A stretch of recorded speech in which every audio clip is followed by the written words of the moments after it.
Hey guys, welcome back to the channel. This is a story about what if Deku became sleep deprived. If you guys enjoy this movie, comment down below.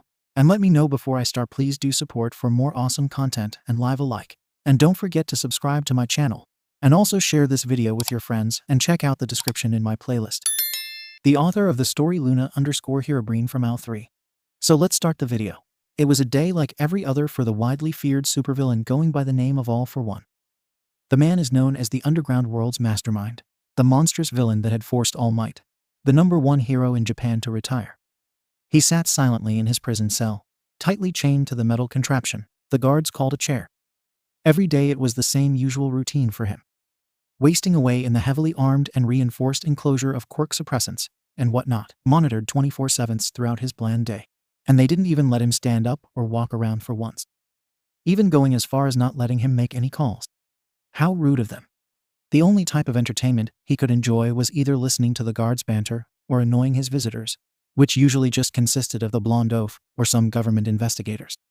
Some time ago he had made it a game of how fast he could make his guests lose their cool, and so far none of them had lasted very long, much to his displeasure, though he hadn't really expected any better from them, much less from that irritable, blood-coughing walking skeleton. Sadly, there didn't seem to be any new visitors today with which he could distract himself, seeing as All Might had last tried to talk to him 2 days ago, and the detectives and interviewers decided to just not bother trying to get any information out of him anymore. They had already lost quite a few of their workers, just from them going crazy after All For One played his mind games during their interview sessions. Frowning, the supervillain sighed and rummaged through his amassed quirks, which he could still utilize even though the suppressants were intact 24/7. Not that the guards knew about any of that. He could just use search to check up on Tamira's status, or stalk the hero hopeful child soldiers. But the man had already done so just a few hours ago. Maybe he could test the limits of some new quirks that he stole, or think of new games for his dear visitors in case they showed up in the near future. All For One hummed thoughtfully.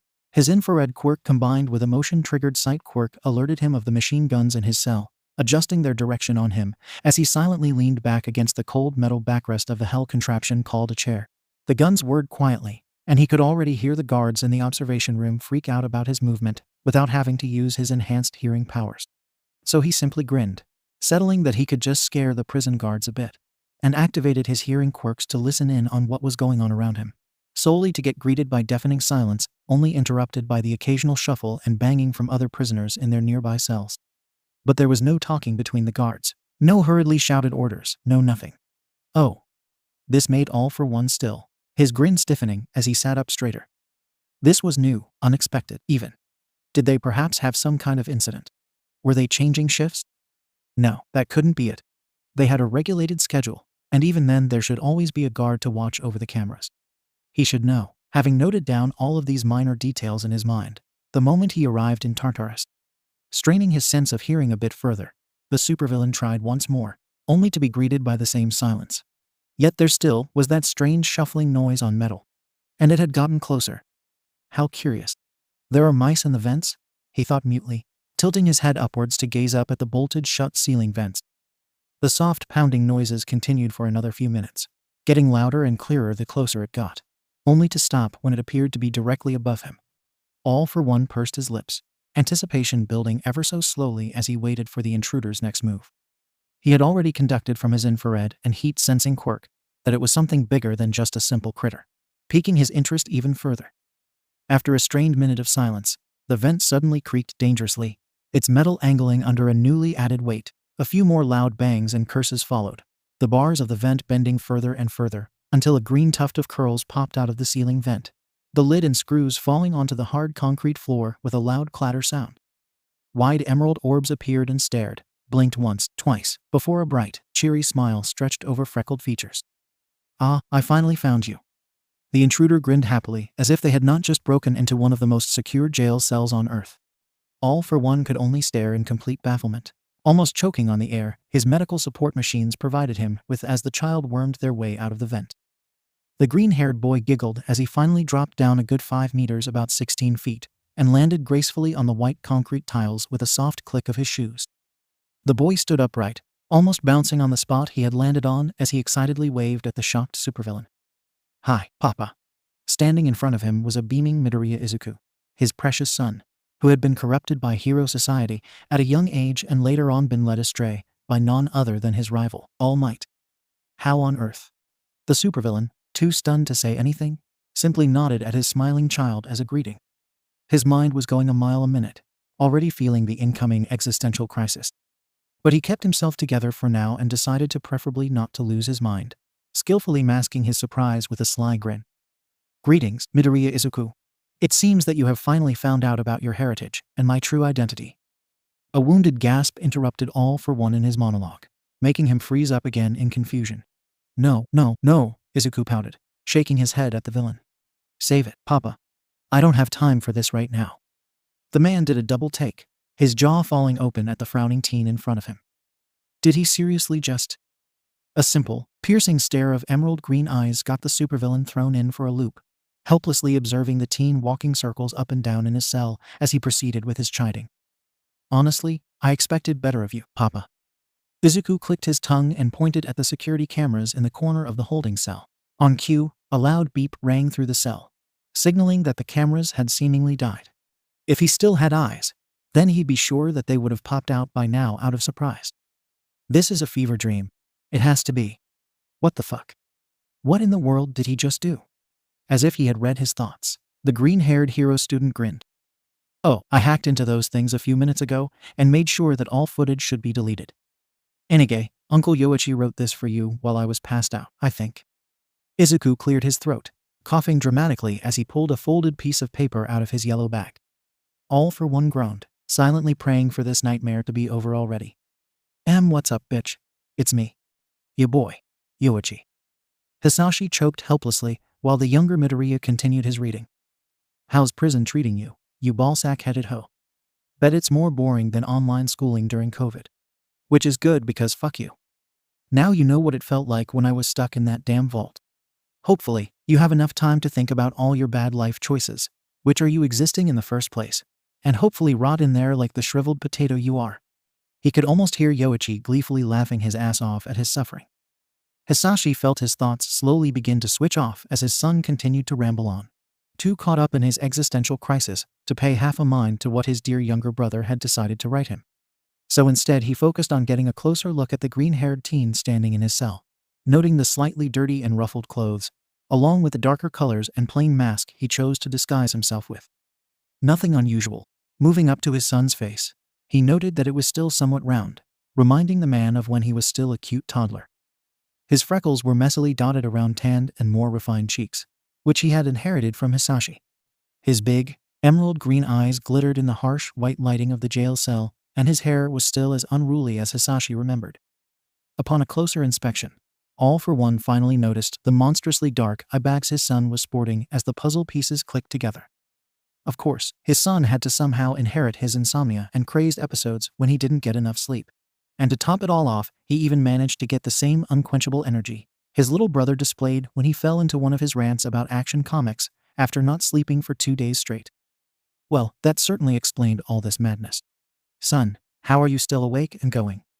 Hisashi asked carefully, only to flinch back as his son turned his head up so fast he should have gotten whiplash.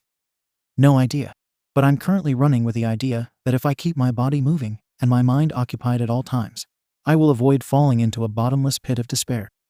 Plus, I kind of lost count of how many energy drinks and espresso shots I've chugged so far. He enthusiastically chirped, sloppily folding the letter and stuffing it into his backpack. At least he didn't have to hear any more of Yoichi's god-awful memes about him being locked up in prison and looking like a badly peeled potato. He still needed what remained of his sanity for any upcoming plans. Thank you very much. All right then. Anyways, you can send Yoichi my kind regards concerning his letter. Once again, Izuku cut him off with a quick shake of his head. Nah, don't have to. Uncle Ikai is right here. He can hear you, along with the others. Though they're not very happy about me being here and talking to you, you know? They've been arguing for a while now. It's getting a bit annoying. The hero student murmured, rubbing his head and messing up his green curls even more than they already were. Pursing his lips, the supervillain awkwardly deadpanned at his tired son, unsure how to proceed with this situation. Izuku seemed to completely space out for a good minute or two as Hisashi noticed how his son's eyes seemed to lose their focus. Thank God for the plenty of vision and sight-based quirks he had acquired during his years of being blind. Suddenly, the hero student snapped his head up and frowned, his eyebrows knitting together in concentration. Izuku glared at him quizzically, crossing his arms over his chest as Hisashi rose a non-existent brow. Why'd you go and turned into a supervillain in the first place? You know that usually worsens things, unlike trying to help and talk things out. This is definitely not what he expected, and so the infamous supervillain sighed, knowing that this would be a long talk, and straightened in his chair.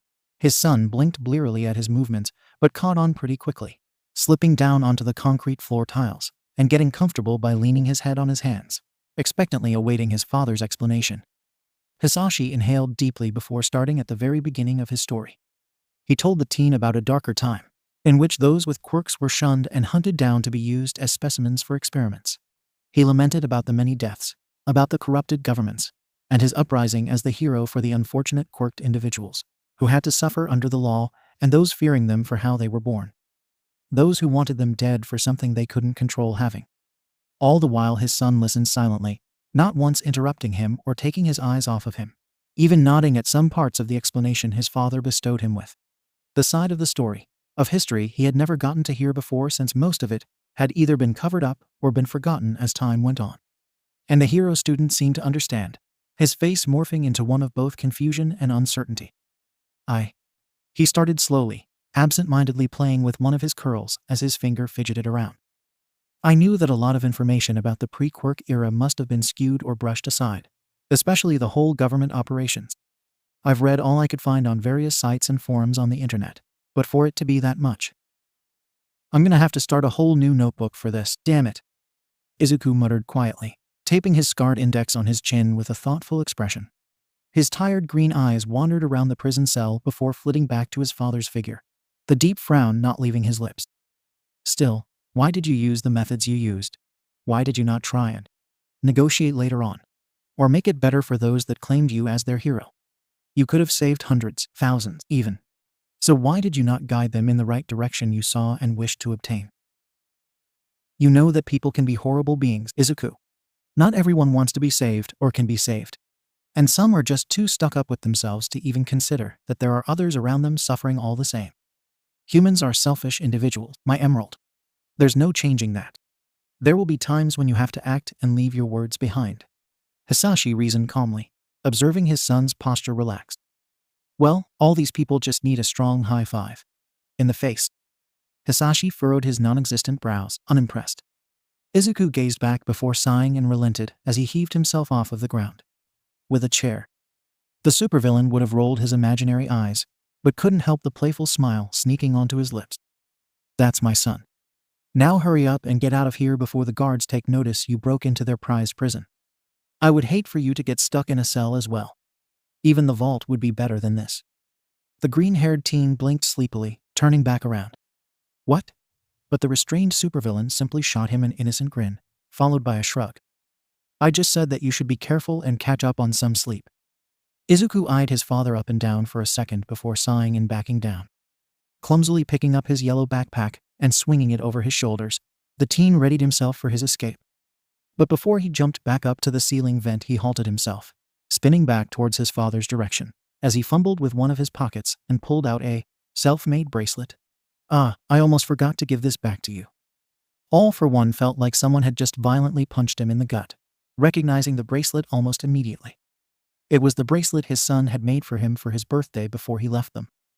A woven band of black and white strings decorated by pearls, tied together by a small red diamond charm Izuku had picked out because his eyes reminded him of it. The teen slinked forward, carefully wrapping the band around the supervillain's chained wrist and smiling happily once it was secured. His heart didn't just clench up. It really didn't, god damn it. And no, he wouldn't be crying if he still had eyes. Absolutely not. The curly green-haired student nodded, satisfied with his work, and waved at his father as a final goodbye before he launched himself upwards, somehow managing to stick to the walls and scale them with ease. Hisashi didn't even bother questioning his son's Spider-Man abilities as he silently watched him disappear into the vent, putting back on the metal lid and merging with the shadows. He listened for the thumping until he couldn't hear it anymore with his enhanced hearing quirks, grinning as he fondly shook his head. Now, when would the guards finally realize they had a break-in? 𝐒𝐭𝐚𝐲. Early in the morning on a Friday at around 9 am all night. Young Midoriya, where were you all night? Your classmates alerted us that you weren't in your room this morning, or to be found anywhere on campus. Izuku, who just woke up on one of the couches in the dorm's common room. 𝐒𝐭𝐚𝐲, where am I? 𝗵𝗃𝗲 problem child. I swear to God, he sighs as he rubs his temples in hopes of somehow getting rid of the pounding migraine. How did you even manage to sneak past the security cameras and motion sensors without setting off the alarm? Izuku, I did what now? Wait, why am I in the lounge? I thought I had fallen asleep at my desk. Aizawa groans, glaring down at the confused green-haired student. That's what we'd like to know. Now come on and take your backpack so we can figure this out. And the raven-haired teacher's phone suddenly rings. The cheery tune of Present Mike's radio show intro interrupting him. Aizawa. Oh, for the love of God, checks caller Aizawa. Fucking son of a bitch. Both Izuku and All Might silently gasp at the underground pro's colorful choice of words, while Aizawa unwillingly accepts the call. Netsu. Greetings and good morning, Aizawa-kun. I see you and Yagi have already started the interrogation. Aizawa, who had never looked more dead before. Yes, we have. I was about to bring him over to continue the questioning. Netsu. Good. Well, a few minutes ago, I got a distress call from a certain high-security prison here in Japan. Yagi blanches dangerously as Izuku stiffens. Aizawa seems to be contemplating if he should just bash his head through a wall now or later. Aizawa. Ah, I see. Will escort him over immediately. He ends the call before Netsu can respond and slowly turns to the profusely sweating hero student Aizawa. God damn it, problem child. Izuku. I'm sorry. Meanwhile, in the principal's office, Netsu. How peculiar, truly. The furry mammal grinned, rewinding the CCTV footage he had dug up illegally and been sent Netsu. It seems like I'll have to indulge myself to witness just how much my student's problem child is capable of. He cackles and pauses the footage, almost spilling his jasmine tea as his beady black eyes took in the image of a half-conscious Midoriya Izuku dragging himself out of Tartarus. Netsu. I cannot wait to pick his brain apart. Let's see what makes you tick, Midoriya Izuku. A few hours later, in Tartarus. All Might. You all for one. I should have probably expected this. The summer camp was supposed to be safe. Multiple pro heroes had surrounded and watched over them as they trained. And yet they still managed to get attacked by none other than the League. Nobody knows how they found out about the location, but that problem would be important later on. For now, they had to worry about the kidnapping of one of their students. Bakugo Katsuki. Izuku was distraught, having seen his childhood friend get dragged through the swirling, mostly purple portal, his red eyes wide with fear. He looked just like he had on the day the sludge villain kept him hostage, so of course, as soon as he woke up, he wanted to get up and go rescue the ash-blonde student. Though his injuries hindered him from standing up and his wings were still hurting pretty badly from his fight against one of the League's villains. But did his injuries ever really stop Izuku from trying to reach his goals? From keeping his friends safe? No, and he wouldn't let this hold him down. Even after getting into an argument with Ida, he somehow managed to convince them to take action, which is how he, Ida, Momo, Kirishima, and Todoroki ended up behind the broken-down walls of an old factory. Fully dressed in disguises Momo had bought them about half an hour earlier. The sudden feeling of overwhelming evil had caught them off guard, and now they anxiously cowered under the crushing aura of that man, that monster, who had just made both Bakugo and the League appear from seemingly thin air with some kind of goo-like teleportation quirk before he proceeded to lecture Midoriya-Shigaraki, casually berating him on his objective and future. Like a parent scolding their child. Izuku thought he was going to be sick. His whole body trembled badly as he forced himself to look and find out just what the villain All Might feared. The villain that injured his mentor so badly he lost multiple organs. The villain the #1 hero considered to be his arch-nemesis actually looked like. He blinked his viridian green eyes, hastily rubbing the blown-up dust out of them to peek at the giant of a man standing before Shigaraki. He wore an expensive-looking suit combined with black dress shoes, a white blouse, and a jet-black helmet with some kind of skull embroidered into it. Many metallic tubes linked to the front of it, reminding him of that one villain in those space movies All Might had shown him a few weeks earlier on. Was it some kind of breathing apparatus, or did it serve a different purpose entirely? But before Izuku could lean forward to get a better glimpse of its design, a strong gush of wind swept over the landscape and pushed them all back. Deep within his soul, One for All flashed to life, spreading a warm, tingling feeling of hope through his nerves. All Might had arrived. The blonde hero took a nosedive toward the supervillain, and instead of the usual smile on his face was an angry snarl. Izuku shuddered at the sight, inching closer to Todoroki and Ida. The #1 hero and supervillain began trading earth-shattering blows and quickly barked words. The villain seeming to mock all might as the hero responded and snarked back in frustration, opening his bright golden, black, and blue wings in a threatening manner, only to have All For One respond in kind. Izuku couldn't lie. He found himself awed at the villain's wings. They were truly a sight to behold, gigantic just like him, and decorated with various white, black, and red accents. They seemed to be made of a mix of leather and feathers. Izuku, nor his classmates, having ever seen anything quite like it. He held his breath along with his friends, staring out behind their cover in terror as the supervillain faced off against All Might without any signs of struggle. It was like two titans clashing against one another in a battle of strength and willpower. If he notices us trying to rescue 𝐭𝐻𝐿, we'll be targeted and most likely shot down in an instant. Izuku breathed, his body trembling with each tremor of raw power the two set off during their fight. Ida's frown deepened at this, ducking back behind the broken wall to glance at his classmates. Then how should we proceed? Going in from the front is out of the question, and an attempt to get him out from the sidelines wouldn't be any easier. The navy blue-haired student mumbled, mindlessly tugging at his ruffled clothes. Well, Izuku started, turning his gaze away from the wicked grin All For One was sporting. If we can't go forwards nor try from the sides, we'll just have to use the only route left for us, and that, he grinned nervously as he pointed toward the sky, is up. Momo and Kirishima exchanged curious looks while Todoroki nodded at his green-haired friend. I can create an ice ramp for us to launch off of, he suggested with a shrug of his shoulders. Izuku smiled at the heterochromatic-eyed boy before turning to Ada with an expectant look. Do you think you'll be able to give us the required amount of speed with your quirk? Ida furrowed his brows, peeking over toward the ongoing battle one last time before sighing and nodding. Although this will be very risky. Yes, my engines should hold us stable and give us enough momentum. In the end, we could also rely on our wings if it comes down to it. Then it's settled. Let's not waste any more time and get into position.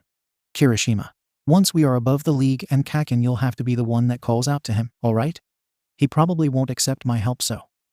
The freckled teen quietly trailed off, but Kirishima just waved him off with a kind grin. Leave it to me, Mido bro. We'll get Bakugo out safely.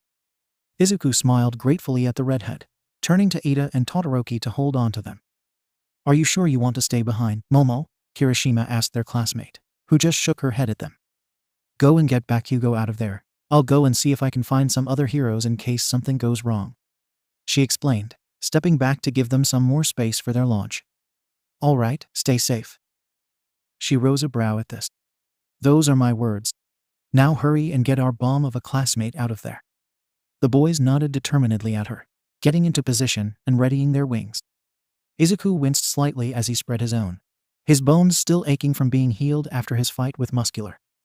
Todoroki shot him a concerned glance that he simply waved off with a shaky smile. Everyone prepared? The affirmative yes rang out, and Izuku steadily pushed forward, signaling for his classmates to move. Now, Ida's engines sparked to life and One For All flared to life in emerald green flickers of energy, their movements speeding up rapidly as they flung themselves forward, closer to the raging battle. Todoroki quickly used his quirk, creating a large ice ramp, and before they realized it, they were airborne.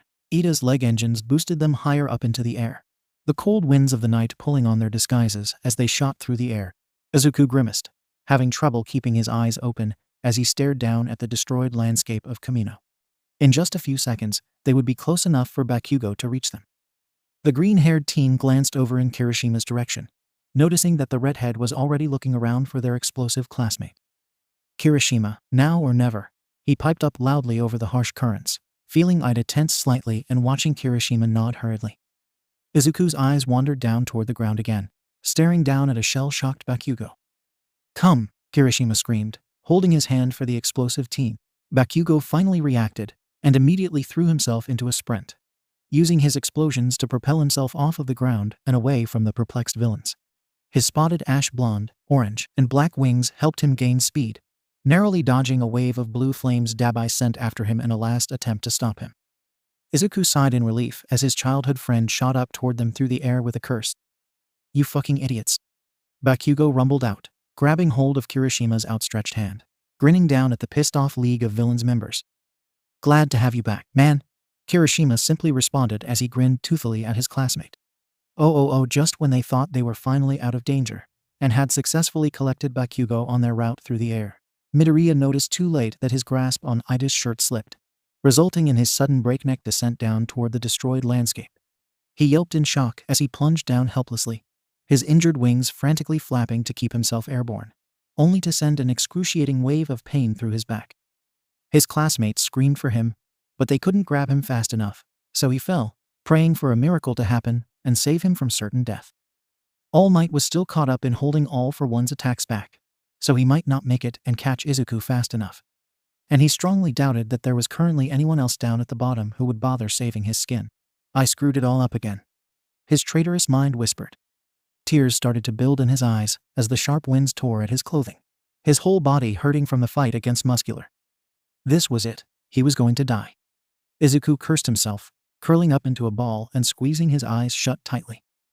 I'm sorry, Mom, All Might, everyone. If only I had held on for a little longer. Why do I always have to be such a mess and disappoint everyone? He sobbed silently, tears being picked up by the winds and ripped from him as his fingers dug painfully into his arms, one for all thrumming under his skin to try and ground him one last time. His classmates' desperate shouts for him had finally gone silent, only to be replaced by his mentor's horrified scream. The man who had given him the chance to be a hero, who had given him a quirk and put so much trust in him. Young Midoriya no. Ah, so his death was sealed, huh? Izuku braced himself, teeth grinding together with fear, while his nails drew blood from where they had dug crescent shapes into his scarred flesh. His wings seared painfully from the pressure of the waft pushing against his falling body, hanging limply against his sides, a few loose green and white feathers being pulled away by the unforgiving currents. Izuku could feel himself approach the hard ground with every second, his fear rising as bile climbed up his throat. The green-haired student could feel himself getting faint, releasing one last choked sob of an apology to his mother before everything abruptly stopped. His whole body shook, eyes remaining pressed shut as the bubbling anxiety made his stomach flip and his heart stop. Was this it? Was he dead? No, he carefully concluded. There are voices and a slight breeze that ruffled through his curls ever so slightly. Did someone save him in the last second? Or was he just in a state between life and death? Izuku didn't know. But he was too afraid to open his eyes, his ears filling with static as his mind shut down out of hysteria. It felt like he was drowning, but somehow able to breathe under the heavy pressure of the water. His thoughts came to a complete halt, his limbs becoming heavy and his heart rate slowing down without his control. Izuku just felt so tired. The waves of water enveloped him whole as he allowed himself to relax his previously tensed muscles. He felt safe. Poor little fledgling, you caused yourself quite a scare, didn't you? A deep, timbre voice droned almost soothingly if it weren't for the sound of sickening glee and familiarity it carried. A cold sweat broke out across Izuku's injured body, fighting to fully open his eyes and regain his sight. The green-haired student regained his awareness, gradually coming to realize that he was being held bridal-style to someone's warm chest. But who? His eyesight adjusted, the blur fading away as he blearily blinked up at who he assumed to be his savior, only for his heart to immediately shoot up into his aching throat and his mouth to go bitterly dry. Their helmet was somewhat destroyed through one of All Might's punches, showing their disfigured face. He recognized with rising dread just who was currently grinning wolfishly down at him, like a starving predator that had finally caught its prey. He should have just died. This outcome was way worse. Now All For One would be able to steal his quirk.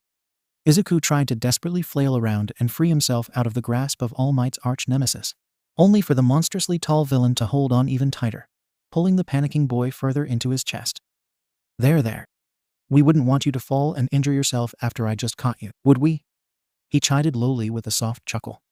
Izuku felt himself going weak once again, his body protesting against his pitiful attempt to escape. All For One, let go of that boy now. All Might roared from somewhere close by, making Izuku still, glancing around for his mentor with hope. But the supervillain simply smirked, the disfigured flesh of what was left of his face crinkling with the movement. The pit in Izuku's guts deepened at the terrific sight, his body trembling with fright. All Might wouldn't be able to attack All For One with him in his hold. He was hindering his mentor by being kept as a hostage for leverage. Grimacing guiltily, Izuku reached for One For All inside of his core to maybe distract the demon of a villain, only to have the man place his huge hand on top of his messy curls. I don't think I will, All Might. If you're so desperate to save your prized student, then come and face me. All For One laughed coolly while Izuku stilled under the man's gigantic hand. An explosion went off and he heard his mentor scream out in pain, his whole body going rigid as his wings flapped in surprise. The supervillain was having none of it, easily restraining Izuku's frail wings and holding them still, followed by a click of his tongue. Now, my dear little nestling. Don't you know? Your beautiful wings are too frail and injured for flying right now. But do not fear, for I am here to catch you every time you fall out of your nest. The hulking monster of a man soothed as he carefully caressed the soft, yet disheveled white and green feathers. Izuku felt his entire body tremble as his lower lip quivered in alarm, green eyes wide and frantic, shining with unshed tears. No. An unexpected tugging feeling in his core spread across his body, his wings shuddering in response. His bond, why? Why was it reacting to that man? His breathing stuttered as the tingling feeling he hadn't felt for almost a decade rushed through his wings, feathers molting and colors fading to adjust within seconds. The confused student cried out at the feeling, too overwhelmed with what was happening. It's been so long since I have been able to share a bond. Your wings remind me so much of 𝐎𝐻𝐻𝑒's that it hurts, my precious emerald. All for One sighed fondly, spreading out his gigantic wings behind him, showing off the newly formed patterns and colors his feathers wore. The green-haired teen simply choked at the sigh, hurriedly glancing at his own wings, which now bore similar marks to those of the villains. He realized with increasing horror that their wings had just harmonized. His mind completely blanked at the sight. There had to be some kind of explanation for this. The quirk, it must be because of the quirk. All for One had just said something about a 𝐎𝐻𝐻𝑒, which he guessed would be his brother, and the first user of One for All. Yes, that must be it. That's why his wings synchronized. He can't be him. That villain can't be. This is much better, isn't it, my sweet nestling? Izuku stiffened with a choked sob. Now we match for the whole world to see. Though 𝐒𝐭𝐞𝐲 will most likely experience quite a shock. Well, I'm sure she'll understand in the end. Because now they all know who you belong to, don't they? The dazed hero student finally took notice of the news helicopter high up in the air, filming both him and the villain, his father. All for One, Hisashi Midoriya laughed coldly, his deep rumbles sending quakes down the student's spine. You poor thing. It'll be all right now. I'll take you back to your nest where you'll be safe and sound. No more danger, no more playing hero. Izuku cried out in desperation, whirling around in the monsters, his papa's tight grasp, One for All cackling around him in a fury of poison green sparks. He just had to hit him once as a distraction, and then run for it. But All for One simply smiled at his feeble attempt, easily catching the distressed teen's fist with his own. He felt weak all of a sudden, sluggish and drained. He stood no chance. Izuku gritted his teeth at the hulking man, turning to find All Might and maybe call out to him. A cold tear slid down his face, eyes wide and horrified at the injured man standing on top of some debris, his normally bright blue eyes shadowed and haunting, staring straight back at him, not even moving an inch. Izuku flinched away. All Might? Hush now, my darling child. A massive hand slid in front of his face and covered his eyes, his hands abruptly being restrained and his whole body going limp in his father's secure, suffocating grasp. Izuku couldn't help the frightened whimper that escaped him, his wings freezing up before falling still, hanging limply from his aching back. It'll all be all right now. Let's go home, shall we? The man moved, softly rocking Izuku's body with his stride. The drowning feeling was back again, pulling at him, tugging him deeper and deeper as it gently enveloped his whole. His already weakened hold on staying conscious faltered. My little nestling. Izuku floated. He didn't remember. His brain is too numb to work, and his body is too heavy to move. So why should he even bother? Warmth surrounded him, almost like an embrace. All he knew is that he was safe. Silent whispers slowly dragged him deeper into the waters of unconsciousness. Izuku couldn't be bothered, so he let himself submerge. He was fine. There was no pain, no shouting, and no explosions. It was peaceful. Drifting further into the deep waters of his mind, his subconsciousness, Izuku was brought out of his trance by a string of hurried whispers and muffled curses. Something cold slithered around his right bicep and pulled, and then, ninth. Izuku's eyes snapped open. He violently gasped for air, a heavy feeling in his chest as he tried sitting up, only to take notice of the force pulling him back, restraining him to the covers he was laying on. The teen blinked blearily, having trouble shaking off the sleepiness which had haunted his brain and body just a few seconds ago. Where was he? Glancing around, his green eyes focused and gave him a good view of his unfamiliar surroundings. This was neither his room at home nor a hospital room. Then where? To his left, he noticed a small lamp standing on a plastic drawer. Izuku sat himself up a little straighter, his wings puffing up with his movements. The green-haired teen carefully moved around on the bed. No. Was it even a bed? The furniture he was laying on was a weird round shape, maybe a couch. Deciding he could just try and figure it out later on, he tugged his arms forwards to reach for the lamp, only to have the noise of a chain rattle through the dimly lit room. Izuku froze, turning his gaze down to his scarred wrists. His chained wrists. Oh, 1 second passed. Then another. Realization struck him like lightning. Everything came flooding back to him in a flurry of emotions and colors, pictures flashing through his head at a rapid speed that made him want to curl up and just forget it hurts. The memories racing through his mind overwhelmed him, his body flinching against the cold metal shackles encasing his wrists. Before he knew it, tears flowed from his eyes without his control. His limbs shook and his breathing picked up. It was all too much. Izuku was working himself into a panic attack in an unknown room, not knowing where his captor currently was or if he wasn't already watching. His stomach churned violently. The teen choked helplessly on his sobs, wings fluttering in terror, pushing the warm white and green blanket off of him with a strong shove. I can't cry now. All Might and the other pro heroes are surely already searching for me. I just have to stay strong until then. Izuku tried to cheer himself up, though his body did not listen in the slightest. He felt like he was suffocating. The heaviness in his chest made his lungs ache, and his tears blurring his vision once again. Panting for air, the terrified greenette tried to reach for his quirk to soothe himself, but he felt empty. Izuku couldn't feel one for all anymore. His wings rose from behind him in a wild flurry, harshly knocking off the lamp on the nightstand with a loud clank, the metal chains clinking together as a reminder. A reminder that he had been caught, that he was powerless, at the mercy of all for one his own father. Izuku sobbed, curling together as close as he possibly could, his wings folding securely around him in a meek attempt to protect himself from whatever was outside of these walls. Someone please, I'm scared. Aizawa was downright furious, storming down the empty halls of Ua. He finally reached the infirmary, ripping the door open and letting it crash against the frame, not caring about the startled exclaims the action got him. His black hair was a complete mess, and his eyes stung from using his quirk out of anger. But the pro hero could not care less right now. His attention rested solely on the alarmed blonde man sitting on one of the hospital beds. Shota gritted his teeth bitterly, his eyes blazing a blood red as he lurched forward, grabbing the bony man by his collar and getting face to face with him, pure wrath radiating from his very being. "You," he seethed, his lips pulling into a disgusted snarl as he tightened his hold on the surprised hero. A man who did not deserve the title of number one. How dare you? How did you get the nerve? He was right there. Right in front of you. And you just watched as that monster took him away to fuck knows where. Tell me, Toshinori Yagi. The blonde shrunk back, sunken eyes widening at the murderous expression directed at him. I was frozen, I didn't mean to. Aizawa scoffed mockingly, letting go of All Might's collar and distancing himself a few steps, so he wouldn't smash that fucker's face in.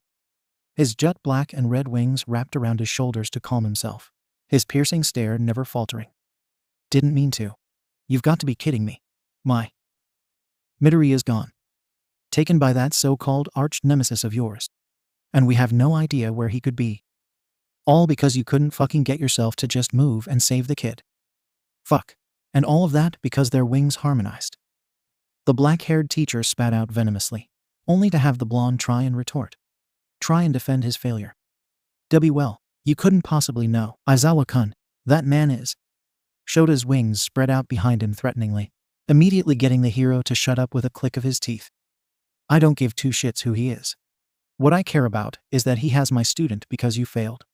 And it's what you should currently concern yourself with. He bore his finger into the other man's chest, shoving him back toward the bed. All Might spluttered helplessly, slowly shrinking in on himself as realization finally seemed to settle in. Oh, young Midoriya, what have I done? The blonde man fell back onto the bed, blue eyes haunted and lost. Aizawa growled lowly, but didn't get another chance to jab at the man as the sound of hurried footsteps approached the infirmary. A stressed-looking Yamada Hisashi appeared in the doorway, assessing the situation before turning to the angered underground pro. Oh, thank God you didn't rip out his throat, Sha. Come on. Your students need you more than he does right now. You can yell at him later, but please. Aizawa frowned down at the distressed number one before letting his husband carefully pull him out of the infirmary. Hizashi wrapped one of his bright yellow and green wings around Aizawa's body, sending him a saddened stare. My problem child needs me, Zashi. I should have done something. Yamada tightened his wing around his partner's form, taking a hold of his trembling hand. We'll find him, Sho. I'm sure we will. Midoriya is a strong boy. But the underground hero just pursed his lips. I truly hope so, Zashi. Yamada gave him another reassuring squeeze of his hand. I truly hope so. Izuku didn't know how much time had passed since he first woke up. A few minutes, maybe an hour. He couldn't keep track. His mind was too occupied trying to keep himself from passing out again. All he knew was that he was terrified. Terrified of what would happen next. Terrified that no one would come to save him after his wings had his breathing picked up again without his control. A violent shudder racking through his body, making his wings cramp up again. The patterns and colors were still there, reminding him of how they had harmonized right in front of All Might. The horrified look in his mentor's eyes burned deep into his mind. Would he even attempt to come and save him now that he knows? Another tear fell, dampening the soft covers he had curled himself around. Another thing he had taken notice of was that the bed he was laying on closely resembled some sort of nest. How ironic. The teen gritted his teeth, clawing at the shackles rubbing at his sore wrist. No matter how much he tried to pry at them, they would only dig further into his flesh. Luckily, he managed to calm down enough from his panic attack earlier on and collected his thoughts, coming to realize that the cuffs restraining him were quirk-suppressant shackles, meaning that he most likely was still in possession of One for All. That information helped him gain a little bit of hope, remembering how 𝗏𝗵𝗃 had explained to him that One for All was a quirk that should be unable to steal as long as the carrier didn't pass it on themselves. Though Izuku knew that this ultimately meant nothing in the end, because his dad always found a way to get what he wanted. That was just the kind of man he was. He shuddered, his ruffled wings securely surrounding his balled-up form. Please, hurry and find me already. He sniveled silently. Please, *creak***, the voice of the news reporter droned through the hospital room. But no one had enough patience to pay attention to them, too busy either crying or staring down at the floor in disbelief. Midoriya's gone. Todoroki weakly dropped down onto one of the plastic chairs, his head in his hands as he tried to keep himself composed. Bakugo grimaced, but kept silent, turning his gaze down to his aching hand. I didn't notice fast enough. I could have grabbed him if I had noticed. Ida hissed, clearly agitated. Midoriya had been one of the people who not only cheered him up when his brother had been attacked, but also had been the one that had saved him from certain death. And now he was taken by that monster of a villain. All because he didn't realize that Midoriya's grip faltered, and he shut his eyes tightly, forcing the image of his friend falling with that horrified look on his face. Kirishima placed a shaky hand on his shoulder, a grim expression showing on his normally cheerful face. They'll find him. Let's have some faith in the pros. I'm sure they're already working hard on tracking Mido Bro down. The redhead tried to cheer them up, only to get saddened glances and a few unsure smiles. Ida sighed, nodding lightly at his classmate before squaring both his shoulders and wings up. I guess you're right. There's no use if we all just sit around and break our heads over what if s. The navy blue-haired student announced, pushing his glasses back into place. Momo joined him with a nod of agreement. Exactly. As the class representatives, it's our job to make sure to look after everyone. We should be glad that Bakugo is now back with us and hope for the best. She spoke, though the underlying shakiness in her voice never quite left. Bakugo clicked his tongue, turning to retort something at the two of them, only to be interrupted by the hospital door flying open and the rest of their distressed class to suddenly filter into the room, accompanied by a very pissed-off-looking Eraserhead, whose wings were raised in agitation, and a worried Present Mic. You better have a damn good explanation ready once all of this is over, hell children. The angry teacher rumbled, rubbing his irritated eyes. Present Mic gave them a small grin of reassurance before turning to pat Aizawa on the back, sending him a concerned glance. The underground pro simply shook his head at his husband, observing his students grouping around their friends. He had a near stand down with several nurses and doctors just to let all of them into the hospital, but it was certainly worth it. The kids desperately needed this kind of closure right now. Shota sighed, tilting his head a bit to peer out of the window with a distant look. Hold on a little longer, problem child. We'll get you out of there. Yamada frowned but remained silent, only increasing his hold on his husband's hand as he watched their students group together to share what little comfort they could muster up. They would be okay. Izuku was frozen still like a deer caught in headlights. His entire body had locked up the second that haunting creak echoed through the silent room he was trapped in. His wide viridian green eyes shone with newly gathered tears, his wings stiffening up and his mind on full alert of any other sounds. A few seconds passed and no sound was heard. Just when he was about to release the tension in his muscles and blame the noise on his mind playing tricks on him, there was another. The student trembled, his knuckles hurting at how tight he was clutching the covers. Click, clack, click, clack. The eerie noise of shoe soles hitting the wooden floor crept closer and closer. Izuku's heart shot up to his throat, beating loudly in his ears as his mind went into overdrive. When he assessed the room he was in earlier, he had noticed that there wasn't a door in sight. So that could only mean that the person that had just entered the room was. "I know you're awake, my precious Nestling." Izuku choked, his blood running cold and his lungs aching for him to take another breath. The footsteps picked back up again, getting closer and closer to the nest the curly-haired student was coiled up in. The man stopped directly at his side, Izuku facing him with his back. A soft sigh was heard, then the nest dipped under the villain's weight. The silence that followed seemed to stretch on forever, making the pit in the teen's stomach only expand. His father hummed silently, a familiar melody he hadn't heard since he was little. It only made his heart hurt more. Izuku felt his muscles relax against his will, his wings slowly sinking back onto the nest's surface from their protective position. "You know why I'm doing this, my emerald. Both I and your mother want nothing more than for you to be safe." Hisashi spoke in a mellow tone, placing his right hand on top of Izuku's messy curls. The teen flinched back, but didn't make any move to get away. He knew better than that. The ever-so-slight rattling of the chains was a painful reminder. Continuing his humming, the supervillain began mindlessly carting through the green locks, making sure not to accidentally tug on any knots. Did Mom know? Izuku frowned at how broken his voice sounded, recoiling slightly as his father leaned forwards. "I assumed that she had a hunch, but never brought it up." He mused thoughtfully, before turning to softly coo at the confused look his son shot at him. The teen stiffened at his father's faint grin, quickly directing his gaze back down to his cuffed hands. "Why? Why now? If you didn't want me to become a hero in the first place, then why?" Izuku's voice raised, his wings fluttering up, only to be restricted by a smooth movement of the supervillain's hands. Now, little one. There's no need to get yourself so worked up. After all, we have all the time in the world." Hisashi unfolded his own wings, spreading them out lazily. But the teen knew that the man was making sure to show that there was no way out for him, showing himself completely open and relaxed to display his power and authority. Izuku gulped shallowly, eyeing his father's abnormally large wings with furrowed brows and picking nervously at his chains. The supervillain frowned at this, a hand encasing one of Izuku's shackled ones. "I truthfully didn't want to result in such drastic measures, but I know that if I hadn't put these on you." He mindlessly tapped the metal of the cushioned cuffs with an unpleased click of his tongue. "You would have tried to leave your nest again and only injure yourself more. And we can't have that, my nestling," Hisashi murmured, gently grazing his thumb over the angry red indents on his son's skin. Izuku just narrowed his green eyes at him, tempted to rip his hands out of the man's grip, but he decided against it, knowing that it would only backfire and worsen his situation.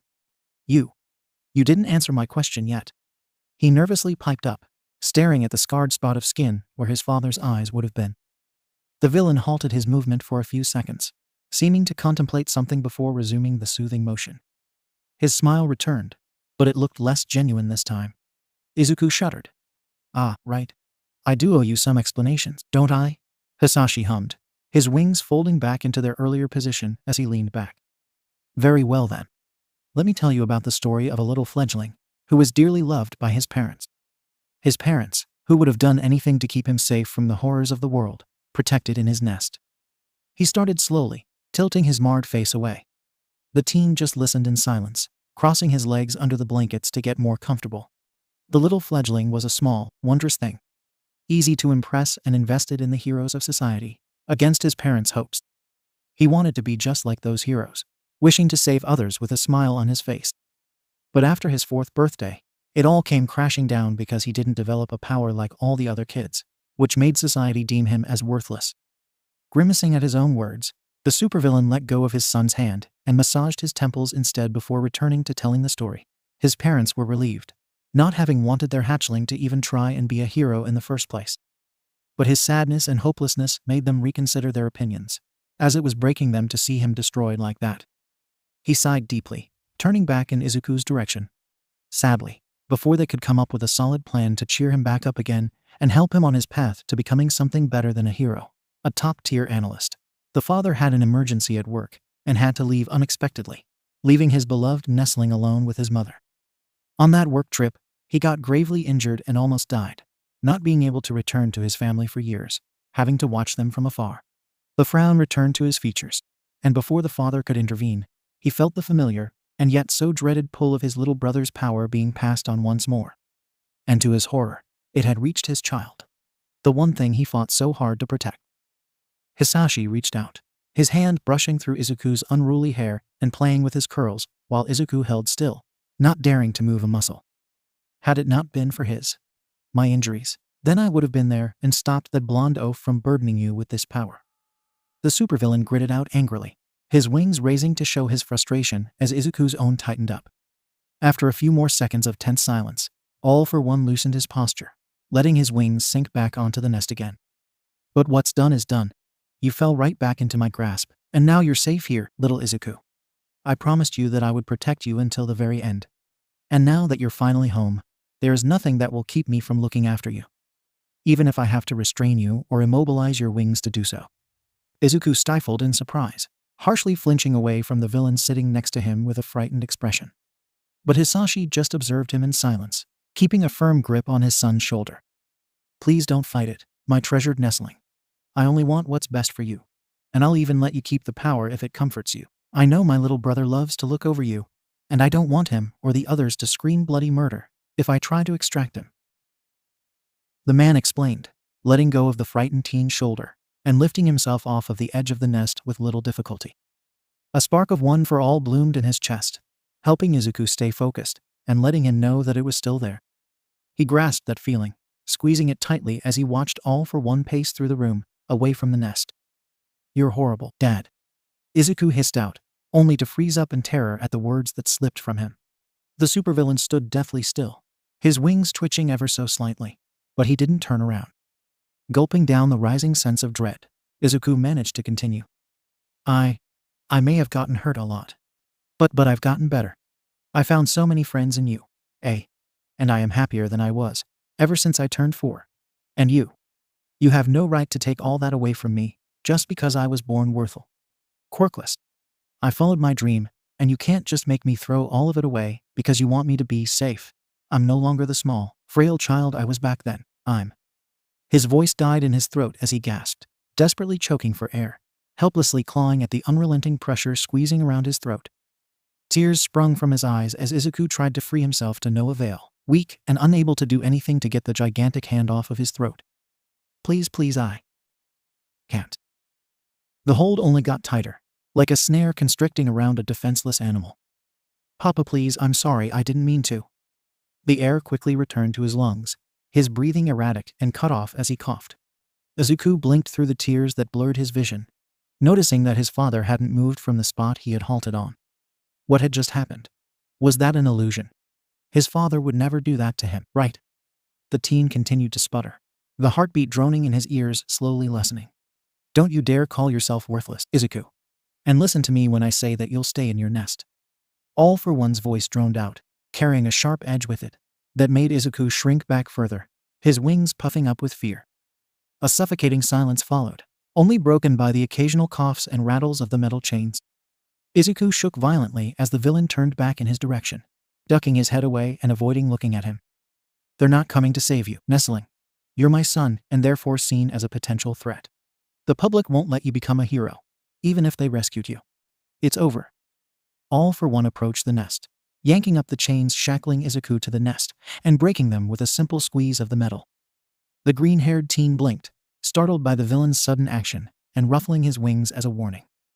The man stared him down for a few more seconds before turning on his heel and marching away. I'll be back in a few hours with some food. Feel free to get familiar with your new room until then. You'll be spending a lot of time in it from now on. And with that, the supervillain vanished with a splash of black goo, disappearing from Izuku's sight and leaving him alone with his new room and thoughts. The former hero student forced down a sob, shakily standing up from the nest, and letting his legs get used to standing again. He took a few more deep breaths, glancing around the room before slowly dragging himself over to the desk. Might as well try and find something that would help him get the cuffs off while he waited.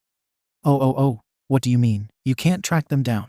Eraserhead yelled, his eyes shining a bright red as he snarled at the furry principal of 𝐻𝐻𝐻𝐻. 𝗫𝗠 simply shook his head at the furious teacher, his beady eyes reflecting the monitor he was previously staring down at in concentration. You're one of the smartest beings on Earth, hell, maybe even the smartest of all. So how are you not able to find my student? The black-haired teacher gritted out, slamming his fist onto the table. Next to him stood an anxious present Mike, who desperately tried to calm his husband down and stop him from throwing himself at the quirked animal. I need you to calm down, Shota-kun. Yelling will do us no good in this case. 𝗫𝗠 reminded the agitated pro-hero, only to get a huffed growl in response. Yamada softly clasped his hands around Aizawa's shoulders, his bright green eyes saddened as he shook his head at his distressed husband. Shota, as much as I want to find him too, I have to agree with 𝗫𝗠. Shouting won't do anything and will only wear you down. He spoke gently, his yellow and light green feathers fluffing up and brushing against Aizawa's black and red ones. Eraserhead relented in his husband's embrace, sighing quietly as his hair fell back down and his eyes returned to their original onyx color. Present Mike continued squeezing the distraught teacher's shoulders, steadily grounding him before his eyes flickered back to the mammal typing away on his computer. How should we proceed, Principal 𝗫𝗠? He asked carefully. 𝗫𝗠 seemed to frown, halting his movements for a second before turning toward his second monitor with a gleam in his beady black eyes. I'm not certain that I alone will be able to locate All for One's lair alone, but perhaps. He pressed a button under his table, automatically opening the door to his office and surprising the people standing in front of it. You might be able to help us out, young Yaoyorozu. Both Yamada and Aizawa glanced over their shoulders, shifting their wings to have a look at the students following their class president. The black-haired girl nodded at her teachers, a determined expression on her face. Yes, I believe I have something of importance that could help you track down Midoriya. She dug a hand into her pocket, pulling out a small device with closely resembled a type of phone. A tracker? Hisashi exclaimed, excitement leaking into his tone as Aizawa's stance stiffened up. Kirishima grinned, stepping next to Momo as he pointed at the device. Momo put one of those things on us in case something happened while we tried rescuing Bakubro from the villains. The teachers shared a stunned look while 𝗫𝗠 grinned, holding out a hand for Yaoyorozu to pass him the tracker. Excellent, taking precautions, no matter how minor they seem, is always important. He chuckled, inspecting the screen of the device with an unreadable expression. Midoriya was the one that gave us the idea, and with Yaoyorozu's help we were able to go through with it. Todoroki spoke up, rubbing the back of his neck. Humming thoughtfully at the blinking screen, the principal began typing away at his computer, his paws speedily dancing over his custom keyboard. Everyone remained silent as they watched him do his thing, knowing that 𝗫𝗠 would most likely need to focus on his task before not even a minute later a high-pitched ding rang through the room. 𝗫𝗠 grinned, his fangs showing slightly as he raised his gaze from his monitors. Get ready, everyone. I've located him. Within the span of a mere hour, several pro-heroes had been contacted and informed of the plan. The location had been thoroughly checked with satellite images and building plans, while a few vehicles and ambulances stood ready in case things got bad. They planned to go in for a surprise attack, wanting to distract All for One as long as possible, while a rescue team snuck in to get Midoriya out. A few students of 1A were also pulled in for the mission since a lot of pro-heroes were either busy themselves or injured. Eraserhead stood in front of the rescue team he was leading, scanning over his team members and mentally coming up with several outcomes this mission could lead to. This is a very serious matter, so I don't want any mistakes on our part, do you understand? He droned, his wings flexing at his sides as he crossed his arms. The heroes and students nodded back at him, fixing their comms to their hero suits in case they got separated during their attack. You have all seen what that man is capable of, so be prepared to run for your life in case he gets anywhere near you. You're the rescue squad, not the attack or distraction team. Now hurry up, we've got a student to save. We're coming, problem child. Hold on just a little longer. Izuku blankly stared at the surface of the plastic desk, his wrists aching badly from all the fruitless attempts he had made trying to clamor the quirk-suppressing shackles off. Nothing in this room had helped him, though he already had the suspicion that All for One wouldn't have let him have anything sharp in the first place. All the furniture was either made out of plastic or something else. Even clanging the metal against the walls and floor did nothing. Now he was slumped down in the plastic chair, lost on what to do other than wait for his father to return. Izuku grimaced at the thought of having to see the supervillain again, folding his arms on the table and letting his head sink onto them as he silently wept. He still hadn't gotten over their argument. But how could he? Tightening the grip on his arms, Izuku furled his wings close to himself protectively, shielding himself from the room he was kept in. He hated it. He wanted out and back to his classmates. Cold tears rolled down his face and dropped onto the desk surface, forming a small puddle the longer he cried to himself.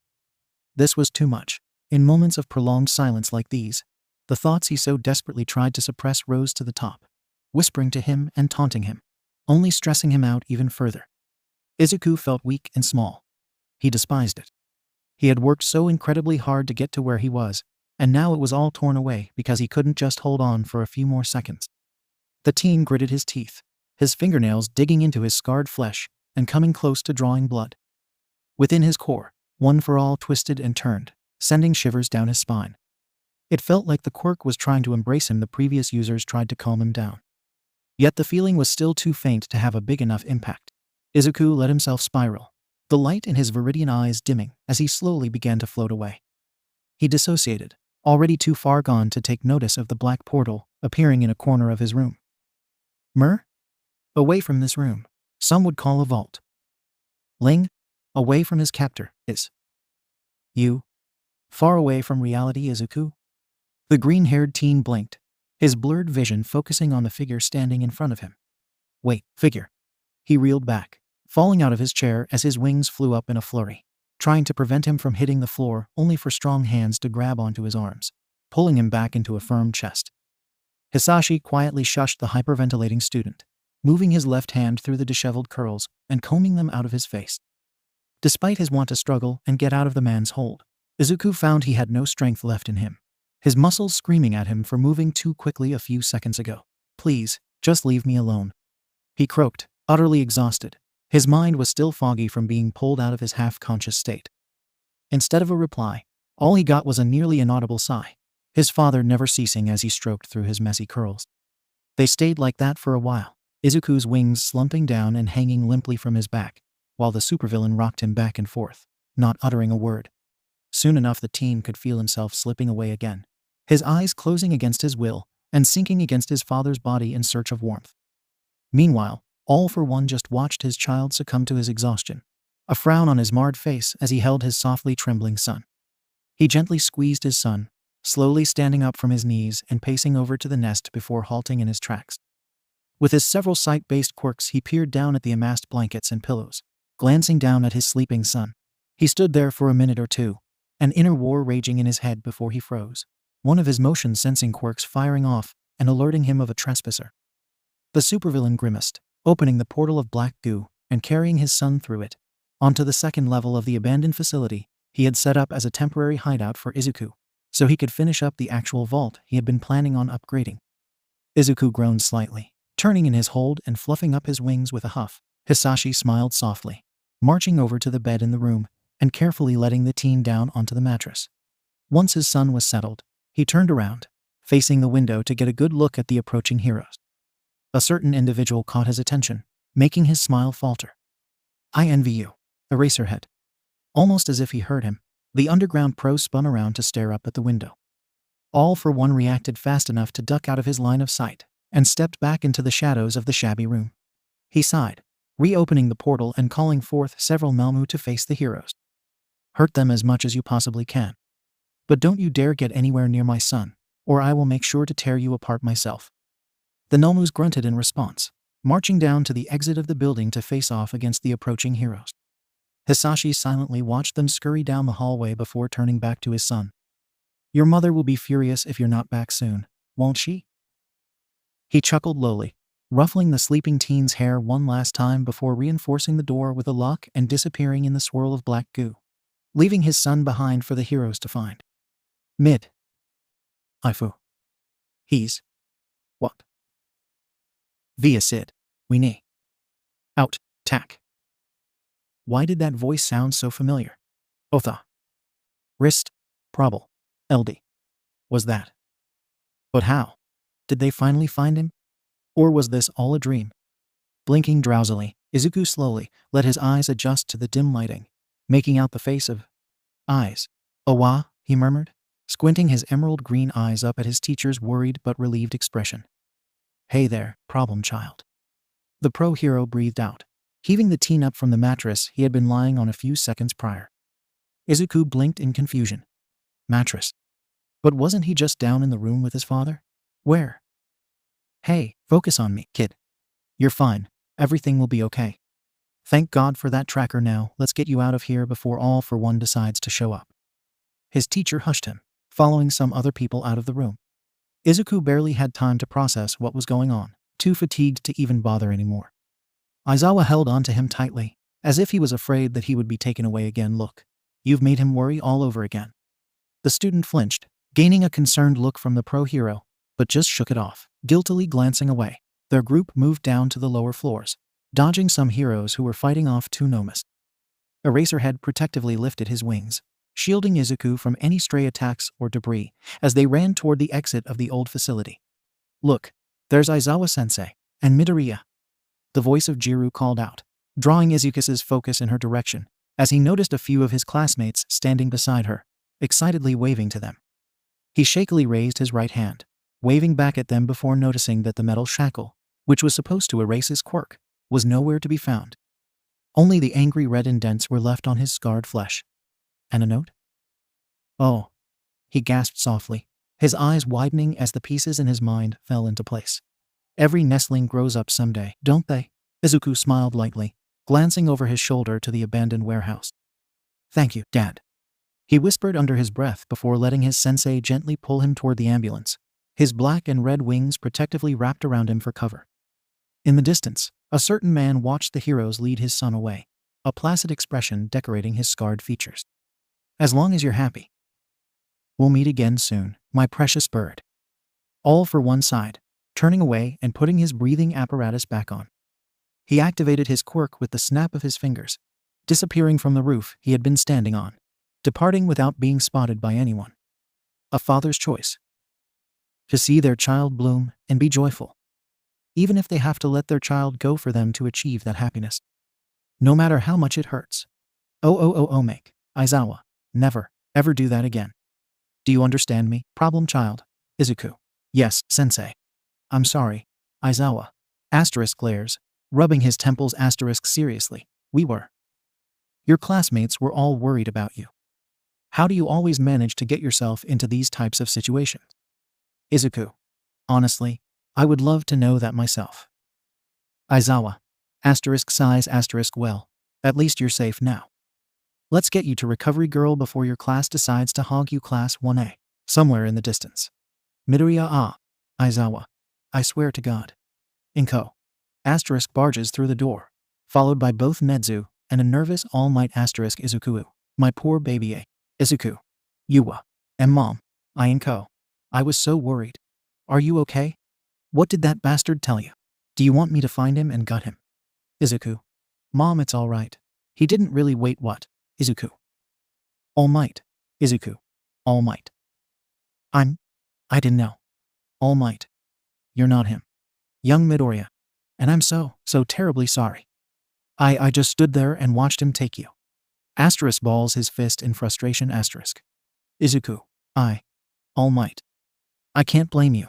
I was quite shell-shocked myself. All Might. But it's no excuse for me to not have acted. Who knows what he could have done, and I didn't do anything to stop him. I'm a horrible mentor. And I don't deserve you as my student. Please, forgive me.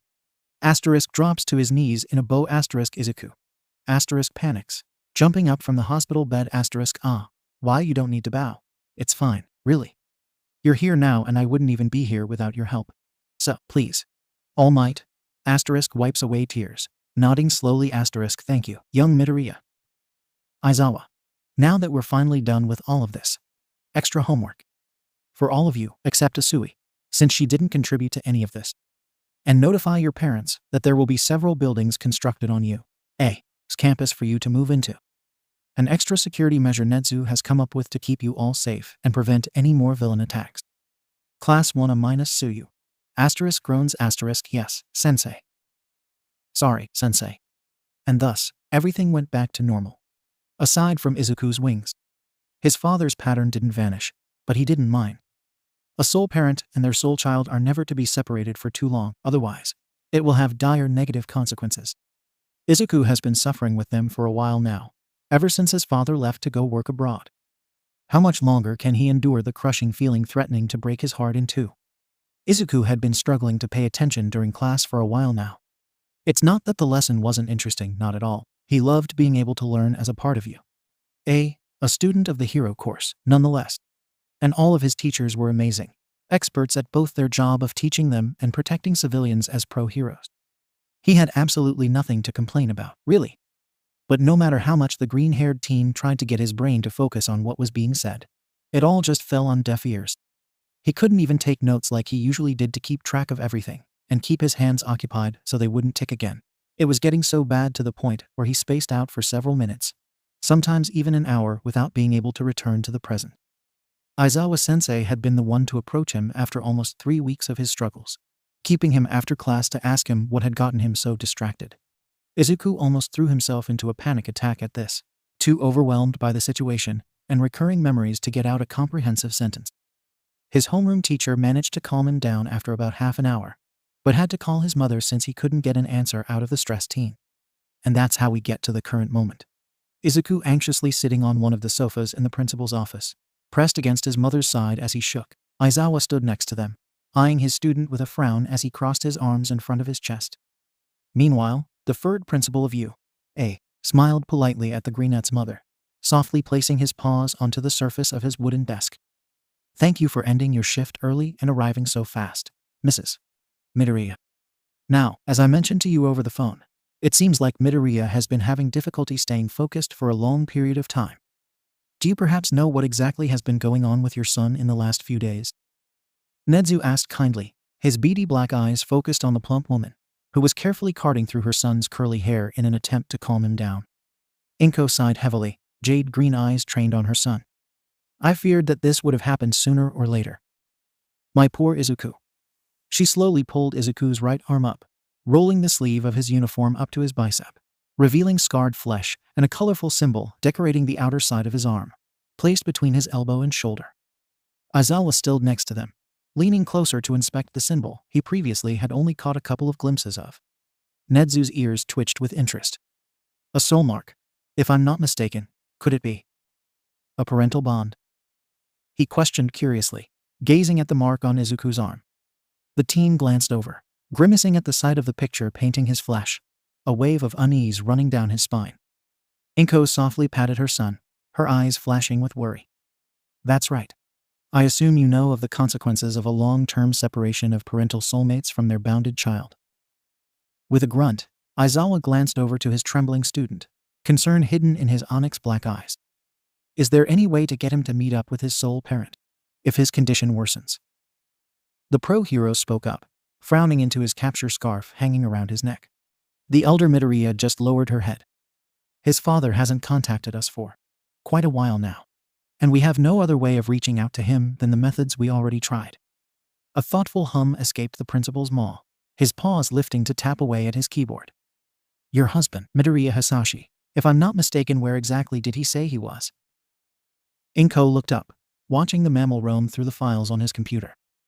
"Yes, his name is Midoriya Hisashi, and he had to move to the United States of America about 11 years ago after his work made him work abroad on a new project," she explained, removing her hand from her son's messy curls and giving him some space.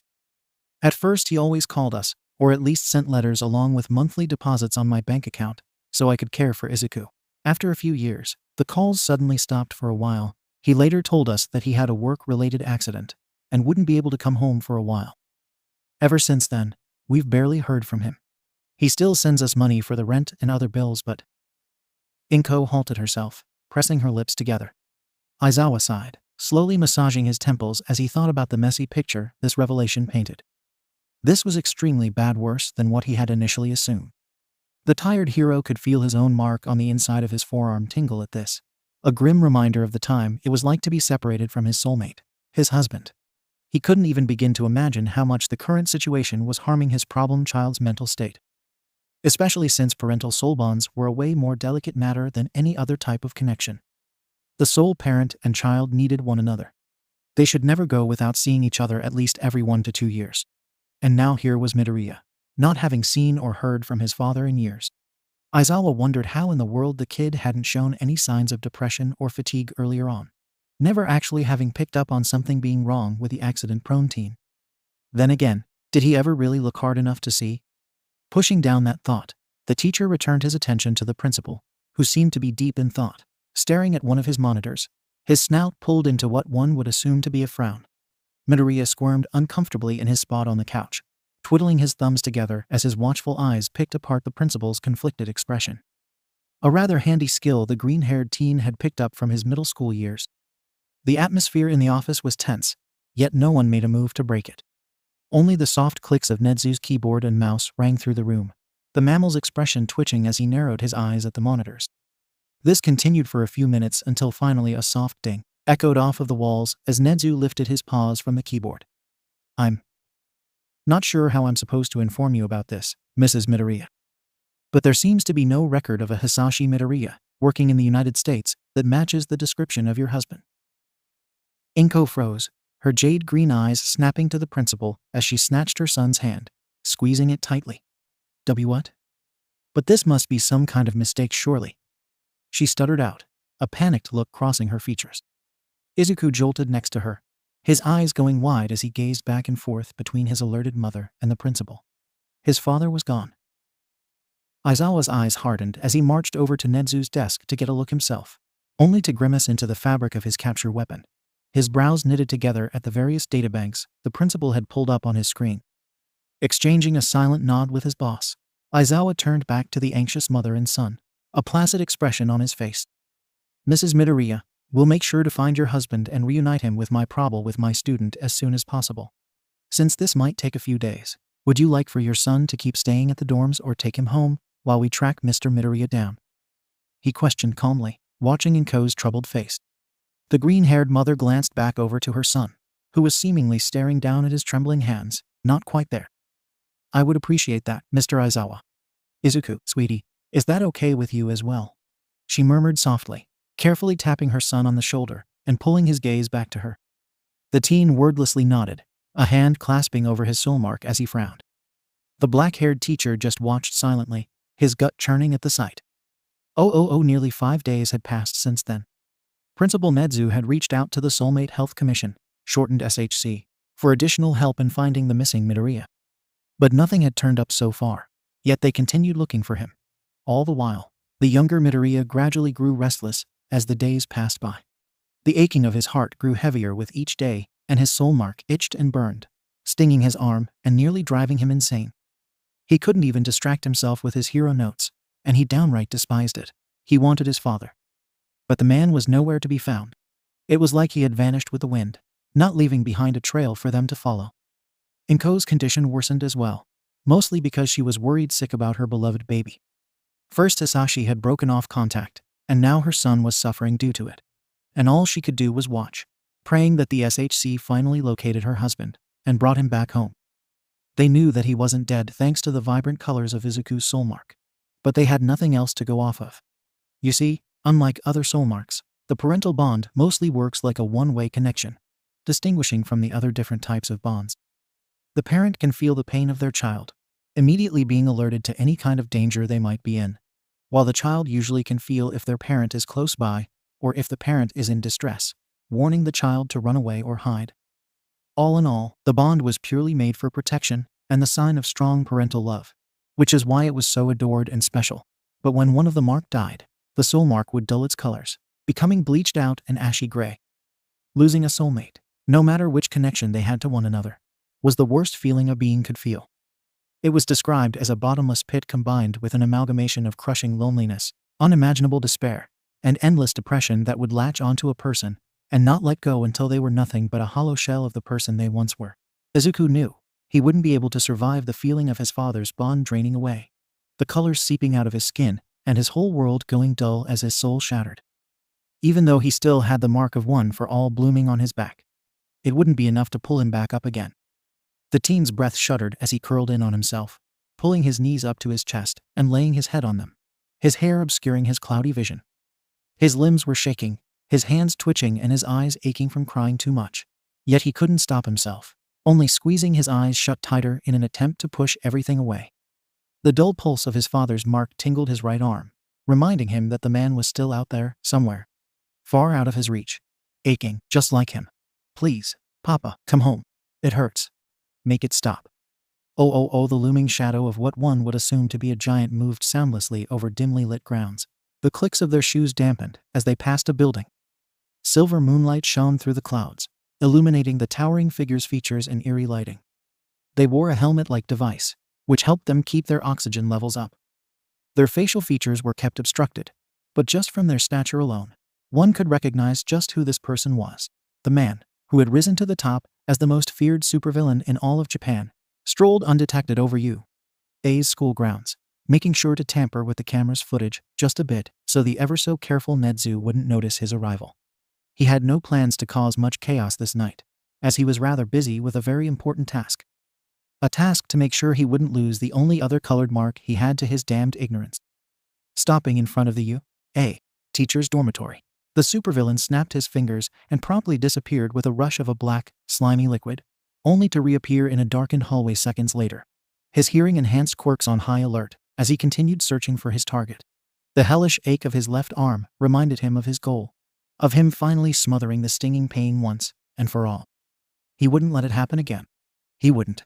All for One grimaced, trotting through the hallway until he arrived at a sleek, wooden door decorated with a small nameplate. The gigantic man breathed out, placing his hand on the door and letting the space around him warp just like before. A bright spark in one of the rooms made him still, his heart rate spiking with concealed hope. There you are. His body flickered as he stepped through the warp gate, ending up in a small but spacious room with light pink walls. Various toys and books stood on the small wooden shelves, some laid on a short table in the middle of it. But the bed in the corner by the window was what got his full attention. Or rather, the child in said bed was the one that intrigued him the most. The child, who was openly staring up at him with fear shining in her bright red eyes, making himself smaller by letting his shoulders slump slightly. All for One stared down at the frightened girl, ever so slowly crouching down and holding his hands out to show that he meant no harm. Hello there, little one. I apologize for intruding so late in the night, but I'm here because I need a little help from you. He spoke softly, watching the white-haired's body language with the help of his infrared quirk. Clutching her shaking hands to her chest, the horned child nervously studied him, all for one making sure not to move as to not startle her more than he already had. Why you who are you? Are you one of Dad's 𝐒𝐭𝐚𝐲? Friends. Eri whispered from her spot on the bed, tilting her head at the masked man. All for One quietly hummed at this, fully kneeling on the carpeted floor. One of Eraser's colleagues. Well, and acquaintance would fit better, I presume. Your name is Eri, isn't it, little one? Izuku wrote me a lot about you. All for One trailed off, watching how Eri's expression brightened at the name of his son. Hook, line, sinker. You know Mr. Deku, sir? She piped up excitedly, a small smile spreading on her lips as she stared hopefully at him. Tapping against the side of his helmet, the supervillain nodded at the girl, suppressing the sudden ache as he heard that wretched insult his son had chosen as his hero name. I do know him quite well, Eri. It's part of the reason I'm here, you understand? He's not been in the best health lately. This time the silver-haired girl froze, a frown crossing her face as she grasped her covers. Mr. Deku had to go home because he wasn't feeling well. I wanted to help him too, but Dad said that I can't. She looked at the man with a determined expression, clasping her hands together. I really want to help Mr. Deku get better, mister. Just like he did when I was sad. All for One chuckled warmly, the colorful mark on his left arm tingling, while the one on his inner arm throbbed, its color long gone. Dull and colorless because he couldn't overcome his pride and just listen. Well, what if I told you that you can help Izuku get better, Eri? Jumping up from her bed, the red-eyed girl smiled brightly, wobbling slightly on her mattress. Really? I can? How? Tell me, mister. All for One softly shushed her, raising a finger to his helmet. Well, what do you know about soulmate bonds, Eri? And how important they are to people? He questioned, watching the girl sit down on the edge of her bed, a confused expression on her face. Dad told me about his and Pop's drawing and how it binds them. and that it feels bad to be apart for a long time. Nodding at the young girl's explanation, All For One painted to his clothed arm, patting the tingling mark gently. That's right. Soul marks are very delicate and important. And I and Izuku are bound to each other due to a mark we share. But I haven't been able to visit him for a long time now because of a dangerous accident I was involved in a few years ago. We're both in pain because of this. So when he wrote to me about you, I hoped that you might be able to help us. Carefully holding out his hand toward her, he deactivated the visor of his helmet and revealed his marred face. Eri's eyes shot open as she gasped, fixating on his disfigured face. I apologize. I should have warned you. My face is quite unsightly. All For One started, but Eri just shook her head, hopping off of her bed and stepping towards him. It's fine. I have many scars too. And Mr. Deku said to not be afraid to show them, because they're beautiful and show how strong you are. There it was again. That burning sting shooting up his left arm that made him want to recoil, dig his fingers into his flesh, and shut everything out. Grinning slightly, the supervillain sighed, successfully masking his pain. Is that so? He has grown quite a lot, huh? He murmured as Eri nodded gleefully. Well then, how about it, Eri? Will you help me heal so I can go and see Izuku again?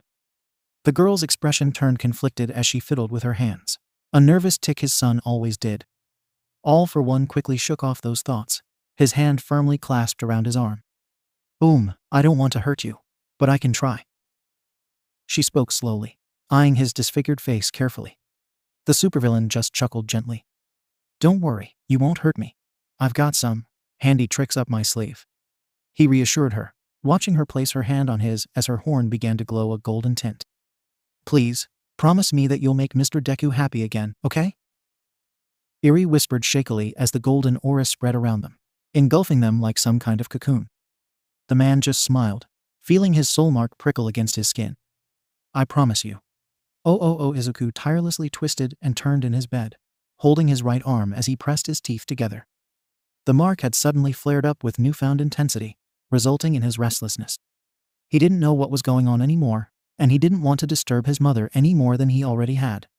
She deserved some sleep after another stressful day of no new info about his father's current location. Struggling with himself for a few more moments, he finally managed to stand up, feeling utterly drained and horrible. Izuku dragged himself out of his room, in which he had holed himself up in for the last 2 days, and snuck out into the darkened hallway towards the kitchen without accidentally waking his sleeping mother. Arriving at the kitchen, he slumped against the counter, exhausted. He couldn't handle living like this much longer. He felt like he was going to die if his father didn't return soon. But he couldn't. He couldn't die now, not after he had achieved so much. Not after he not only got a quirk from his idol, but also joined UA, and started learning how to be a pro hero. Something he had always longed for ever since he was small. He had to keep going. For his friends, for All Might, for the future, for his father, for his mother. He just couldn't give up. A warm tingle on his back let him know that the mark of One for All seemed to agree with this, letting him relax slightly. The greenette sighed, moving over to the cupboard and taking out a glass to fill it with some cold water, only to promptly freeze. His right arm jerked, a jolt running through his very being as something inside his mind suddenly snapped into place. Before he could hold them back, tears sprung out of his eyes, and he wheezed in shock, dropping the glass onto the kitchen counter and collapsing in on himself, his body going limp against his will. Izuku stared wide-eyed at the hallway leading toward the entrance door, his voice getting stuck in his throat as his whole upper right arm seemed to prickle, his mark thrumming underneath his skin and blooming. He was here, Izuku choked, crawling over the wooden floor as he desperately fought for control of his limbs. No matter how much he tried, they wouldn't listen to him. But he had to keep moving. He hadn't felt this in years, and yet he knew exactly what it was. He needed to get to the door. He couldn't lose him again, not when he was oh so close. Izuku gritted his teeth, his unruly green hair falling in front of his eyes as he sat up on his knees and pulled himself up, threatening to fall over the moment he let go of the wall. Narrowing his unfocused eyes at the faint metallic sound of keys rattling, he gulped anxiously, stumbling ever so slightly as he furiously wiped away the tears clouding his vision. His arm burned, and he wanted to sob, yet he kept himself quiet as he pushed himself off of the wall. He was right there just outside that door. He could sense him. He needed. Clack. The noise of the door being opened rang through the silent apartment, making Izuku's breath hitch with anticipation. Heavy footsteps echoed as they hit the wooden floor. Then the door closed again, more hurriedly this time. The teen wobbled on his feet, taking another step and almost tumbling over as he rasped out a broken sob. The footsteps stopped for a few seconds and Izuku wanted to scream. "Please, I'm here. Papa, don't leave me. It hurts, please." A stifled gasp bounced off of the walls, followed by hasty footfalls before. Izuku yelped, losing his balance and falling forward, just when the man he had been waiting for so long finally sprinted into the kitchen, catching the hurting teen in his arms as he pulled him to his firm body, sinking to his knees as he embraced the crying boy. And Izuku sunk right into the embrace, the unbearable burning of his soul mark finally fading and being replaced by a soothing tingle that made him feel whole again. Gently running a hand through the messy curls of the distraught teen, Hisashi Midoriya smiled as he softly shushed the boy he held oh so dear. There, my precious emerald. My sweet boy. I'm so sorry I left you all alone. You were in so much pain, and I couldn't be there for you to mend it. But I'm finally here now, and I won't ever leave you again, I promise." He soothed his trembling child, circling his thumb over the exposed mark on his son's upper arm. His previously tensed muscles relaxed in the tight hold as all worries seemingly disappeared. There was no more hurt, just warmth and safety. So Izuku just buried his face in his father's chest with a wobbly smile on his lips. "Okay. Promise." The teen quietly slurred out, overwhelmed by the feeling of euphoria his mark had just supplied him with. Hisashi chuckled, his blood-red eyes staring down lovingly at his son as his newly healed features squinted slightly. "Welcome home, Papa. Missed you." Something inside his chest churned as Hisashi let the tingling of his mark pulse through his body. "I missed you too, Izuku. I'm home now." He breathed out, carding through green locks as he gave into the familiar warmth. "Let's talk about this in the morning, all right, little gem?" Izuku just murmured something into his clothes, drifting off within mere seconds. Suppressing a soft chuckle, Hisashi picked his son up from his lap and moved to the couch, settling down with his son wrapped protectively in his arms, his soul mark thrumming comfortably now that he finally had his child back in his grasp, while the colorless lotus on his inner arm gave off a faint spark. "Good night, my emerald. Yoichi. I'm going to do it right this time. I promise." 𝐒𝐭𝐚𝐲 𝐔𝐬𝐼. What are you doing up so late, Iri? "Oh, Dad, welcome back. I'm just drawing something for Mr. Deku. Aizawa. Problem child." Asterisk leans over to look at the drawing asterisk Aizawa. HM. Who's the person next to you and problem child? You've never drawn them before, Iri. "Oh, that's the nice mister I met today. I forgot to ask for this name. But I'm sure Deku will tell me who he is once he's back. Aizawa. The nice mister." What asterisk the jingle of Mike's radio show rings through the apartment asterisk Aizawa. It's Nedzu. What could he possibly? Nedzu. Aizawa-kun. There's been an emergency while you were out on patrol, Aizawa. Why wasn't I notified earlier then? Nedzu. The intruder was quite sneaky and remained mostly undetected from my security program. He snuck in at around 22:17 this night and trespassed into the teacher's dormitory before disappearing from sight completely. Aizawa. Asterisk clutches his phone as he spins around to a confused Iri asterisk. Hold on for a moment, Iri, sweetie. Can I see that drawing again? Iri. Oh, sure, Dad. Asterisk hands him the drawing asterisk Aizawa. Aizawa. Nedzu, we've got a problem. Nedzu. So it appears. Aizawa. Asterisk groans asterisk god fucking damn it, Iri. Asterisk gasp asterisk language. Inko. Asterisk yawns asterisk. I should make some breakfast for Izuku. But what? Inko. Asterisk slowly walks out of her bedroom and into the living room asterisk. Maybe some rice and Inko. Inko. Inko. Asterisk Afo and Izuku on the couch jump. Waking up asterisk Izuku. Morning. Mom. What's Ro-o? Izuku. Afo. Inko, honey. Surprise? Inko. Izuku. Afo. I can explain. Inko. Hisashi. News reporter.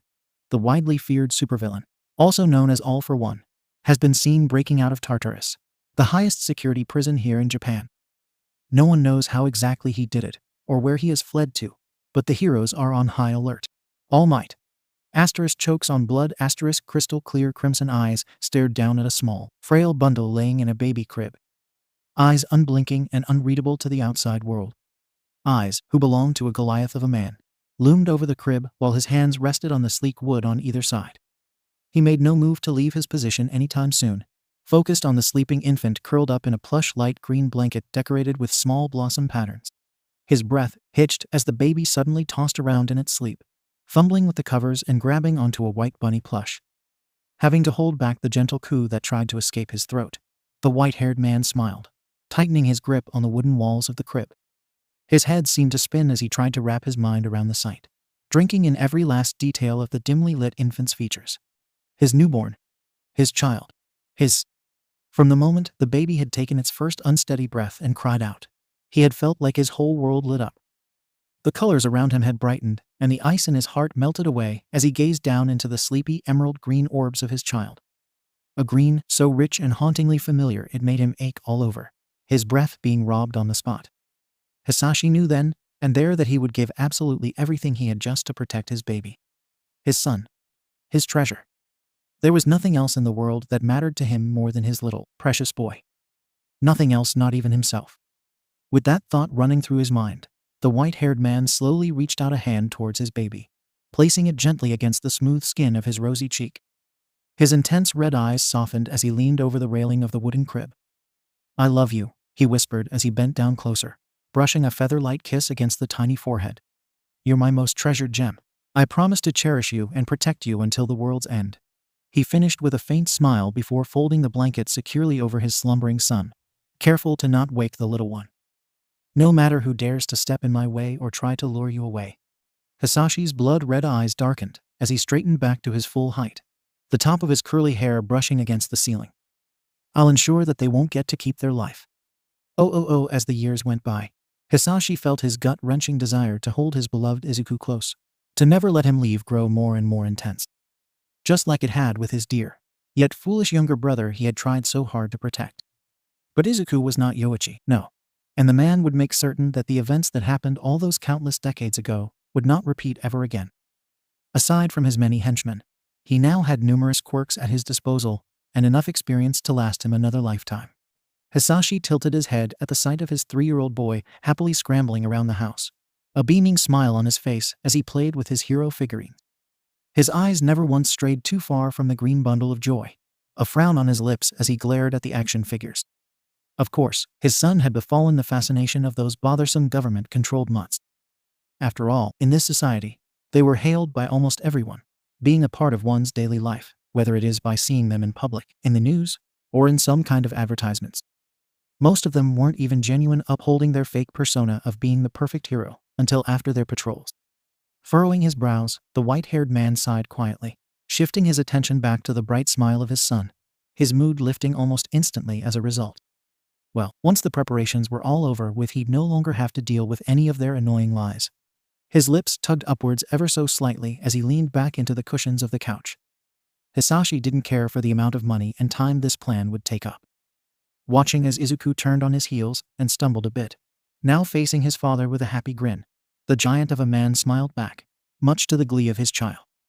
This was all for him, his mind whispered into his consciousness. The ever-starving quirk within him hummed lowly in agreement, its clutches tightening around his mind as his desire increased anew. His child. Suddenly, the green-haired boy beelined for the couch Hisashi was lounging on, setting aside his figurines on the coffee table in favor of climbing on the cushions, shuffling over to his father, and draping himself over his lap with a high-pitched giggle. The white-haired man's lips curved up, a small chuckle escaping his lips as he placed an arm around his son's shoulders, holding him in place as he playfully tickled him. Izuku squealed in delight, fruitlessly squirming in his father's grasp as he fought for air. "Papa," Izuku squawked, twisting in his father's large hands as he swatted at him. Hisashi simply continued to chuckle at his son's feeble attempts to free himself. "What is it, my adorable baby? What do you need?" he teased the freckled boy, squinting his eyes at him. "Mercy. Mercy, please, Papa." The child squealed breathlessly, greedily gasping for air when Hisashi finally relented, instead having turned to ruffle his big hands through his son's green curls. "It seems like you two are having fun." Midoriya stood in the doorframe leading to the kitchen, smiling gently at her husband and son. Izuku immediately perked up, standing up from his father's lap and hopping off of the couch with renewed vigor. "Mama," the child chirped joyfully, running to latch onto his mother's leg. Inko laughed in response, bending down to softly pat Izuku's messy locks. All the while Hisashi just watched silently. A weird coil formed in his gut as he watched the two, the muscles in his fingers twitching involuntarily. His desire rumbled, unpleased. All for one narrowed his eyes. The feeling of his desire was growing more and more unbearable with each passing day. It had gotten so bad to the point where he had trouble watching Izuku play with his mother. His insides itched the more anyone other than him simply stood near, or even talked to his son. Even the quirk's clutches grew more vicious, close to lashing out at anyone interacting with Izuku. A few times he was sure that he would have lost control of his quirk entirely, but he managed to prevent it from happening last minute. Hisashi's self-control was wearing dangerously thin. The urge and sheer want to bring his beloved child to safety, a modern, more secure replica of the vault he had locked his little brother in, was making him lose his sense of reason. But he couldn't. Not yet. Until his plans were complete and all missions against the HPSC were fully carried out, he had to restrain himself. But of course, just like always, a particular fool, who had grown to be quite the headache over the past few years, decided to involve himself in his business and wreck one of his many research facilities. Growling lowly under his breath, Hisashi ended the phone call and turned back to Inko and Izuku sitting on the couch, looking over a new hero comic his son had picked out in the store yesterday. "Damn you, All Might," he cursed the blonde hero silently, a vein on his forehead popping out. Now that the doctor required his assistance, he needed to leave for a week, meaning that he wouldn't be capable to see his precious son. Deep within, All for One rumbled, unpleased as its coils reached out longingly toward the happily chattering child. Hisashi quickly shut it down, gritting his teeth as his desire howled out in frustration. This would push his plans of sending his wife on a lovely vacation trip he had been planning for a few weeks now back by quite a bit. But he had to remind himself this was of way much greater importance. Izuku was of much greater importance. So he relented, shoving those thoughts aside as he moved to quickly collect his briefcase out of the master bedroom. "Hisashi, dear," Inko called out, glancing up from the pages of the comic she was reading, eyes widening slightly in confusion as she took notice of the suitcase he was carrying. "I'm sorry, my jade. Work called me that something urgent came up, meaning I'll be away for a bit," Hisashi said quietly, slipping into his suit jacket as he took the seat beside Izuku on the couch. The freckled boy blinked up at his father, a pout on his face as he crossed his arms over his chest. "Do you really gotta leave, Papa?" Izuku murmured, grabbing a fistful of his father's suit jacket and tugging on it. Hisashi almost froze at this, but mentally scolded himself, clicking his teeth together. "Yes, my precious gem. I'm sorry about that. But I'll be back soon." The white-haired man looked down at his son with soft eyes. Izuku nodded quietly, a hushed whine leaving his lips as he looked away, brows furrowed. Hisashi's heart clenched at the sight as both his quirk and desire reached out towards the green-haired child, cooing sickeningly sweet mumbles of reassurance to him. Not that Izuku could hear them. Sticking out his pinky finger with a small mumble of "promise me," Izuku peeked up at his father, his curls falling in front of his eyes. The man sighed fondly, intertwining their fingers with one another and shaking their hands with a faint grin. His child beamed back at him in response, a smile so blindingly bright and warm it made him feel alive. A smile so addicting he simply needed to preserve it all for himself. "I promise I'll be back soon, Izuku." Hisashi chuckled, ruffling through his son's messy hair with a loving expression before standing back up, picking up his suitcase, and stepping over to the door, retrieving his shoes and keys.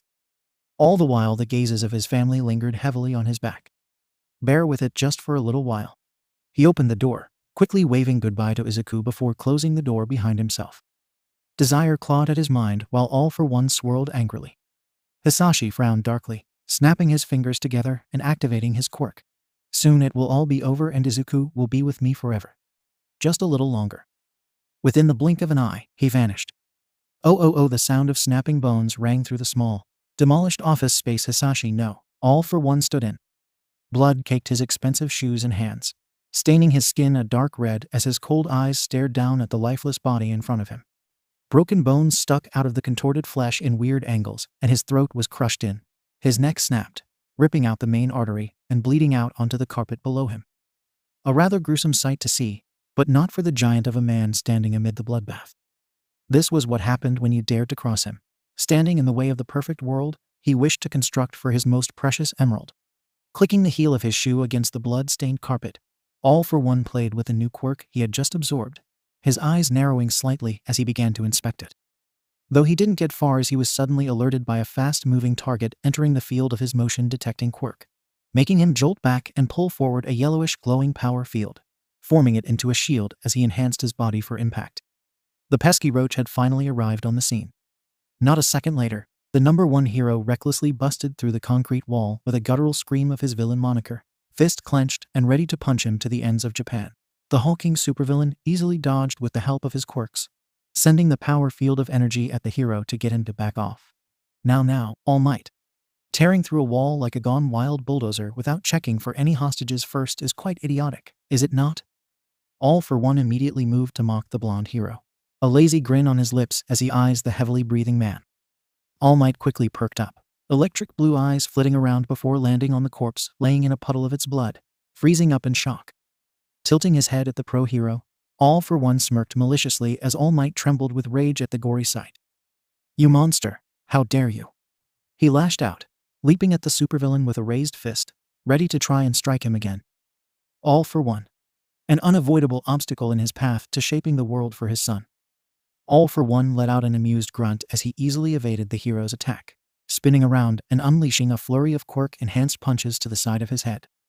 All Might groaned in pain as he stumbled back, clutching his bleeding temple as he tried to regain his footing. "What's wrong, #1?" the white-haired villain taunted, a predatory grin spreading on his face. Instead of receiving an answer, All Might just roared loudly as he launched himself at the supervillain, grabbing the front of his black suit and sending them both flying through multiple walls of the 6th-level office building. "This is for my master and the countless innocent lives you took, you bastard." The air crackled with electricity as they clashed, their powers colliding in a fierce dance of destruction. For almost an hour, the sounds of explosions and crashing debris echoed through the abandoned factory area of the city. While All Might escaped the brutal fight with a destroyed stomach and multiple injuries, All For One had lost not only his upper face from the sheer force of the hero's final punch, but also a crucial part of his core memories residing deep within his mind. Memories he had stored away to keep them safe and secure, torn away in an instant. Once he was successfully recovered from the rubble and brought to his hideout, out of the reach of the HPSC or other law enforcement, Dr. Garaki worked frantically to save All For One's life, his hands shaking as he tried to stabilize the villain's failing body. For hours, he fought to keep All For One alive, battling against the odds to keep him breathing. After nearly 12 hours of intense surgery, Garaki managed to keep his master's vitals stable, having to keep him on life support 24/7, as without it All For One's entire body would eventually shut down. It took the villain more than a week to wake up again, 2 more weeks to fully regain his senses, and almost a month for him to be able to move his damaged body. His mind was still a jumbled mess of broken memories and confused thoughts. The second he had woken up, he knew he was missing something important, but he couldn't quite grasp what it was. The itch of uncertainty drove him mad, fueling his already unstable mind. His quirk writhed and twisted within him, lashing out like a wild animal. Shadows flickered at the edge of his vision, taunting him with glimpses of a small, helpless child with such hauntingly familiar green eyes.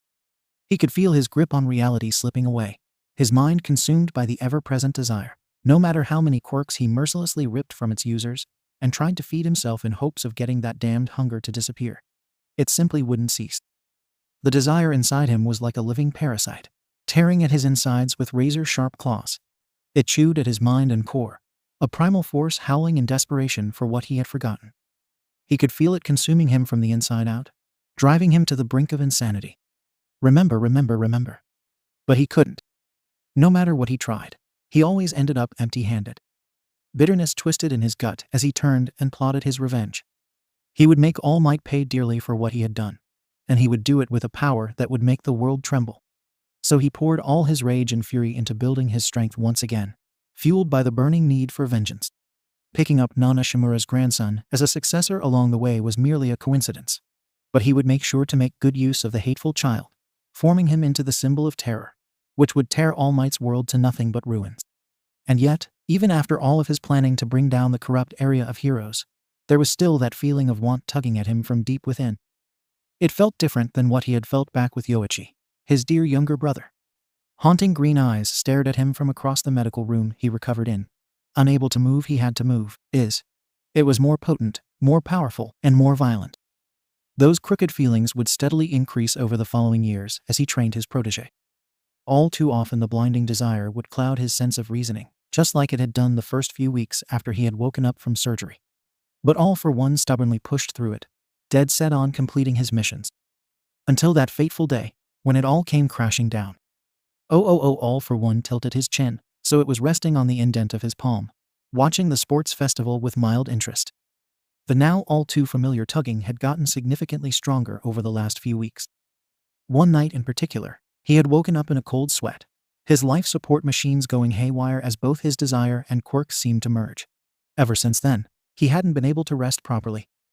The new amalgamation of his desire and quirk howling and crying out to him, driving him crazy as the urgent want to possess, to control, and to keep what he was blindly longing for secure, held him awake, his mood dwindling rapidly after all the time he had managed to stay rational. It was like someone had thrown a canister of gas onto the already smoldering flames, resulting in an explosion of this gut-wrenching hunger. So he thought that maybe watching the sports festival would distract him even a little. Then he'd also get a chance to have a look at the bone-breaking child his successor had been rambling about for the last month, ever since the mission at the 𝐒𝐻𝐵 commenced, referring to him as a green, wannabe All Might who looked like a younger sensei. Sighing deeply, All For One picked up the glass from the desk next to him, swirling the liquid around before using his quirk and tabbing back into watching the broadcast of the new child soldiers, observing the many teens either dodging or fighting the robots of the first obstacle. Keeping tabs on some of the more interesting quirks being shown off by the students, he leaned back in his chair, humming to himself whenever a student almost got too close to being injured badly. Seriously, what were these idiots even thinking setting all this up? Especially for first years. A certain ash blonde caught his attention the moment they showed him blasting over one of the bigger robots with the help of explosions, his prideful face seeming oddly familiar somehow. Yet the coil of desire residing in his core churned, sending a feeling of hatred through his very being. But why was it reacting negatively to that child? He frowned, grasping his glass a bit harder as he leaned forward just slightly, focusing on all of the different faces being shown on the screen. It was mostly students from the hero courses, figures, but also one or two outliers here and there who managed to overcome certain obstacles quite cleverly. The amalgamation rumbled lowly, curiously peeking to the surface the longer the event went on, almost as if it was waiting for something. By now the students had arrived at the minefield, either using their quirks or jumping over them to get back into the stadium and claim first place. The two students leading the charge were both from Class 1A, the ash blonde, who was introduced as Katsuki Bakugo, a name that ticked off something in the back of his mind, and the number 2 hero's son, Shoto Todoroki. Both had rather powerful, versatile quirks, but his desire had made no move yet, waiting, coiled up like a snake ready to strike. As Katsuki Bakugo and Shoto Todoroki charged ahead, the tension in All For One's chest built, his amalgamation thrumming with an almost unbearable intensity. He felt like he was on the cusp of something, so close to finally remembering the thing that plagued him ever since he sustained his injuries. But what it was, he couldn't quite put his finger on it. It itched him, the glass cracking under the intensity he held it with. His shoulders tensed, teeth baring at the almost unbearable pressure rising in his mind. And suddenly, emerald green eyes came into focus, barreling through the pinkish mist of the huge explosion from the mines. His grasp constricted. Forest green curls were ruffled by the wind via the high speeds he was flying at, darting over the mass of startled students. The amalgamation howled. An uneasy, yet blinding smile decorated the young child's freckled face, as it was burned deeply into his core. The glass shattered, hurling himself out of his leather chair. He accidentally yanked at the medical tubes linked up to him, the chair clattering to the ground with the force he stood up with. His stained hands trembled, a few pieces of glass cutting through his skin, but he paid them no mind, shakily stumbling over to the TV hoisted to the wall. A sharp bark of laughter escaped his throat, raspy and wrong. Now he finally realized why he felt like something was missing, out of place, even when he tried to distract himself by raising Shigaraki as his protege. This was what he had been after. This was what he had forgotten what All Might stole from him. All Might had made him forget about his most precious gem. Feeling a vein pop on his forehead, All For One furiously gritted his teeth in an ugly snarl at the screen in front of him, the coil in his innards squirming and lashing out for the curly-haired student, who breathlessly crossed the finish line, securing the first place for himself. The tension fell from his body at the sight, as the amalgamation purred happily. He had finally found him, the source of the countless nights that made him spiral closer to insanity. And now he knew how to satisfy the raging hunger of the amalgamation that had been restlessly plaguing him for so many years. All For One took a shaky step back, taking in the new flood of information, some bits still blurry. He wanted to feel relieved, but he couldn't after all. His son had been taken by his arch-nemesis, and somehow inherited the cursed quirk he had been chasing ever since his younger brother died. He would make that fool pay with his life for daring to take away his child. And if anyone ended up in the crossfire of his smoldering wrath, he did not care what happened to them. All for One spent the next few days gathering his allies, consisting of powerful villains and those loyal to him. He would make sure to strike before the students could go on their week-long trip to their chosen agencies for training.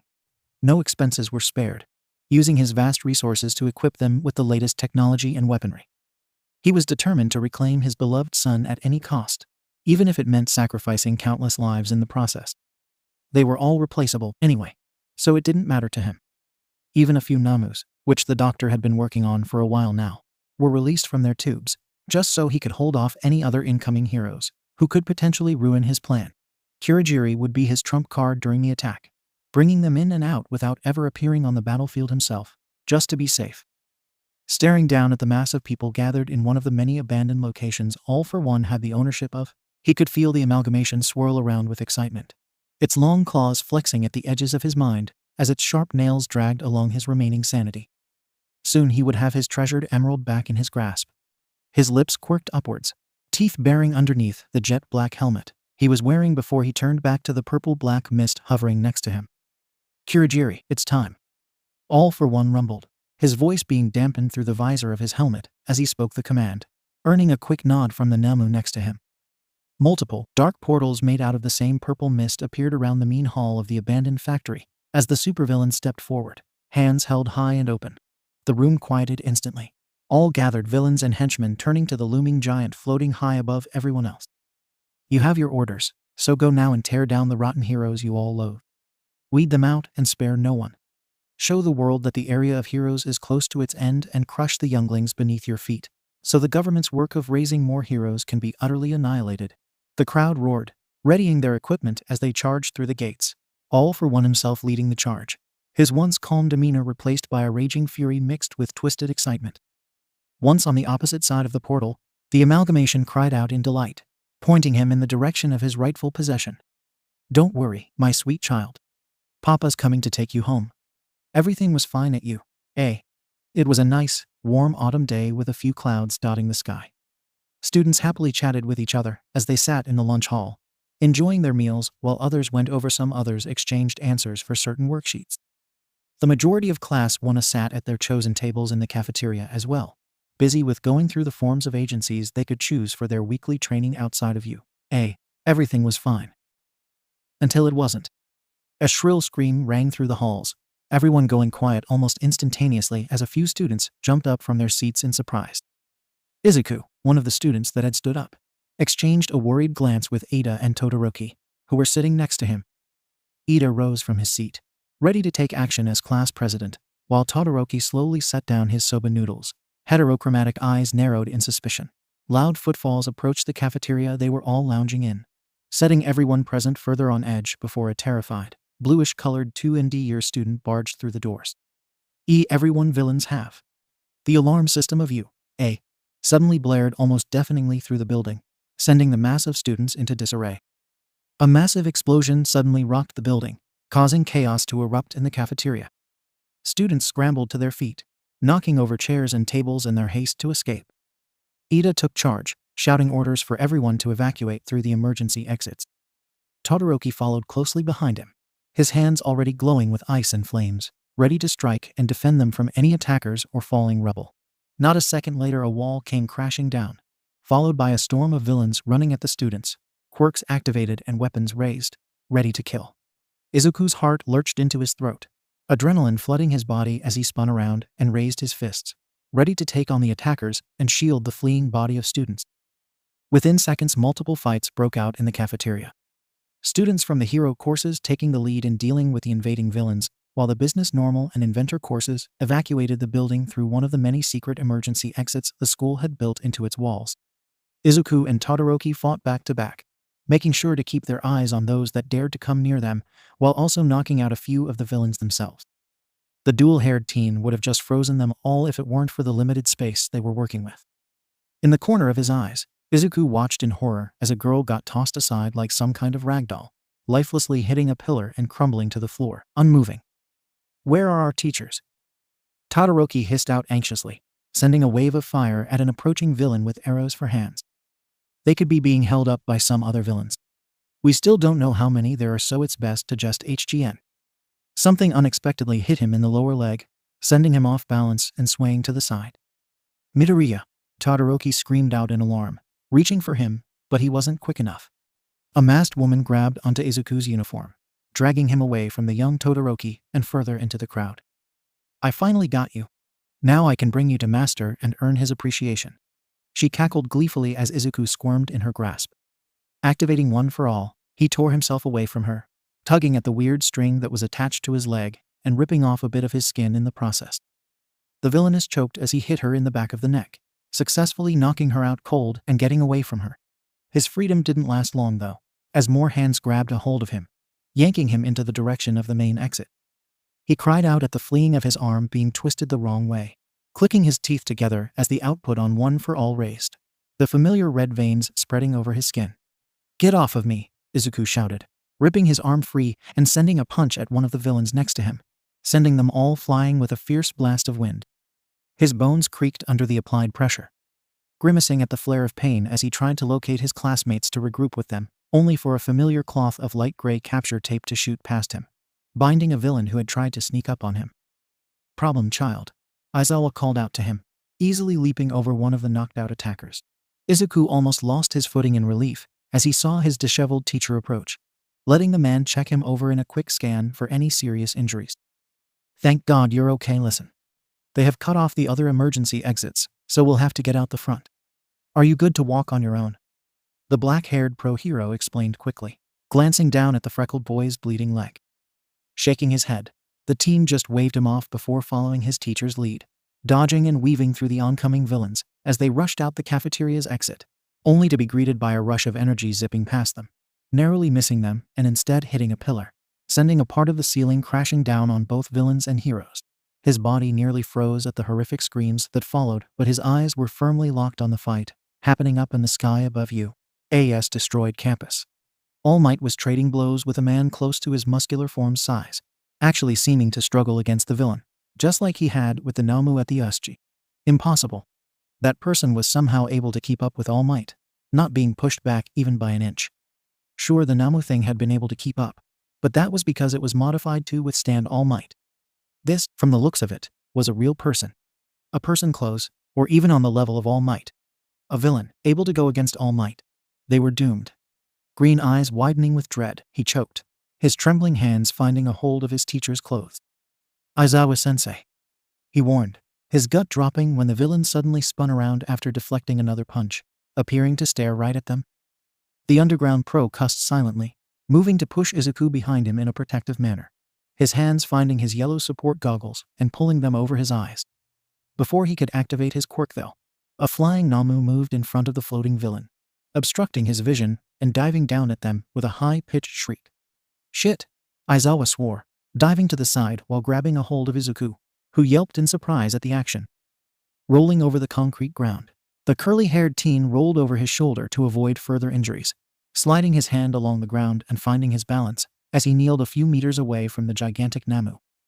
The creature squawked at them, targeting his homeroom teacher, who was trying to create some distance and bind it with his capture weapon.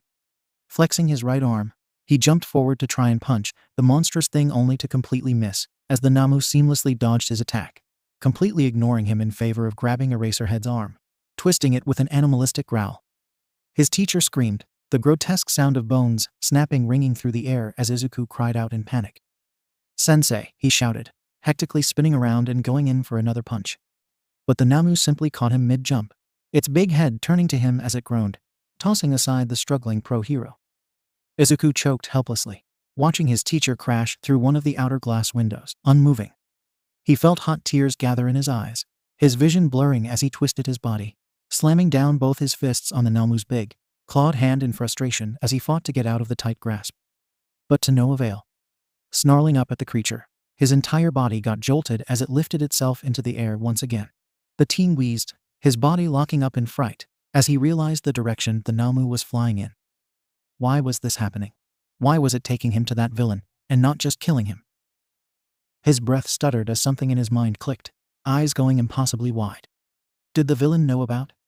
Quickly raising the output of One for All, Izuku smashed his fists into the Namu's hands, his bones creaking in response.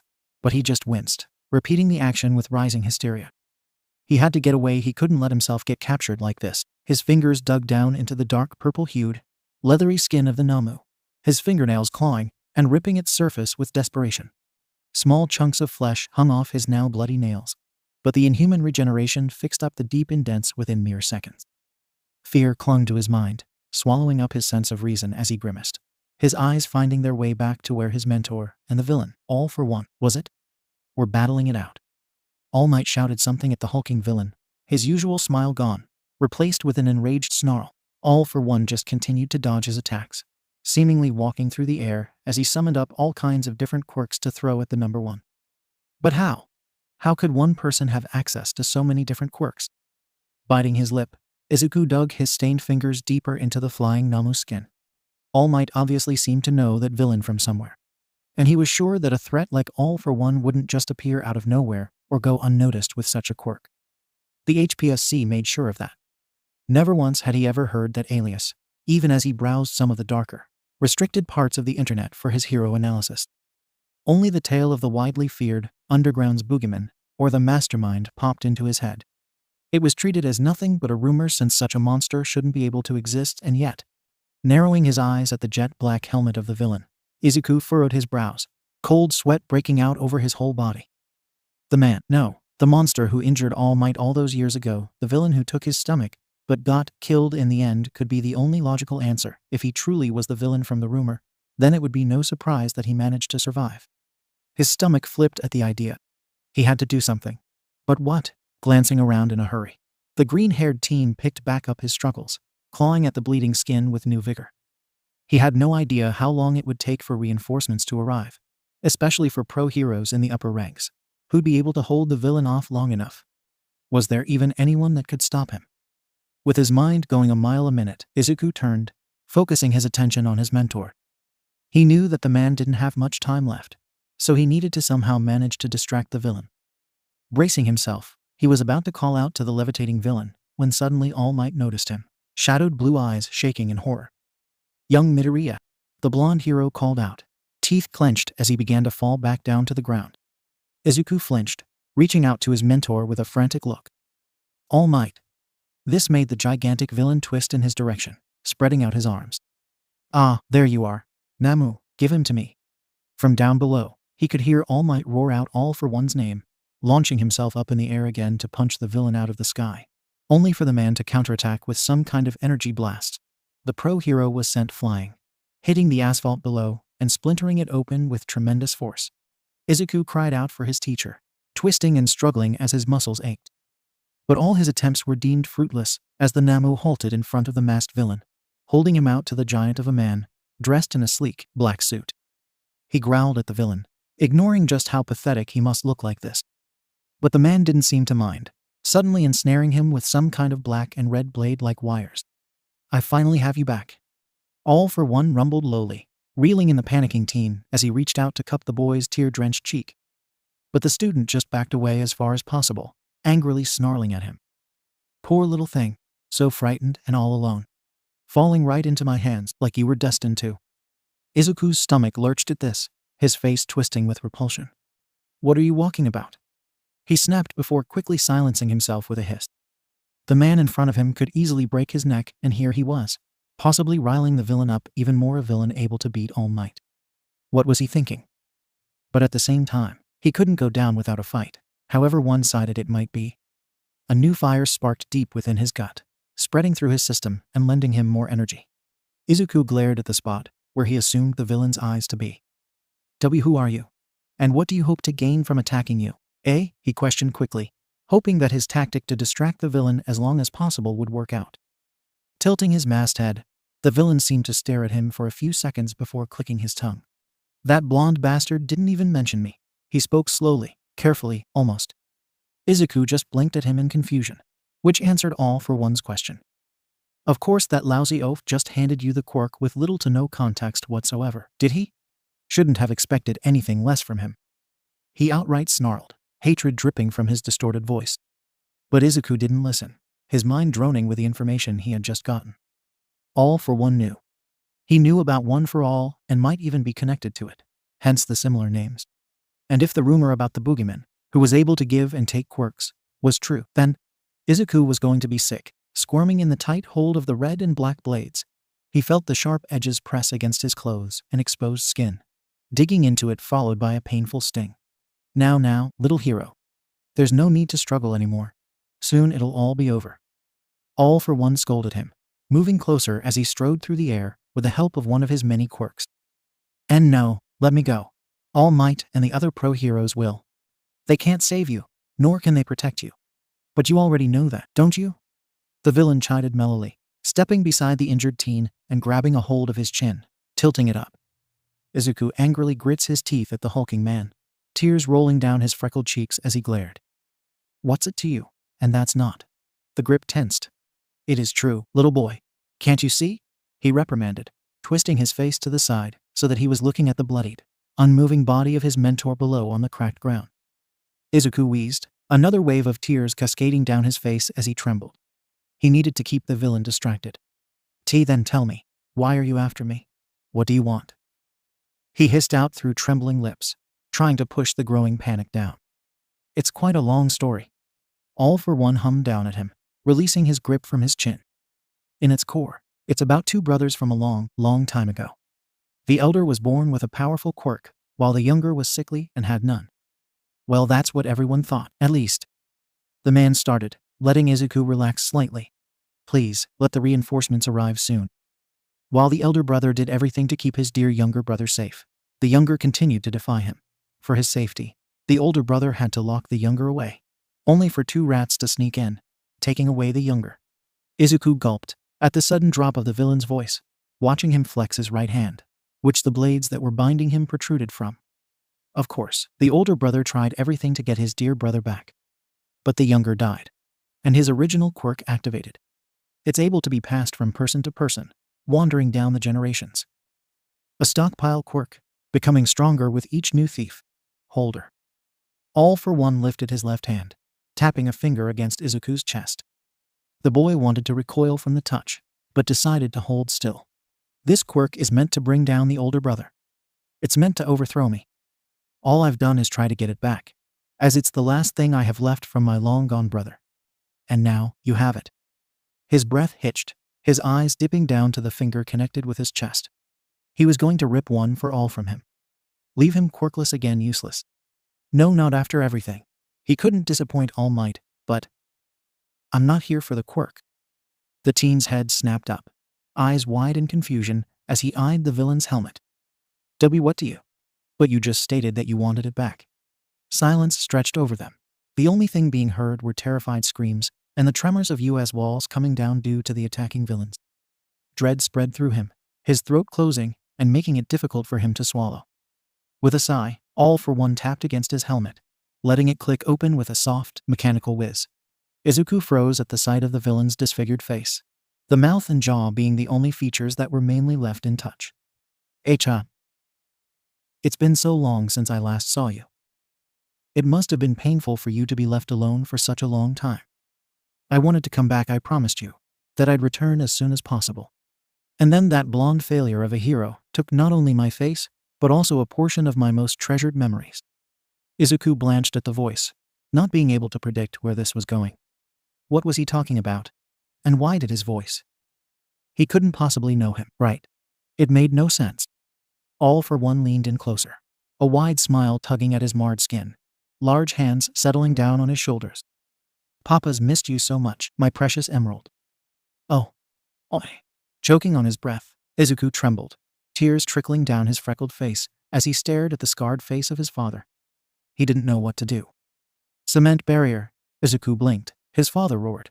The blades that had been binding him shattered and suddenly there was a huge wall separating him and the villain. Before he knew it, he began to plummet down toward the ground with a surprised yelp.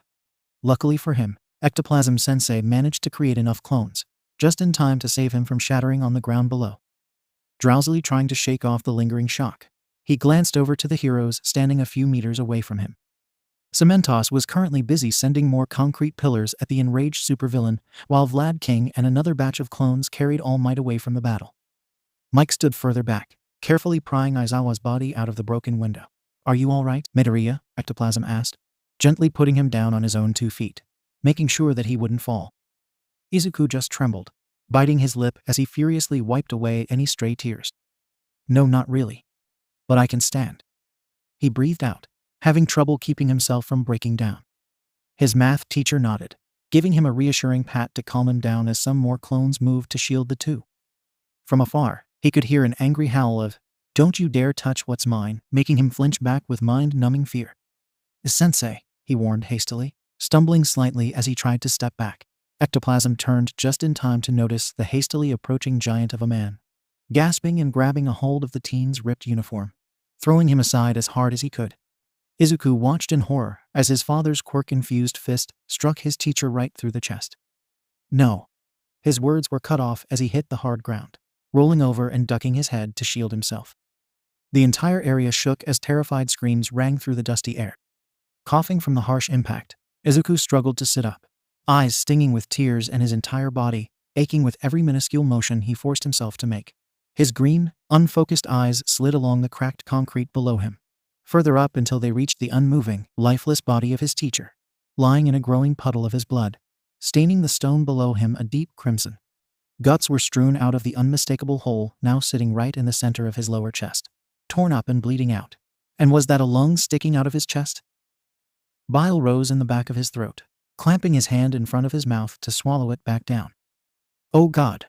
He gagged as the rising stench of metal penetrated his nose. "You damned bastard!" He could hear Midnight's voice scream out, but he made no move to look away from the corpse. He couldn't. His teacher had died because of him. Because he couldn't do anything but watch useless, pathetic Deku, not being able to do anything. Izuku sobbed, flinching as another scream tore through the air, accompanied by the sound of multiple bones being crushed. Midnight, no. This was his fault. Get away now. He was here because of him. We need All Might for this. He had to take responsibility and face his father. Forcing down the incoming panic attack, Izuku balanced his weight onto his arms, shakily sitting up on his knees as he finally moved his eyes away from the gruesome sight in front of him. All for One was furiously lashing out at his teachers, targeting 𝗵𝗲𝗃 in particular with the red and black blades from before. His breathing hitched as Izuku scrambled up onto his unsteady feet, sprinting over while Midnight Sensei was forcefully grabbed by the throat, her right arm shattered with a bone protruding through the skin of her elbow. The villain was about to crush her throat.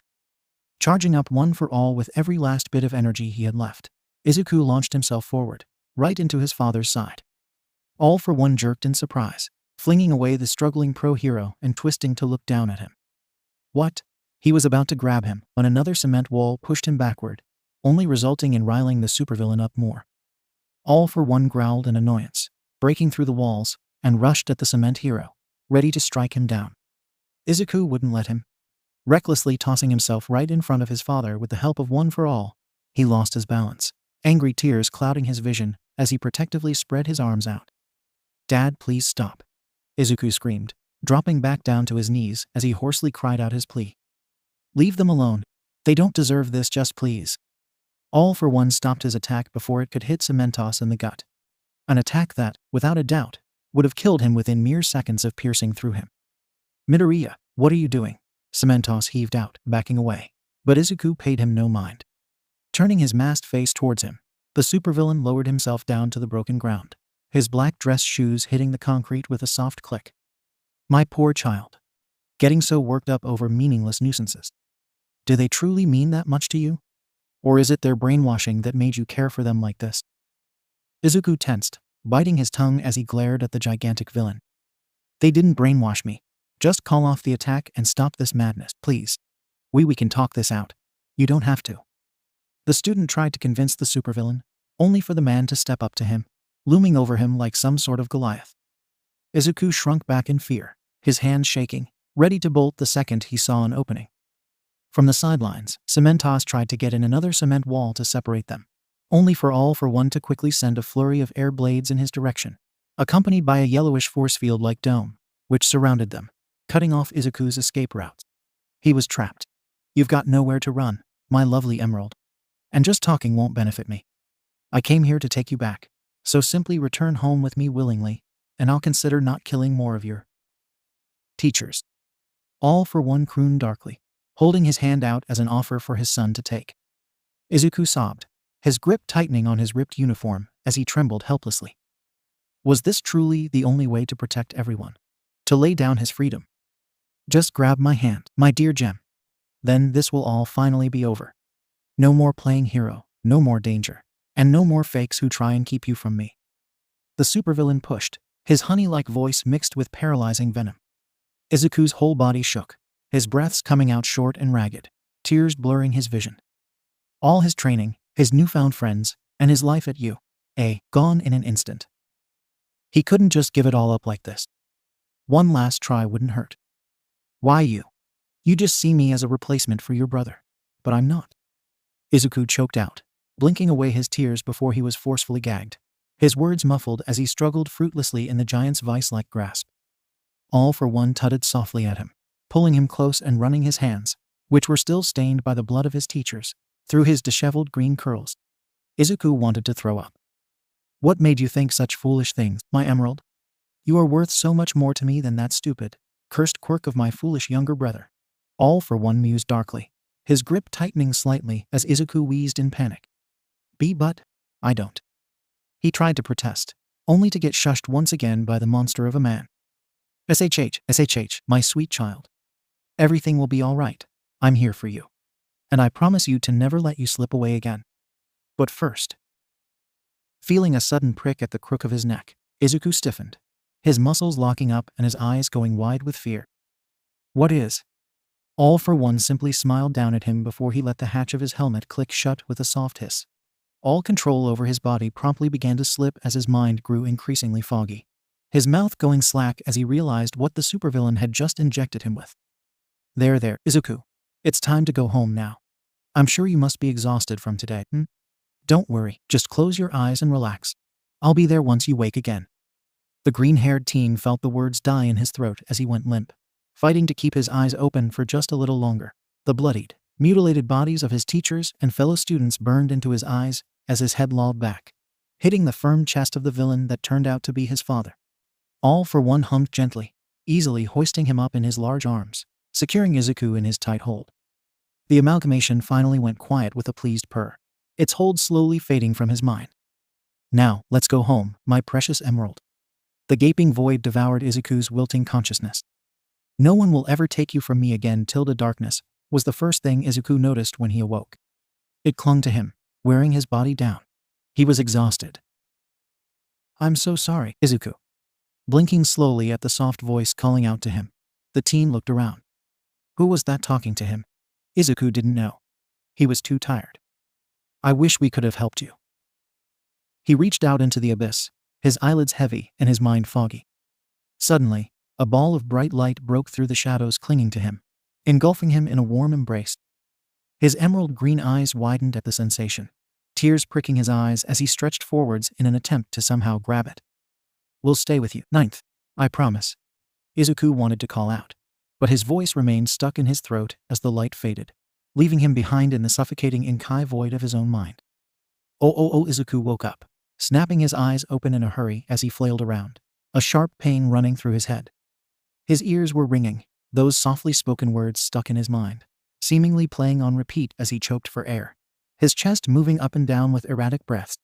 Who was that person in his dream?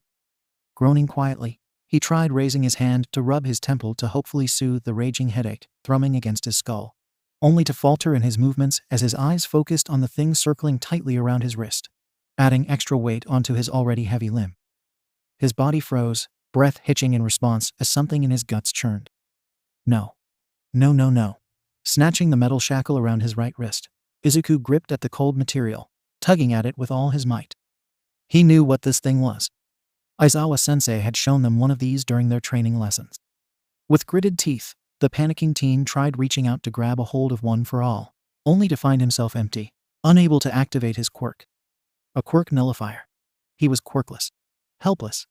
It hit him like a freight train, his lungs constricting as his throat went dry with terror. It was getting harder and harder to breathe, his vision blurring with dark spots invading his field of sight. This couldn't be happening. Clawing desperately at the unbending metal, Izuku fought back tears of frustration. All for one. No, his father had taken him and locked him in whatever this hellscape was. He quickly scanned the walls around him for any sort of exit, only to find that the room seemed to be completely sealed off, aside from a big, metal vault door on the far right. He was stuck with no way out of this nightmare. Izuku's fingers slipped from the quirk nullifier around his wrist as his breathing rattled his aching lungs, burning his throat whilst hot tears rolled down his distraught face. Having no way to push down the steadily increasing panic attack, the teen sobbed, although it sounded more like a choked whisper of fright. Some kind of hero he was. The walls felt like they were closing in on him, weighing heavily on his already hurting lungs. Both mind and body slowly shut down on him, everything growing fuzzy and distant as he curled up tightly on the covers, shaking uncontrollably.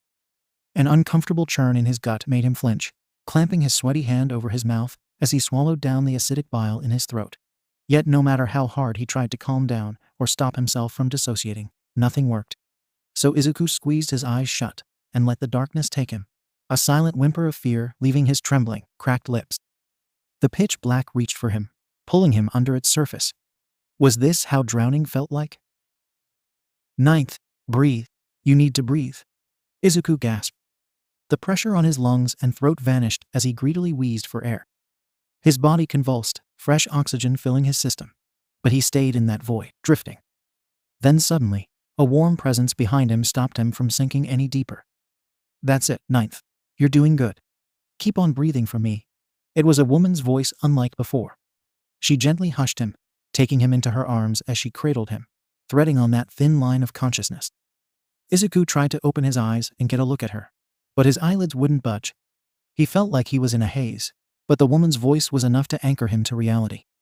The woman began to stroke his hair as she whispered comforting words, and slowly, Izuku started to relax, his muscles unwinding from their tense state.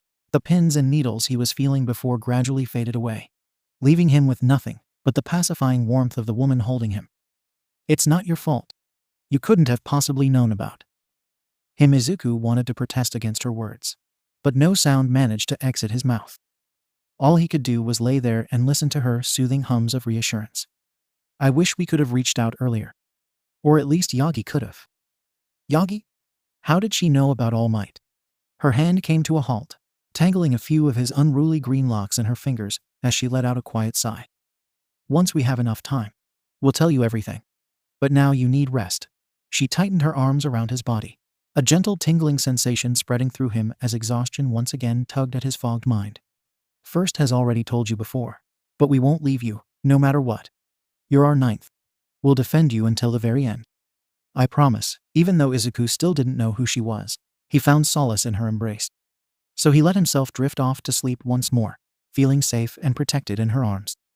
When Izuku woke again, he was alone in the room, the quirk nullifier still firmly attached to his wrist. He sat up slowly, his head still pounding, and took a deep breath, trying to calm his nerves. The dream, or was it some kind of vision, still embroidered deeply into his memories. Raising his right arm, he peered at the metal shackles still around his wrist. A small, green blinking light indicated that the quirk nullifier was still in effect, sending a small shiver down his spine. But he couldn't let himself get caught up in unnecessary panic again. The best course of action right now was to explore the room and look for anything that could possibly help him escape. Despite feeling weak and unsteady, the teen persevered and managed to pull himself up into a sitting position. He then dragged himself to the edge of the soft mattress, pulling the tangled covers with him. In just a few seconds, he was able to see clearly in the dimly lit area. He could easily examine the well-organized furnishings in the spacious room. Near the vault door to the right, there was a small seating area with a single table and 3 chairs.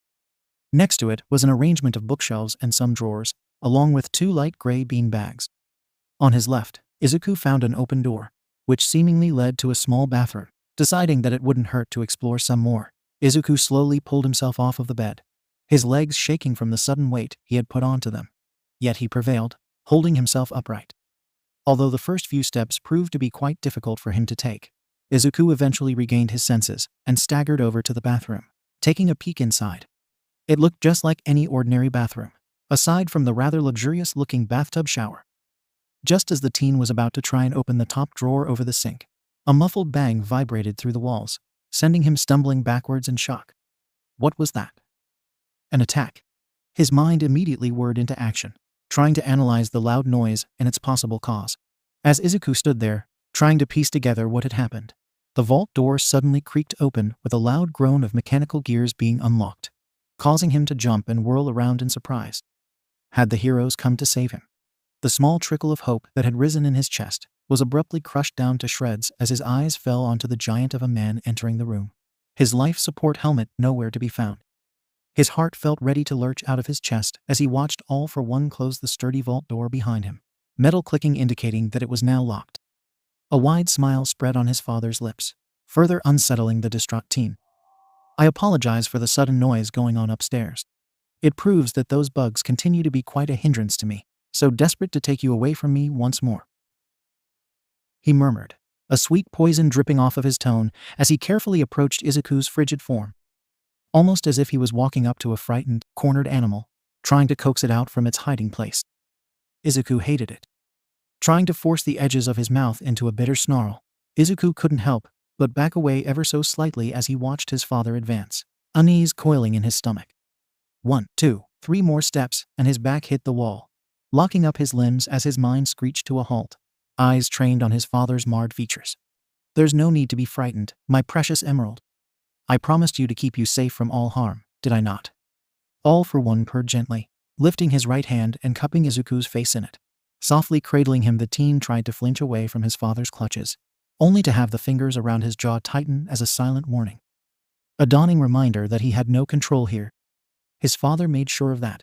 His fingers twitched at his sides, finding their way into his shirt, the one he had worn under his school uniform, and tugged harshly, trying to ground himself as his irritated eyes stung with unshed tears. He didn't know what to do. Izuku was caged within these suffocating walls, and even if the heroes managed to somehow get to him, they would stand no chance against the supervillain who not only was able to trade blows with the #1 hero, but also tore out All Might's stomach a few years ago, scarring him for life. After several agonizing seconds of tense silence, the near-bruising grip on his jaw slowly went lax. But Izuku made no move to turn away, too afraid of the giant of a man towering over him, observing his every move with rapt attention. Forcing himself to even out his erratic breaths, Izuku swallowed down the burning urge to just scream, instead focusing on the rough texture between his clenched fingers. There we go, little one. I despise having to hurt you, so please do not push me to do so. His father exhaled lowly, moving his hand up to the unruly green locks of hair, brushing through them and entangling a few knots he came across.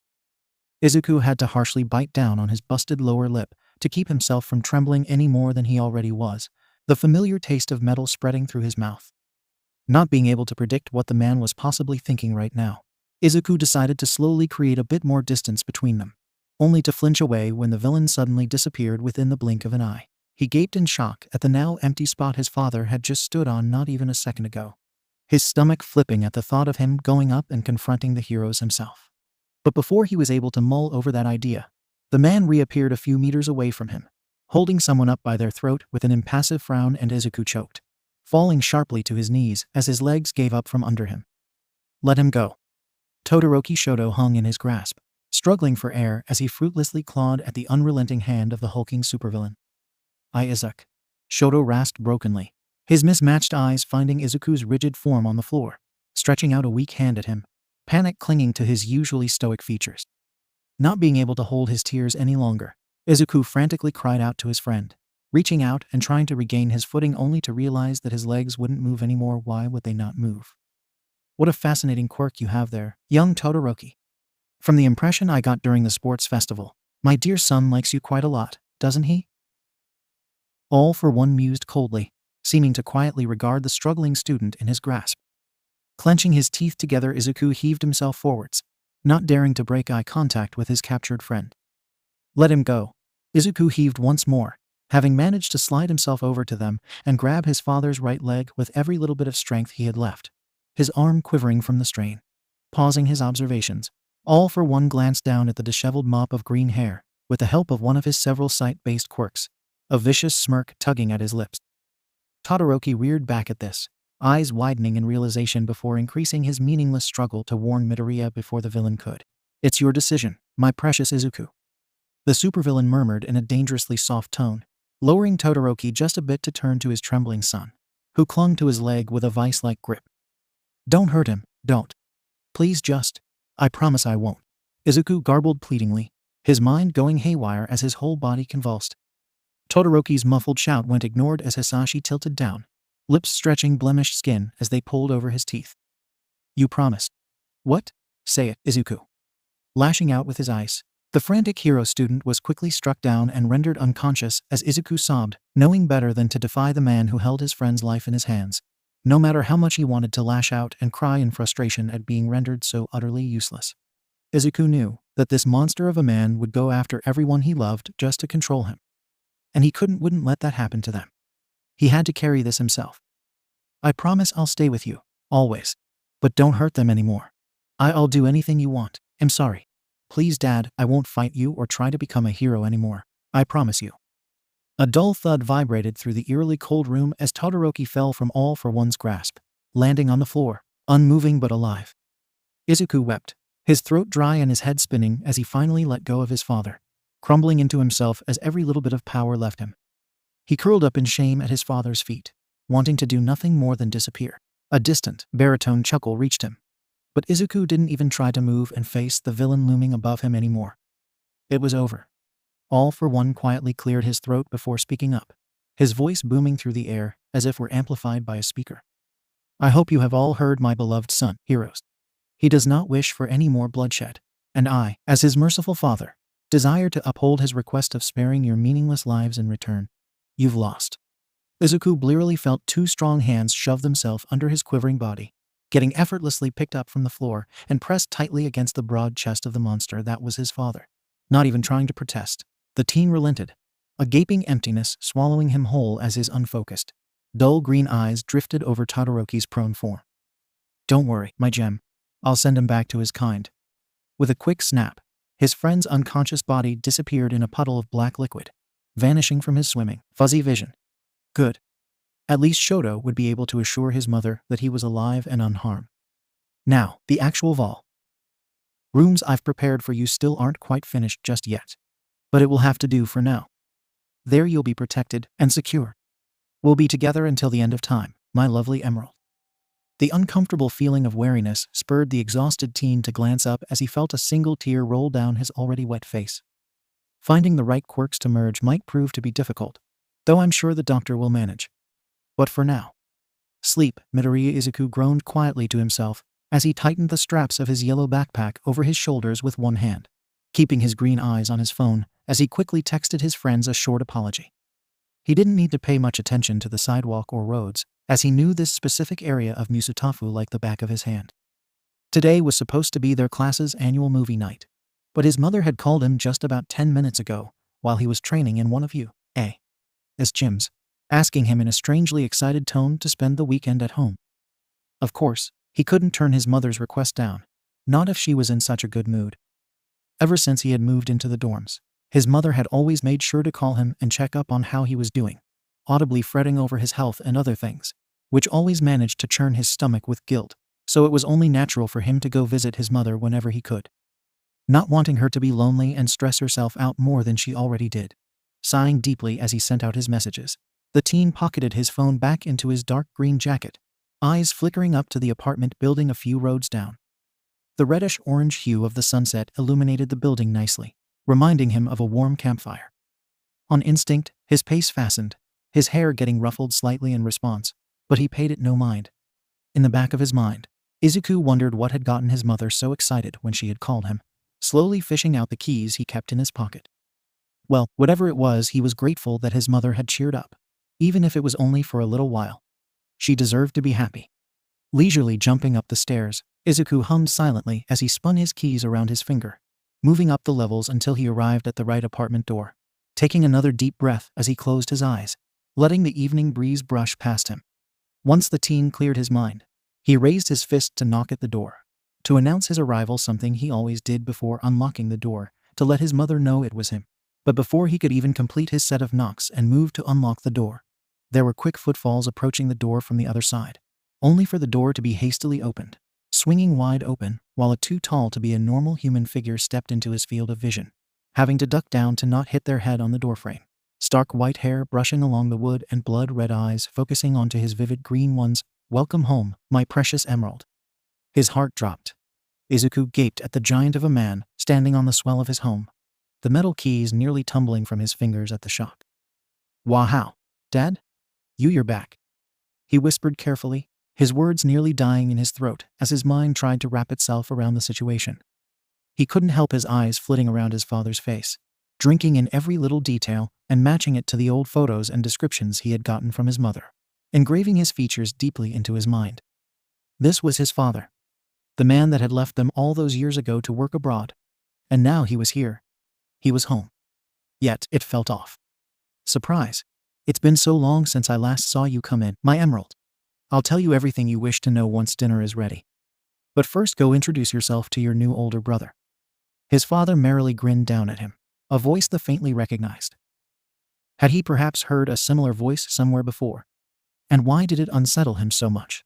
Before he could indulge more in those thoughts, the white-haired giant moved aside and pulled the very confused teen further into their flat, only to push him into the living room, where a dreadfully familiar pastel blue-haired villain sat, lazily lounging on the green couch with a small gaming console in his hands. Izuku stared, unable to fully process the whole situation, his green eyes impossibly wide as the color rapidly drained from his face, his yellow backpack slipping from his grasp, landing on the floor with a small thud. In return, Shigaraki simply choked out a distressed noise, the Game Boy in his hands crumbling to dust within seconds. "Oh, what in the foo, God, why so that's why. Dinner was, to keep it mild, awkward as fuck." Shigaraki kept on openly staring at Izuku while Izuku glared back, his entire body tensed up and ready to leap into action if the young villain as much as inched his hands anywhere near his mother, although his parents didn't seem to indulge in their staring contest, too caught up in conversing all about how Hisashi's stay in the US went along as they moved into the kitchen, leaving the two to sit alone at the table. Just fantastic. God, this was so damn uncomfortable. Steadily breathing out through his nose, Izuku's grip on his fork flexed as he leaned back, studying the villain's face with a placid frown. "So, how's the league doing, Shigaraki?" he asked hesitantly, wanting to at least lift the tense atmosphere just a tad. Shigaraki blinked slowly in response before seemingly snapping out of his stupor, mirroring his posture. "Those idiots have been annoying the hell out of me, as usual. How's your group of hero worshippers been handling themselves?" the villain asked, almost teasingly tilting his head to the side as he carefully set down his spoon, having finished his miso soup. Izuku glanced down at his fingers, his brows furrowing at the caution the light blue-haired man used while handling his utensils. "They've been improving a lot," he mused, pointedly ignoring the little jab directed at his friends. His eyes kept track of Shigaraki's hands while he took a quick bite of his pork chop. "Especially since we are getting closer to the end of the year, they're pushing themselves harder than ever." Shrugging his shoulders at his enemy? Brother? Brenemy? The student sighed, catching the minuscule twitch of Shigaraki's pinky finger just before the spoon crumbled into dust. The villain cursed under his breath, eyebrows knitting together in frustration, while Izuku frowned. "Do you not have gloves that help you regulate your quirk?" the elder grumbled under his breath as he brushed together the tiny pile of dust. "I do, but I trashed those while playing Mario Kart." Suppressing a breathy snicker, Izuku smiled and turned towards his backpack, pulling away the zipper and rummaging through it. After a few seconds of searching, he resurfaced from under the desk, holding out a pair of dark green artist gloves for the villain to take. "You can have mine for the time of being. I usually use them for my sketchbooks, so I don't accidentally smear any of my sketches or drawings. But since I have so many gloves anyways, I don't mind lending this pair to you." Red eyes widened in surprise as the man sitting across from him glanced back and forth between the pair of gloves and his expression. His own features tightened with confliction and wariness. After a few seconds of hesitation, Shigaraki slowly reached out, carefully picking up the gloves between his thumb and index finger. "Thanks, I guess," he muttered, almost inaudible, but Izuku managed to catch it. It took Shigaraki nearly a minute to fully pull on the gloves, tugging at them while making sure that he didn't accidentally touch the fabric with all 5 fingers. Izuku just silently watched his practiced movements, chewing on the last bit of his pork chop. He wondered if he should rope the young man into another conversation when soft laughter rang from the kitchen, making Izuku turn his head just slightly to focus on his parents. Copying his movements, Shigaraki leaned to the side, lazily swinging an arm over the back of his chair before gagging at the domestic display of affection between the two adults. Izuku simply grimaced, watching his mother drag his father down into a kiss. Right, his father. A man he had been warned about by All Might multiple times, especially after the supervillain had somehow managed to not only escape Tartarus, but also rip the whole prison down to its foundation, leaving nothing but chunks of debris in its wake. A man who apparently turned out to be his father, currently standing in his kitchen, kissing his mother. Great. Feeling his lower eyelid twitch, Izuku slowly tore his gaze off of his parents, sighing deeply as he massaged his temples. Jesus Christ. What the fuck is wrong with my life? Izuku whispered, feeling the beginnings of a headache starting to form at the back of his skull. He would be hearing about this all night from the previous holders, wouldn't he? Raising his eyes to look back at the very much disturbed-looking villain, he winced, his fingers twitching for something to distract himself. So, he awkwardly cleared his throat, hoping to regain Shigaraki's attention before the young man's hands slipped and disintegrated the chair with how hard he was gripping it. I'm guessing that you had know about this. Gesturing helplessly toward the kitchen, he watched Shigaraki shake his head soundlessly. Do I look like I knew about this? 𝐎𝐩𝐢𝐴𝐻𝐿𝐼. Sensei never mentioned that he even had a family before this morning. I mean, he hinted at it a couple of times, but I thought that they were. He fumbled over his words, his face scrunching together. Dead, Izuku added carefully.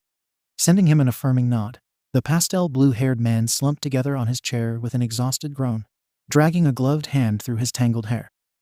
The teen couldn't fault him, as he himself was starting to question his sanity. They fell back into an uncomfortable silence, not knowing how to proceed with the conversation, when suddenly a 𝐒𝐩𝐢𝐴𝐻𝐿𝐼 rejoined them in the dining room, giggling softly while dragging all four Hisashi after her. Izuku really should be more distraught about the fact that his father was an SS-ranked supervillain feared by all of Japan. But he couldn't bring himself to care right now. Plus, he had seen weirder shit in those fanfictions he stumbled across while browsing 𝐕3. And no, he was not going to specify that. Izuku, my dear gem, we'll be going out for another few hours. I hope you don't mind, but my diamond was insistent on it. Blinking owlishly from his mother up to the absolutely besotted look on his father's face, Izuku screamed internally but quickly shoved it down, forcing a small smile onto his lips. This was for his mother, he mentally reminded himself. Of course. Have fun, Mom. Dad. His father flashed him a wide grin before turning towards Shigaraki, who sat frozen on his chair, his eyes flitting back and forth between him and 𝐒𝐭. Thank you, little emerald. In the meantime, why don't you get to know your new brother a little bit better?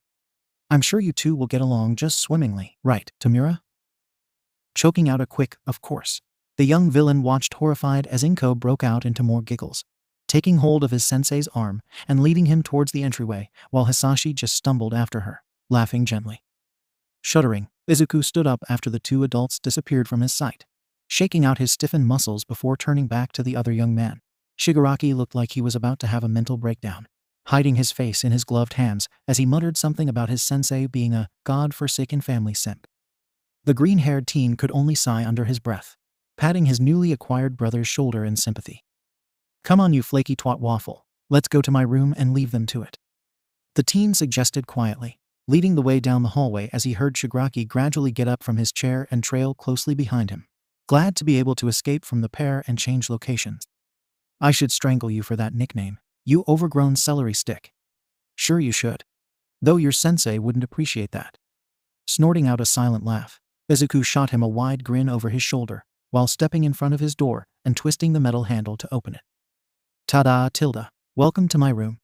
There's not much in here since I moved into the dormitories, but yeah, sit wherever you like. The teen mused, dropping down on the chair at his table and picking up his beloved mechanical pencil, tapping it against the notebook lying on the surface. The villain softly closed the wooden door behind them, studying the small room with a neutral expression until his red eyes fixed on the small collection of hero merch he had left here after moving into the dorms. His face immediately dropped in pure mock disgust, his hand twitching as he slowly crept over to the collection. Those hideous things, retching dramatically at an All Might plushie sitting on top of the small mountain of merchandise. The young man was just about to pull off his right glove when Izuku twisted around in his chair, crossing the distance between them within a second. The sharpened tip of his mechanical pencil pointed directly at the pastel blue-haired man's irritated throat. Touch my merch, and I will snap your spine like a pretzel, you miserable dry-ass wretch. Shigaraki openly gaped at him in surprise, slowly raising his hands in defeat as he carefully backed away from the merch collection, which looked suspiciously like some kind of shrine. Jesus, kid, where the fuck was any of that attitude when we first met? Or when I talked to you in the mall? He rasped out, chuckling lightly as he sat down on the edge of the bed. Wouldn't you like to know, weather boy? Izuku sassed, skillfully spinning his pencil between his fingers while raising a challenging brow at the villain. The older teen huffed out a laugh, a sly grin overtaking his face as he tilted his head to the side. You know what, I think living with you isn't gonna be so bad after all, little brother. We'll see about that, big brother. Izuku smiled back sweetly but relaxed in his chair, watching as Shigaraki pulled out his Game Boy and began fiddling with his gloves to ensure they were fully on. Oh well, this was apparently his life now. How fun. He was way too tired for this. 𝗬𝗍𝗍𝗍𝗏𝐽𝐻. Meanwhile, in the vestige world. 𝐒𝐻𝐽𝐻. What the fuck, Banjo? Do we have to live with this fucker around now? And Yoichi, can we please just Yoichi? We'll have to talk with Ninth first, but I'm sure he'll let us take over for just a bit. Banjo. Good, I want to haunt this bitch's life and make him suffer. Third. Asterisk rolls eyes asterisk, don't we all? Nana. Well, I'm glad that my grandson and our dear Izuku are getting along. Yoichi, me too. I thought they were going to throw hands, but they chilled out pretty quickly. Izuku, who can hear them, and second. Asterisk tired sigh asterisk vestige all might. Asterisk stares in horror asterisk. Yoichi. Yoichi? Oh god, wait, Yoichi. Is he trying to pass on the brother complex? Somewhere across the city. All Might. Asterisk hums while driving down a highway asterisk. All Might. What a nice night. The villain rates in Musatafu have slowly been dropping lately, even with the escape of all the convicts. I wonder why All Might. Asterisk sees a foe, and Inko out of the corner of his eye asterisk All Might. All for Onjegir. Detective Tsukanchi sitting next to him. All Might. All right, everyone listen up. Aizawa rumbled out, staring down his class, while he leisurely leaned on his wooden desk. We'll be doing a field exercise today for which Class 1B will be joining us. So get your suits and support items and go change. I'll be expecting you down by the front doors in 10. Anyone who decides to daddle and arrive too late will get the honor to play as a training dummy for the whole exercise. Immediately, the students jumped up from their seats in a flurry, running to grab their suitcases from the wall drawers and dash out of the classroom down towards the changing rooms. Izuku followed along swiftly, fumbling with his suitcase as he rushed past both Kaminari and Kirishima, taking the lead alongside Bakugo and Ida.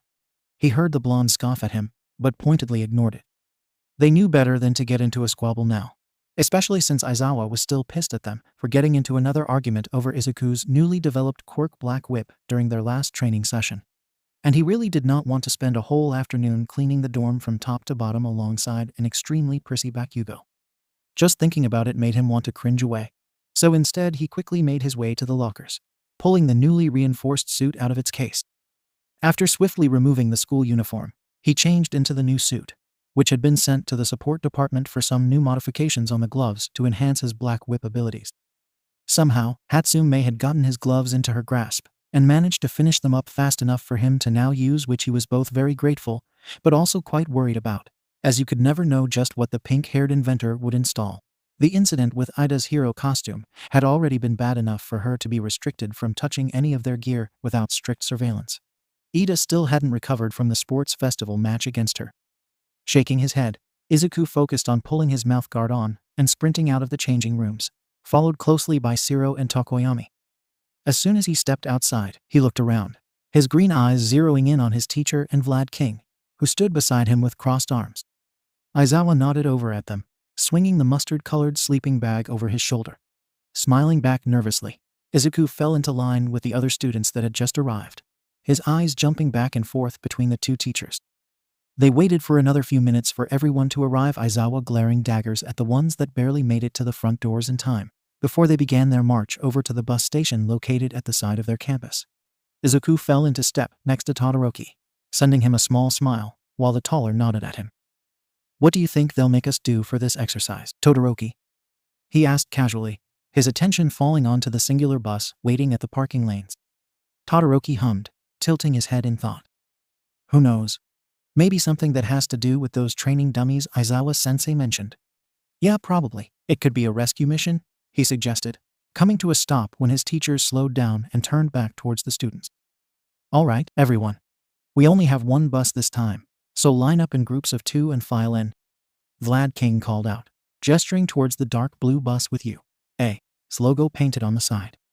Fidgeting slightly, Izuku nervously glanced toward a certain ash blonde, who seemed to be flipping off a rather agitated-looking 𝗵𝗲. "Oh no," Izuku grimaced, letting Todoroki tug him along into the bus. "Come on, Midoriya. I managed to smuggle in one of those protein bars you like." Choking slightly at the sight of the protein bar, Izuku twisted to look at his friend with wide eyes. "Todoroki-kun. But why would you?" The taller simply shrugged, handing over the bar before dropping down into his seat. "I noticed that you didn't eat anything with us this morning, and took it with me just in case.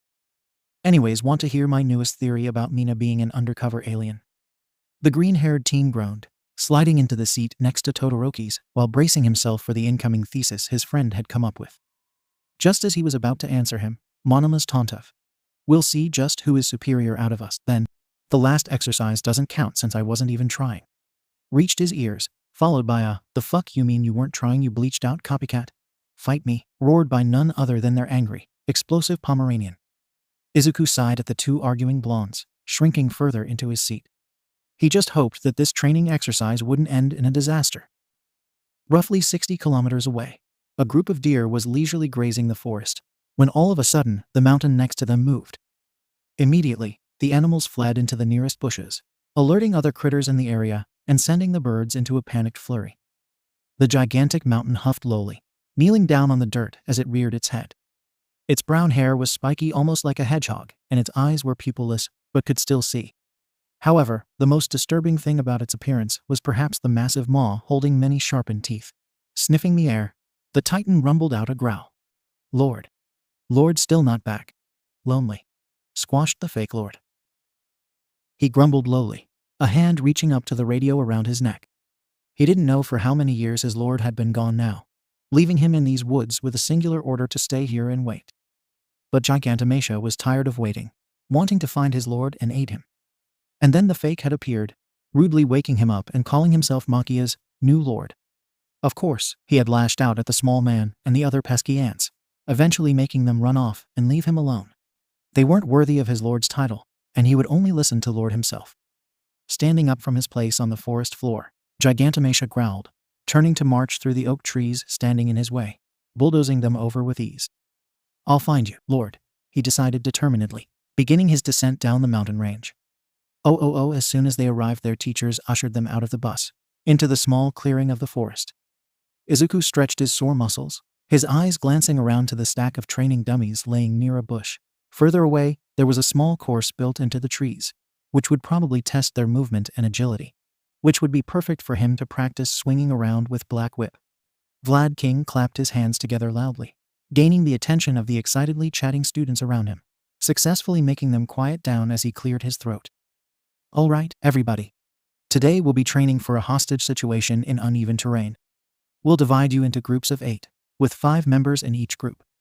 While 2 groups are facing off against each other, playing villains and heroes, the others will be working on their agility in the course setup." There it was, that damned feeling of forewarning growing in his gut. Nervously glancing around, he caught the eyes of a certain blonde, who snarled angrily at him. Great. Ducking away, he inched closer to Todoroki and Tsuyu, who stood about a meter away from him. "Please don't put me against Kekken. Not again," he prayed silently, getting a concerned look from Jiro, who he sheepishly waved off. "The members of each team will be randomly chosen, since in certain situations you cannot choose with who you'll be partnered up. So line up and draw 1 card out of this box," 𝗏𝗏𝗃 explained, gesturing to the small wooden box he held in his hands.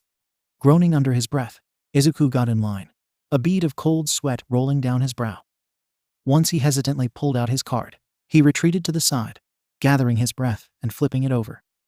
"Why am I on a team with Deku, damn it?" Bakugo's frustrated voice rang in his ears as Izuku's eyelid twitched. His other 3 teammates Sato, Takagi Setsuna, and Shoji simply moved away from the furious ash blonde, not looking happy to be grouped up with him. Turning away from his angry classmate, the green-haired instead focused on analyzing the group they had been put up against. Monoma, Nito, Tsuburaba, Ajiro, Kaibara, and Mina stood a bit further away, seemingly discussing a plan for the exercise, occasionally glancing in their direction. Monoma did not look very excited to have 2 students from Class 1A, but at least he wasn't riling himself up like he did with 𝗵𝘃𝗀𝗀 earlier. Speaking of 𝗵𝘃𝗀𝗀, Izuku really did not want to be anywhere near the 2 blondes if they decided to clash. Sighing, Izuku straightened his back, watching as Aizawa walked up to their group and instructed them to follow him, as they were the first team to try out the villains versus heroes hostage situation. Because of course they had to go first. The pro hero led them further into the forest before he stopped in front of a larger tree with a dummy tied to it. This will be one of the 3 dummies the hero team will have to locate and rescue. They are not to be destroyed. If that happens, points will be taken off. If your team loses too many points or doesn't manage to rescue or defend the dummies, you will fail. You are allowed to attack one another, as long as you keep the injuries minimal.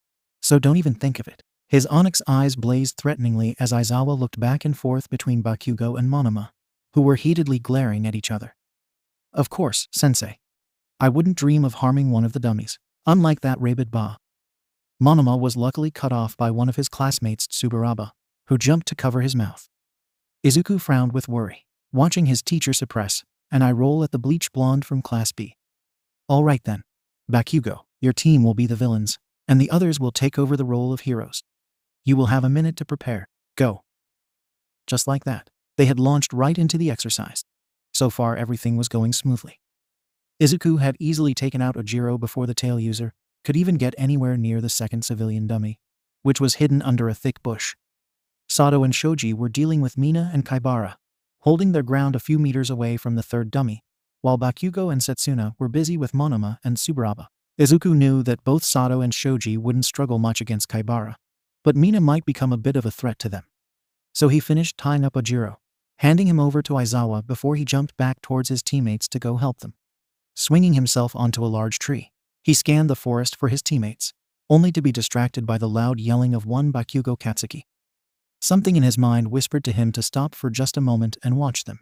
So he tried blending into the tree, watching as 𝗬𝗏𝗏 excessively used his air quirk to try and contain 𝗵𝘃𝗀𝗀's fierce explosions, and to distract him from Monoma's advance.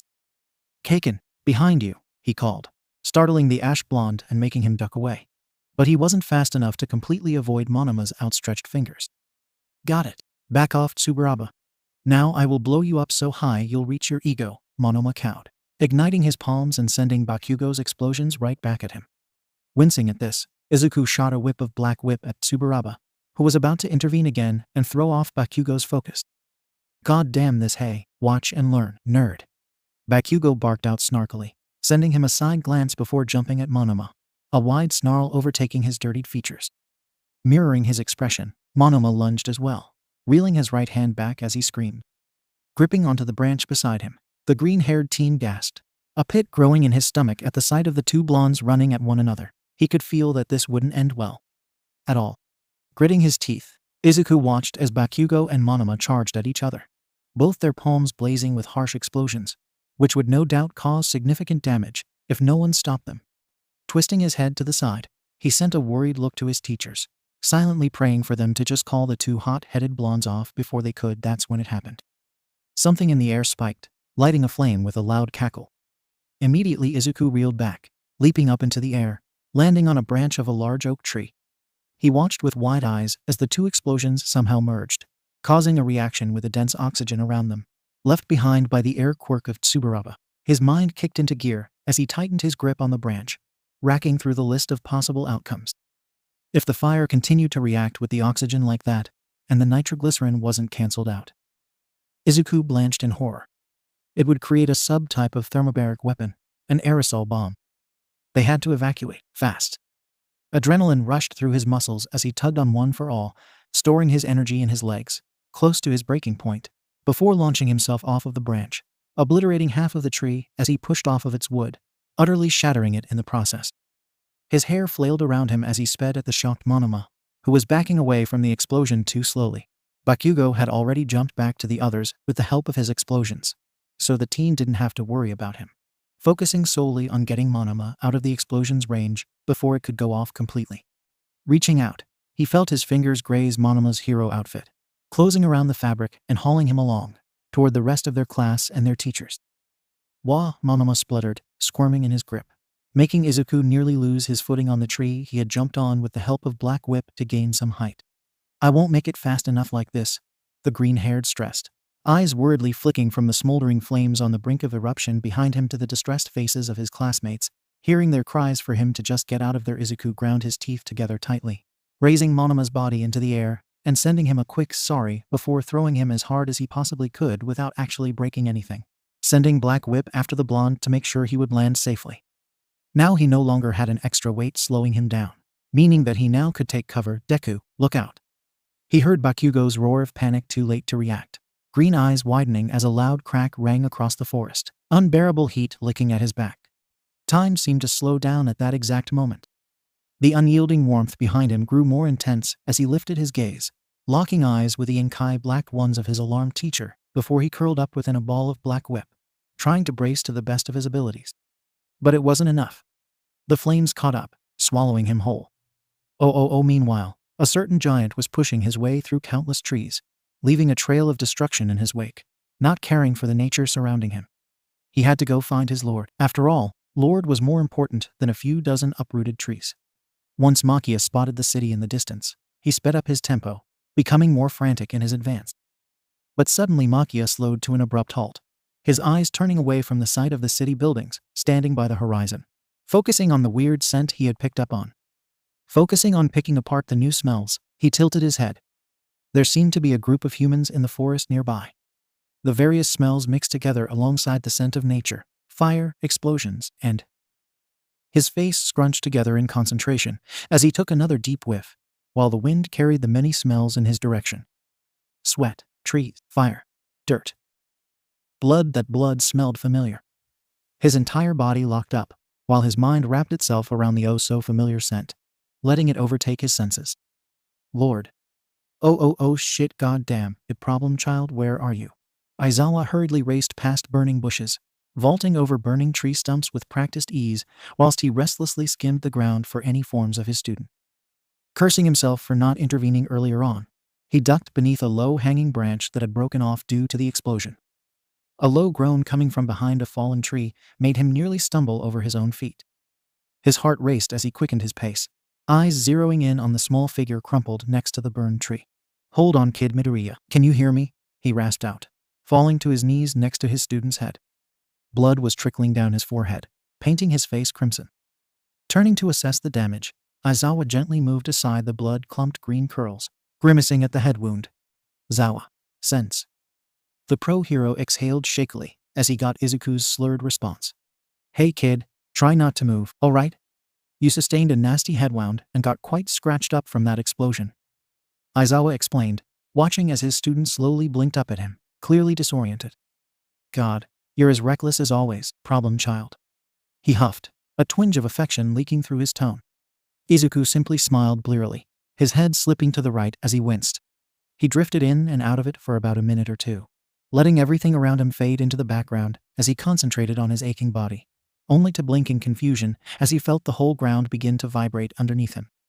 Scrunching his nose up, Izuku's mind caught back up to reality, his green eyes finding the worried faces of his classmates, a few feet behind Aizawa, who was working on patching up his head injury. Did no one feel the vibrations getting more intense? Or did he just have a concussion? "Mr. Zawa." He coughed out questioningly, trying to sit up only for his teacher to gently push him back down again. "Seriously, Midoriya, stay down so you don't aggravate the wound anymore. Then we can get you back onto the bus and drive you back so recovery girl can get a look at you." The pro hero slowed his explanation, his eyebrows scrunching together in confusion as he glanced down to the ground he was kneeling on. "An earthquake?" "No, what is?" Screams filled the air. "Sensei, something is," Yarazu cried out, choking midway through. "Oh my god, run!" Jiro yelped, frantically backing into a tree. "Everyone move back to the bus now," Vlad King ordered loudly. "What the hell is that?" Siro screamed, stumbling toward the bus. Izuku quickly whipped his head around, trying to ignore the pounding headache pressing against his temples as he forced his eyes to unblur and zero in on the direction the increasing rumbling was coming from. There was something big running towards them, easily bulldozing over the many trees standing in its way. Cold chills broke out over his whole body as he frantically glanced back to his teacher, praying that the adult would just pick him up and run as well. They had no chance if this thing had a mutant-type quirk, which Aizawa wouldn't be able to turn off with his erasure. "Oh. We need to go, Mr. Aizawa, we need to," Setsuna whispered, horrified. Her voice broke as she shook, while using her quirk to see what was approaching them. The black-haired teacher grimaced, moving to quickly pick Izuku's body off of the ground, only to reel back in the last second as a small boulder sailed through the air, narrowly missing him. "Fuck," he bit out, throwing out his capture weapon in a hurry, only to freeze as a gigantic man burst through the trees, close to the height of a 3 to 4-story building. Izuku grunted in pain, his head spinning as he let Black Whip slip out and push his teacher out of the way just before the giant could squash him. "Midoriya, no," he heard the pro cry out just before the booming footsteps overtook his voice, ringing loudly in his ears. The teen squeezed his eyes shut, one for all coursing through his body as he tried to roll out of the way last second. He wouldn't make it, oh god, he was going to get crushed.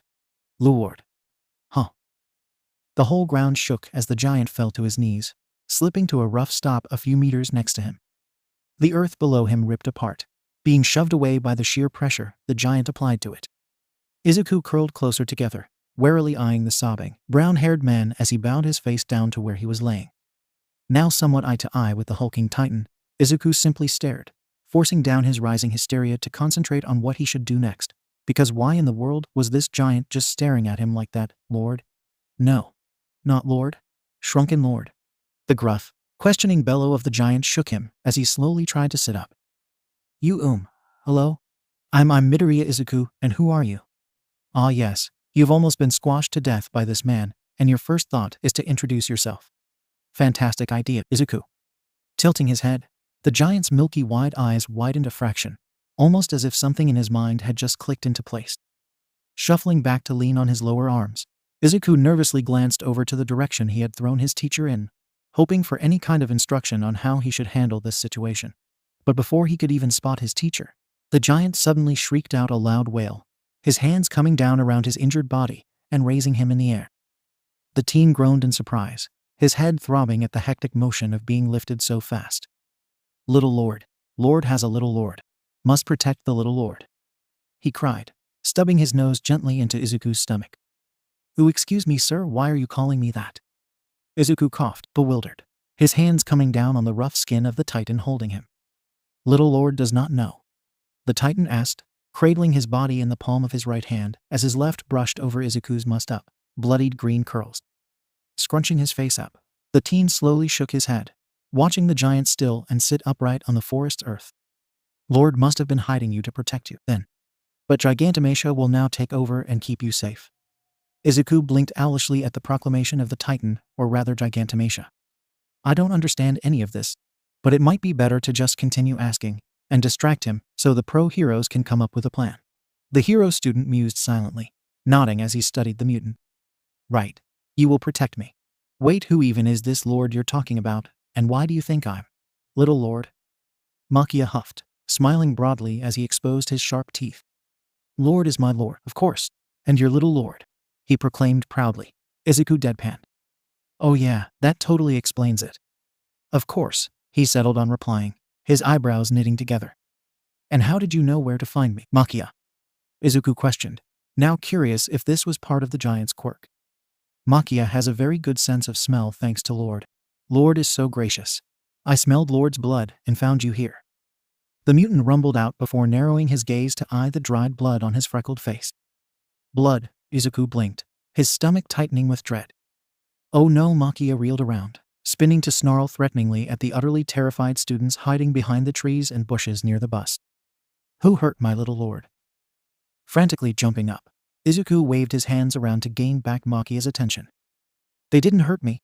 It was an explosion. Don't hurt them," he yelled, his heart pounding harshly in his chest, as he knew that if 𝗔𝗵𝗄 decided to attack them, they would suffer severe injuries, if not losses, before they could try to restrain the giant. Sure, they were heroes in training, but not all of them would be able to react fast enough if 𝗵𝗃𝗲 decided to promptly lash out at them.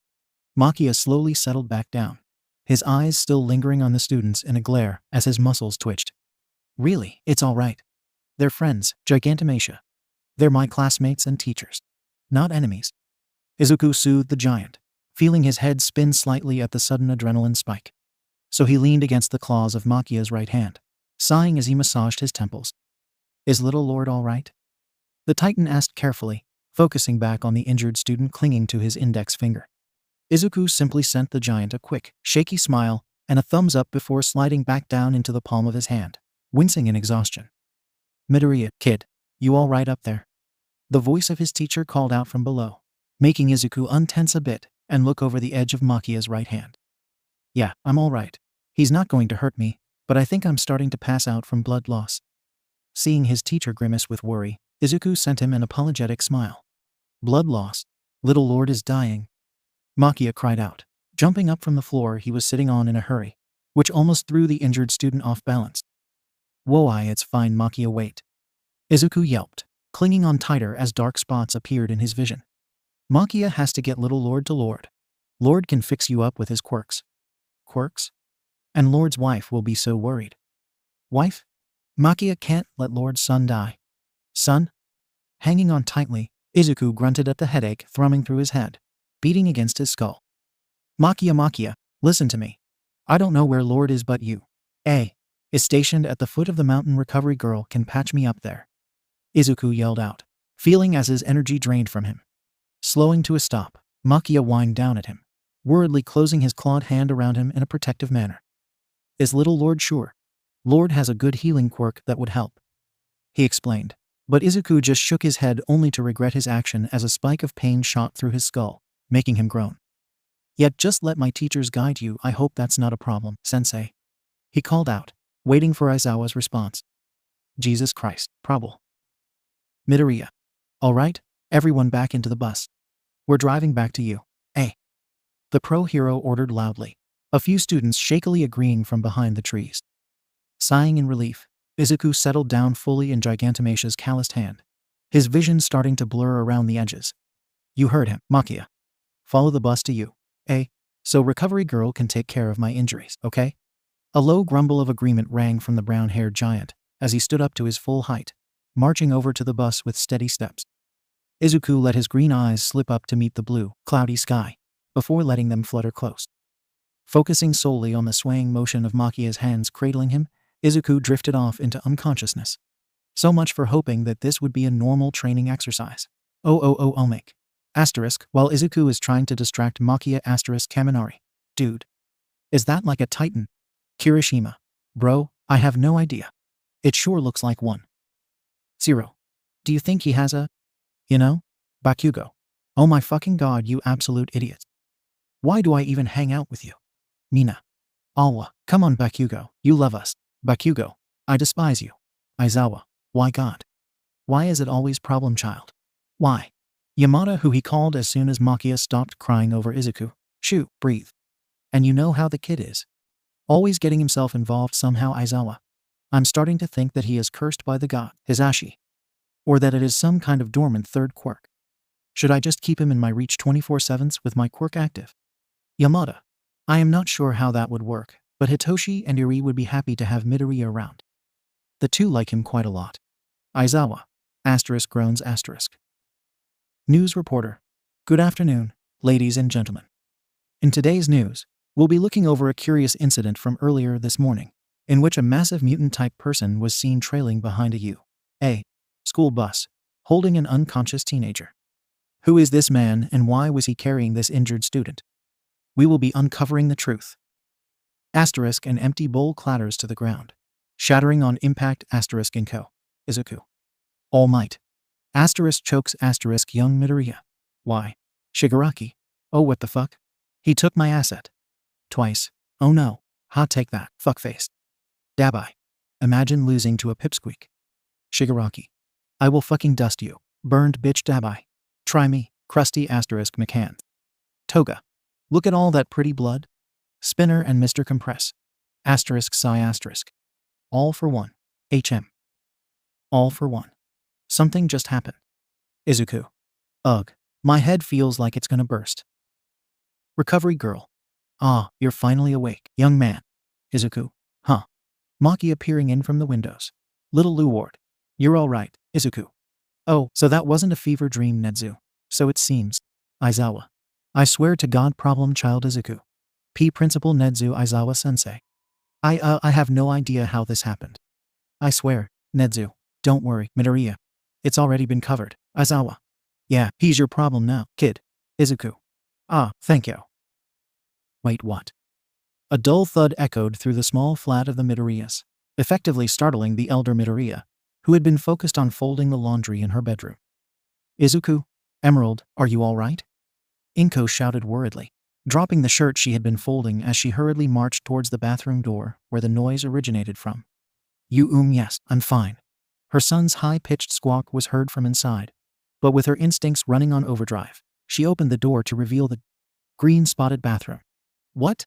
𝗵𝗃 paused by the door, at a loss for words as she took in the various blotches of forest green color everywhere, staining the previously white marble. In the middle of this mess of dye stood none other than her wide-eyed son, holding a half-empty bottle of green hair dye as he proudly grinned at her. See, Mama? Now I look just like you. The young boy exclaimed, happily showing off his now messily dyed green hair.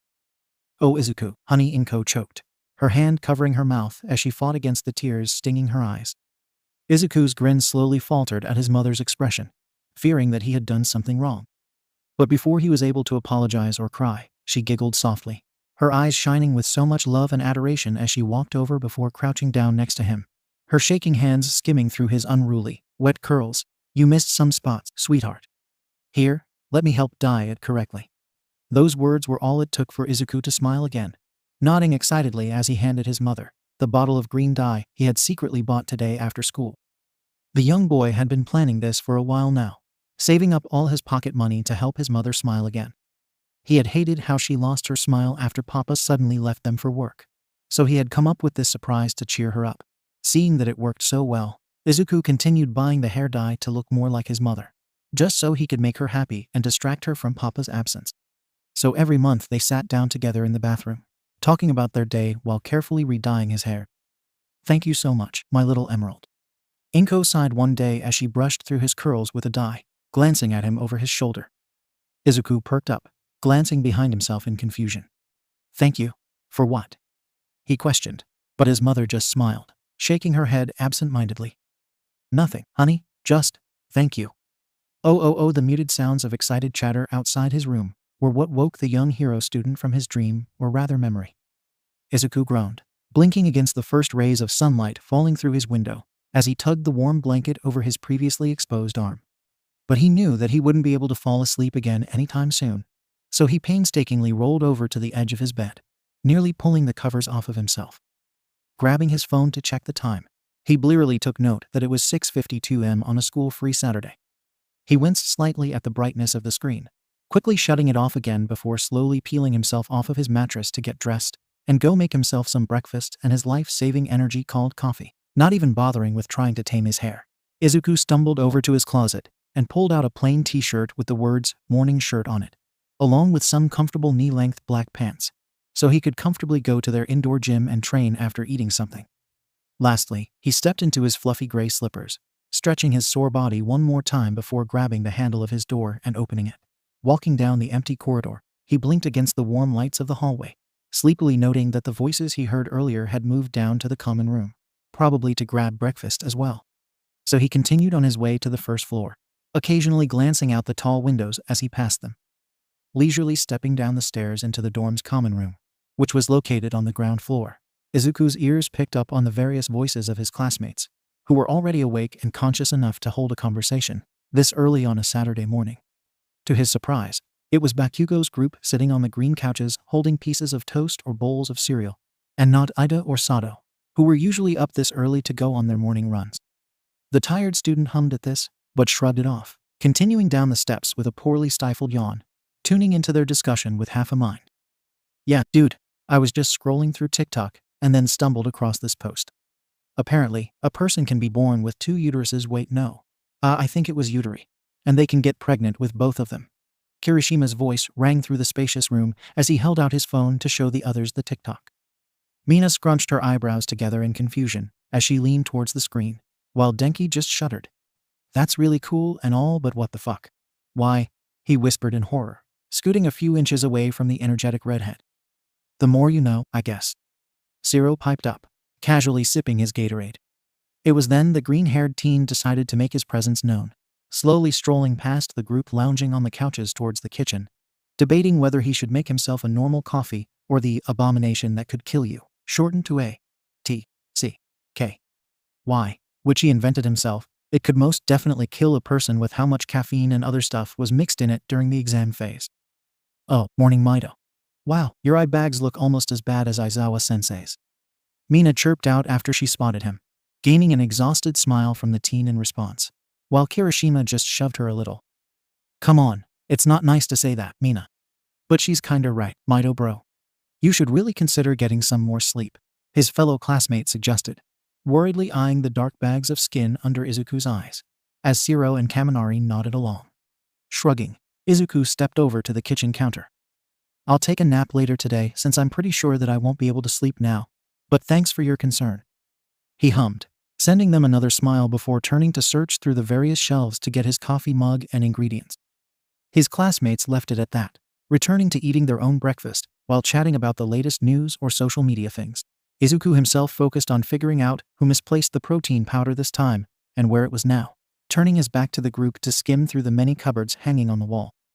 This trend's stupid. People could get seriously hurt doing this. What do you think, Denki? Mina spoke up, waiting for a few seconds for her classmate to respond, only to not get an answer. Denki, confused, she glanced up from the video playing on her phone's display, only to see the blonde quietly stare holes into the back of Midoriya's head. Denki? Earth to Denki? Hello? Mina tapped the blonde boy slightly, making him snap out of his trance-like state with a jolt. Oh, waha. Yeah, what's up? He stuttered, scrunching his brows together before turning to face his pink friend. You were staring at Mido a little too hard. Are you good? Mina asked curiously, now also gaining the attention of Izuku, who had finally found the protein and had been too busy mixing together his 𝗬𝗃 coffee, also lovingly dubbed horse tranquilizer by Shinsu. Sorry about that. It's just, your hair looks weirdly white under that light, Midoriya. I didn't mean to stare or make you uncomfortable. Izuku tipped his head to the side as he watched Denki rub the back of his head. It's fine. You didn't make me uncomfortable, don't worry. But... He halted himself mid-sentence, brows furrowing when suddenly it clicked. My hair looks white, he questioned tentatively, to which the electricity user just nodded. That dream. So that's why. Brushing a hand through his untamed curls, the hero student frowned. He had completely forgotten to re-dye his hair ever since he moved into the dorms, too preoccupied with school activities and villains suddenly showing up to terrorize him and his class. And he didn't bring any dye with him since the stuff he packed just consisted of clothes, his notebooks, necessities, and All Might merch. His left eye twitched. Oh well, nothing he could do about it now. Sure, he could go out and buy some new dye from a nearby store, or maybe take a bus to go and pick up his leftover dye from his mom's apartment. But Izuku's frown deepened as his hand rested on the back of his head, his fingers tangling with his curls. He remembered how his mother told him to be careful with dyeing it again because the roots could get damaged. So maybe, he flexed his fingers. Should he just let the color grow out and... Before he could finish his thoughts, a hand grabbed a hold of his shoulders, spinning him around without warning. Idiot Deku, shut the fuck up with your annoying mumbling, and... The teen startled, glancing over his shoulder with alarmed eyes, ceasing his uncontrolled mumbling. The fuck? Bakugo stood behind him, his hand still clamped around his shoulder, while the other tugged at his green hair. He hadn't even heard the other boy approach him. Where did he even come from? At a particular harsh tug of his curls, Izuku protested against the ash blonde's grip. Kakin, what are you doing? Hot red eyes met with emerald green ones as Bakugo let go, retreating with a scowl. You're younger than me, so how the fuck are you going gray? Deku? Did you catch a disease, or are you just dying from stress? Izuku stilled. Was that a hint of worry lacing the hot-headed teen's tone? No way, right? Slowly shaking his head, Izuku leaned against the counter, while Bakugo just crossed his arms. No Kakin. It's just... He glanced over to his other classmates, who were pretending not to listen, but failing miserably. It seems my dye is growing out. He chuckled nervously, moving his hand to scratch the back of his nape. Dye? Bakugo questioned, a conflicted expression crossing his face. Izuku blanked at this. Right. Bakugo didn't know about his hair, or couldn't remember the time when he still had white hair because he was too young. Laughing nervously, the freckled boy scooted a few centimeters to the right, away from his childhood friend. Yeah, the dye I've been using for my hair ever since I was really young. I forgot to re-dye it when we moved into the dorms, and I'm thinking of letting my hair recover 𝐒𝐭𝐚𝐲 𝐔𝐻𝐝. Why are you lighting up your quirk? Stop. Before he could duck out of the way, the fuming blonde grabbed him by the shirt, dragging him towards the bathrooms while growling things under his breath. Oi, shitty hair. Get your hair clarifying shampoo and give it to me. Kirishima immediately perked up, jumping off of the couch and running up the stairs. Izuku just continued to struggle in the vice-like grip, spluttering helplessly, even though he could easily break out of Bakugo's hold. The remaining trio on the couches just watched their brash friend drag the flailing Midoriya through the door of the men's bathroom, not wanting to get involved in whatever torture their poor classmate was about to go through. Should we call Aizawa-sensei? Kaminari spoke up, eyeing the now closed door with worry. Nah, Aizawa said not to bother him this weekend, remember? Ciro mused, staring down into his empty bowl, while Mina just sighed. A few seconds later, the red-haired teen came sprinting down the stairs with a bottle and some other stuff clutched in his arms. An excited grin spread across his face. He quickly disappeared into the bathroom, while the trio just watched. Seconds later, the screaming started. Ciro winced sympathetically, and Kaminari sent out a silent prayer to the green-haired student. The whole thing went on for another few minutes, in which more of Class 1 joined the three downstairs, quizzically staring at the door, waiting for someone to emerge. Are you sure we shouldn't go check and see if someone has died? They've been in there for almost half an hour now. Yaoyorozu spoke up, setting down her plate of bacon and toast.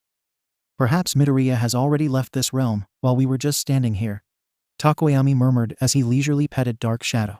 Yeah, what if Bakugo went ahead and drowned him in the sink? Kaminari assumed dramatically, to which Jiru simply rolled her eyes. Her earphone jacks had reassured her of the 3 heartbeats inside the bathroom, meaning that Midoriya was alive and well, albeit a tad bit stressed. They continued to sit in silence for another 3 minutes before suddenly the front door was opened, startling the hero students into turning around and looking at the newly arrived guest. Good morning, problem children. Is there a reason you're all gathered here at the crack of dawn? Sensei, it's 7:40 a.m. Exactly, it's too early. Aizawa came marching into the common room, followed closely by Ida and Sato, who seemingly had been on their morning run. Mina waved at them along with some others, leaning over the green couch to face her teacher. Hi Sensei, we're waiting for a sign of life from Midoriya right now, she explained happily. Immediately, their teacher's face hardened as his eyes turned stony. I swear to God, if Problem Child Trademark got kidnapped, fought with Bakugo, or broke his bones again, I am going to.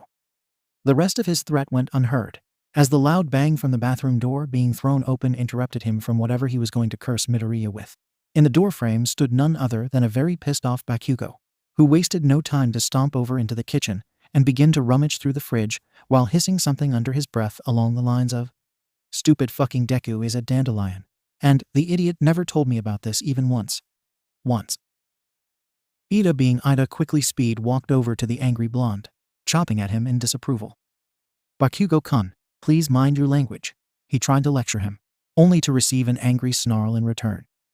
The next person to walk through the door was Kirishima, who seemingly had one of Midoriya's arms in his grip, slowly pulling him along. Come on, Mido bro. It doesn't look bad at all, he reassured him cheerily. Mina and Kaminari perked up from where they sat, curiously leaning over the back of the couch as they waited for the local trouble magnet to appear. I'm just not sure, Kirishima, it looks weird. Maybe I should dye it again, Midoriya muttered nervously, but the red-haired teen just shook his head, finally pulling him into view. Nah, it just looks weird because you're not used to it. Trust me, I had that too, but it really suits you, right guys? Izuku blinked in surprise at the sight of his classmates and teacher. Why is Aizawa even here? He was supposed to have a day off and blushed, embarrassed at being shoved into the spotlight so abruptly. He froze on the spot, anxiously fidgeting with his shirt to avoid making eye contact with anyone. Momo was the first to gather her thoughts at the sight of her slightly ruffled classmate, tapping her index finger against her chin in thought. Kirishima is right, Midoriya. Your natural hair color suits you quite nicely and brings out your eyes more, she complimented, which only worsened Izuku's condition. She's right, Mido-chan. White looks good on you, Tsuyu added, moving to stand next to their class president. I believe the white makes you look more mature, Midoriya. But why did you even dye your hair in the first place? White fits you just fine, Todoroki noted, walking into the common room with a cup of water in his hands. Izuku stuttered, threading a hand through his wet curls, but before he could get any comprehensive words out, Aizawa came to his rescue and cut him off. I'm sure Problem Child has his reasons. Now, I originally came here to inform you of a trip you all would be taking today with All Might before I got into Ru. ****. Good morning, dear students. I am 𝐎𝐻𝐢𝐽𝐻. All Might burst through the front entrance, nearly running over Aizawa in the process and proceeding to cough up blood, looking dangerously pale all of a sudden. All Might sensei, Izuku squawked in horror, meeting his eyes. All Might. All for one. And just like that, absolute hell broke out in the common room. Excuse me, but what the fuck? Where? At All Might? Is he blind? Wasn't that all for one guy bald and faceless? Dude. What? It's true. He looked more like a sack with cancer. Dude. I mean, with how ripped Mido's body is, maybe they have some kind of resemblance, secret love child. Todoroki, no. You guys are not helping. Well, what are we supposed to do? Oh great, he's finally gone senile, their teacher groaned, regretting ever having woken up at all. Ida gasped, chopping the air in exasperation. Aizawa-sensei, I implore you to mind your language as our teacher. Zero and Sato quickly moved to block the blue-haired teen, holding him back. Ida, stop it. And just like that, absolute hell broke out in the common room. Excuse me, but what the fuck? Where? On All Might? Is he blind? Wasn't that all for one guy bald and faceless? Dude. What? It's true. He looked more like a sack with cancer. Dude. I mean, with how ripped Mido's body is, maybe they have some kind of resemblance, secret love child. Todoroki, no. You guys are not helping. Well, what are we supposed to do? Oh great, he's finally gone senile, their teacher groaned, regretting ever having woken up at all. Ida gasped, chopping the air in exasperation. Aizawa-sensei, I implore you to mind your language as our teacher.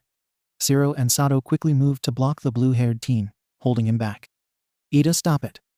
Midoriya flinched back, rightfully freaked out by all the panic going on around him. But he shook himself, carefully stepping over to where his mentor had crumpled to the ground. All Might, are you all right? He asked tenderly, dropping into a kneel beside the blonde hero. Why? Young Midoriya. Why must you resemble him so much? Why would you ever dye your hair this color? Was all he got as an answer. Not knowing how to respond, Izuku softly patted his mentor's back, trying to console him as best he could, even though he had no idea how to handle this situation. But honestly, who would? Being confused for your idol's arch-nemesis, that is? Clearing his throat, Izuku tried to correct the pro. Actually, this is my natural hair color. Cue another bloody cough, followed by a dramatic wail. This can't be. Oh God, All Might, not again. It's just hair. Stay with me. Young Midoriya. I don't want this to end like Star Wars. What does that have to do with 𝐒𝐻𝐽𝐻𝐿? Meanwhile, in the Vestige world. Yoichi. So. This is awkward. Second 𝐒𝐭𝐽𝐻. You cannot be serious, and I don't even know what to say, Banjo. Now what the fuck are we supposed to do? 𝐒𝐻𝐽𝐻. Suffer, probably. Just like always. Third 𝐒𝐭𝐽𝐻. Bruce. Great. Just peaky. Nana. This is so surprising. Even Toshi's Vestige form is having a seizure, Banjo. Leave him. He'll be just Finny 𝐒𝐽𝐻. Will he, though? Vestige. Toshinori. * internal screaming * Yoichi. Oh dear Kyudo. * sighs deeply * y. Banjo. Hold on a sec. Before the chapter ends, your name is Bruce? Seriously? Third 𝐒𝐭𝐽𝐻. Bruce. Can we not? Banjo. Bruce. Fucking Bruce of all things, Yoichi. You know, he kind of has a point, Bruce. Horikoshi literally named me after that Bruce Lee movie guy with his Fajin martial arts and whatnot. That's kind of smart though. 𝐒𝐻𝐽𝐻. Yeah, I mean, it's unique, is it not? Banjo. But still. Fucking Bruce Kyudo. Can you all please just shut up? Why do I even put up with you? Yoichi. Because you love me. Now shush, Nana. Children. All of you. Kyudo, like you're any better. It wasn't supposed to go like this. What was intended to be a normal run-in-the-mill training exercise turned into a sudden race against the time rescue mission in the blink of an eye. Aizawa-Shoto barely had time to react when an explosion rang through the intercom of the ground beta surveillance room. The concrete below vibrated with the sheer power of a giant 15-story skyscraper collapsing onto the streets below, sending a huge cloud of dust and smoke sprawling over the makeshift city. Cursing loudly, he shot up from his seat, tapping into the comms of his students with the order to pull back and regroup for a status update.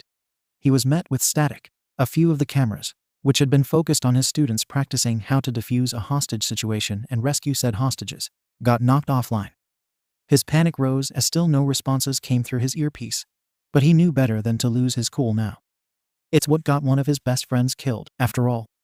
This wouldn't be a repeat of that. Snatching up his phone, the pro hero quickly sent a distress code to the school's main system. Even if they all had gotten out safely, he couldn't risk anything and leave it up to luck. Principal Nedzu, this is Aizawa. I've lost contact with my students via comms. The skyscraper in ground beta, Sector 5, went down, and there's too much smoke blocking the camera view. Requesting backup ASAP as well as recovery girl. Casualties unknown. He hung up before he could even get a responsive affirmation sent back. Knowing that Nedzu probably already knew what had happened, seeing how he seemed to have private cameras everywhere. Even so, he trusted the damn rat to get everything done.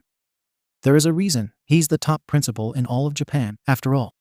Rushing out of the surveillance room, the pro hero slung his capture weapon tightly around his shoulders, hurriedly taking off toward the entrance of ground beta, whilst keeping an ear out for the comm still attached to the shell of his ear. It took him nearly 5 minutes to get to the main gate of ground beta, not daring to slow down his sprint towards the slowly dissipating cloud of smoke, even when the dust stung his already irritated eyes and clogged his lungs, making it hard to breathe. He had to get to his students.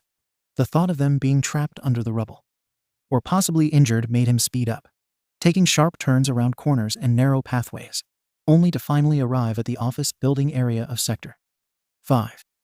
Squinting through the smoke, he called out for his students, coughing lightly as the dust entered his lungs. Can you? Sensei? We're at the intersection. The distinct cackle of the earpiece made him redirect his focus, fingers lifting to the device as he processed the information given to him. It sounded like Jiru's voice. Her group had been stationed down at the bottom of the building, waiting for their turn. Pushing against the button of the comms, he turned toward where the intersection had been, now covered in rubble and shattered glass.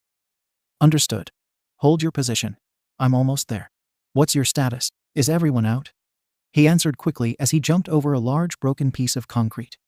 A few seconds passed as he navigated through the wreckage, getting closer to where he could hear the voices from. My group is fine.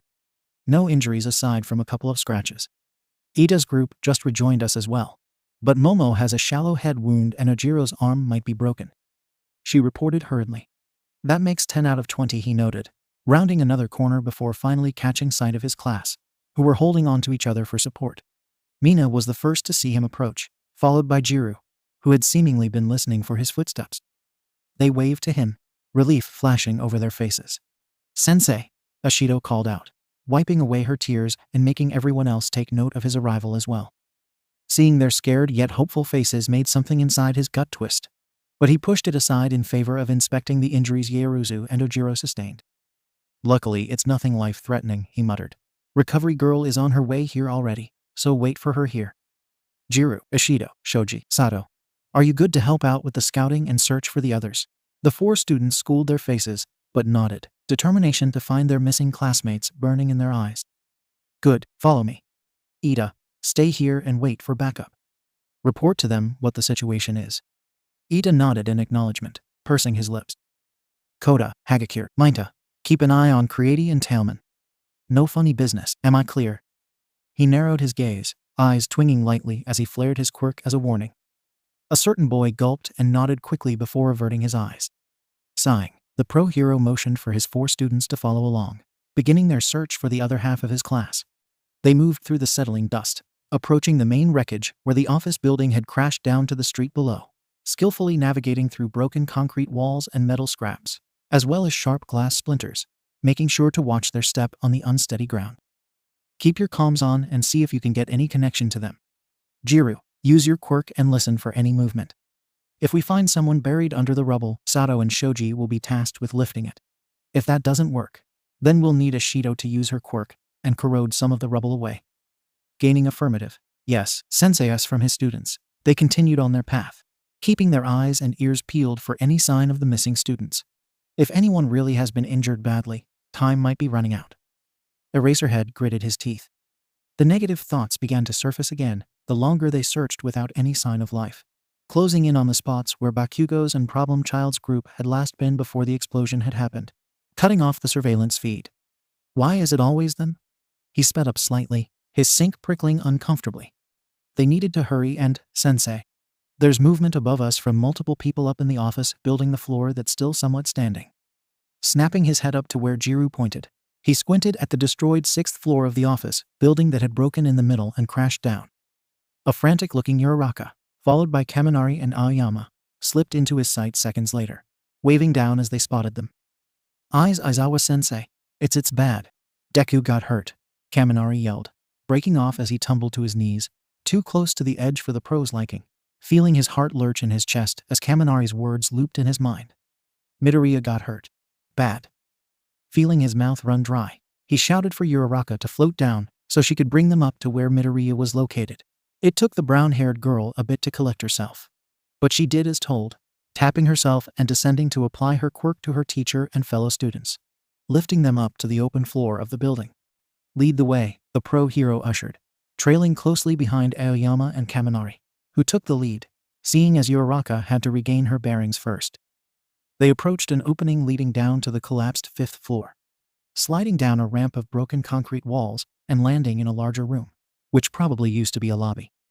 At the far end of the hallway stood Shiro, Tsuyu, and Todoroki, who supported Kirishima, Bakugo, and Takoyami as they moved a larger piece of concrete off a large mountain of debris. A mountain of debris his student was trapped under. Not even trying to suppress the curse on his tongue, Aizawa rushed forward to where he could see messy green curls peeking out of the stone, dropping to his knees regardless of how they would ache afterward. Glassy, unfocused eyes stared up at him, nearly robbing him of his breath. Bile rose in his throat, and he could hear the blood loudly rushing through his ears, droning out the exhausted and scared voices of his students as he zeroed in on Midoriya, problem child his kid. Fuzzy white clouds faded in and out of his vision, and oh so painfully familiar face overlapping with Midoriya's, making him sick. Sensei. The pained wheeze ripped him out of his thoughts and made him regain focus, watching as Midoriya's eyes became more clear. Quickly trying to regain his composure, the pro hero looked back up to his class, meeting their fearful awaiting eyes. He swallowed once, twice, before giving out orders.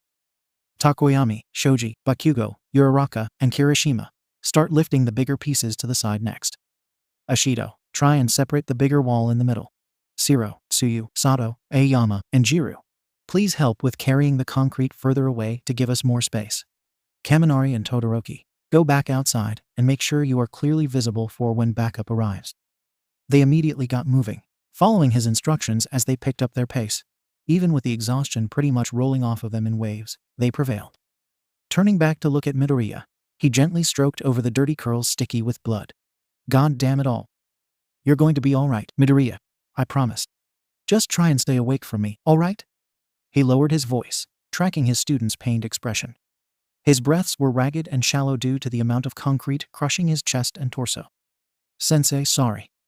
Midoriya coughed weakly, making Aizawa's gut roll with unease. Sinking his fingers into the green curls, he slowly untangled them. It always has to be you, doesn't it, problem child? He huffed out, gaining a shaky grin from his student. Midoriya blinked, seemingly trying to fend off his dizziness, only to flinch as a soft wince made his face twist in pain. Pursing his lips, Aizawa let his eyes trail to where the concrete blocked the rest of his student's body, blood slowly seeping through the cracks. Midoriya, can you feel your injuries or give me a rough estimate, so I can send it through the comms? He asked gently, noting how the boy's brows knitted together with focus. I'm not sure. My chest can't really breathe. The adrenaline's still high. Head hurts. And my lower stomach, he wheezed, taking a few seconds to breathe in new oxygen. Pretty sure my left leg's twisted, but that's it. Nodding, Aizawa pulled out his phone and sent the info through the system, all whilst occasionally glancing back down at his student to keep track of his breathing. Kirishima and Shoji moved around them, picking up another big metal beam with the help of Uraraka activating her quirk on it, which caused the rubble to shift dangerously. Midoriya flinched, hissing in pain as his eyes flew shut. Shit, sorry Madabro. The redhead cursed, followed by an apologetic grunt from Shoji. Humming lowly, Midoriya weakly shook his head at them. It's fine. A few more minutes passed, as they worked on getting the green-haired student out from under the concrete and metal, taking care not to jolt any of the pieces again. While Aizawa started a conversation with the student, making sure to keep him awake and alert to any changes in his health. It was only when Midoriya suddenly snapped his mouth shut mid-sentence, eyes widening in alarm, and his body went completely stiff, that a new wave of panic rose within them. Problem child. Just hold on, 4 more pieces, and we'll get you out of here. The pro-hero tried to comfort him, eyeing the largest piece of concrete still resting on his student's chest and lower body. But Izuku just wheezed, arms twitching at his sides in alarm. Sensei, the adrenaline is wearing off, 𝐒𝐭𝐚𝐲.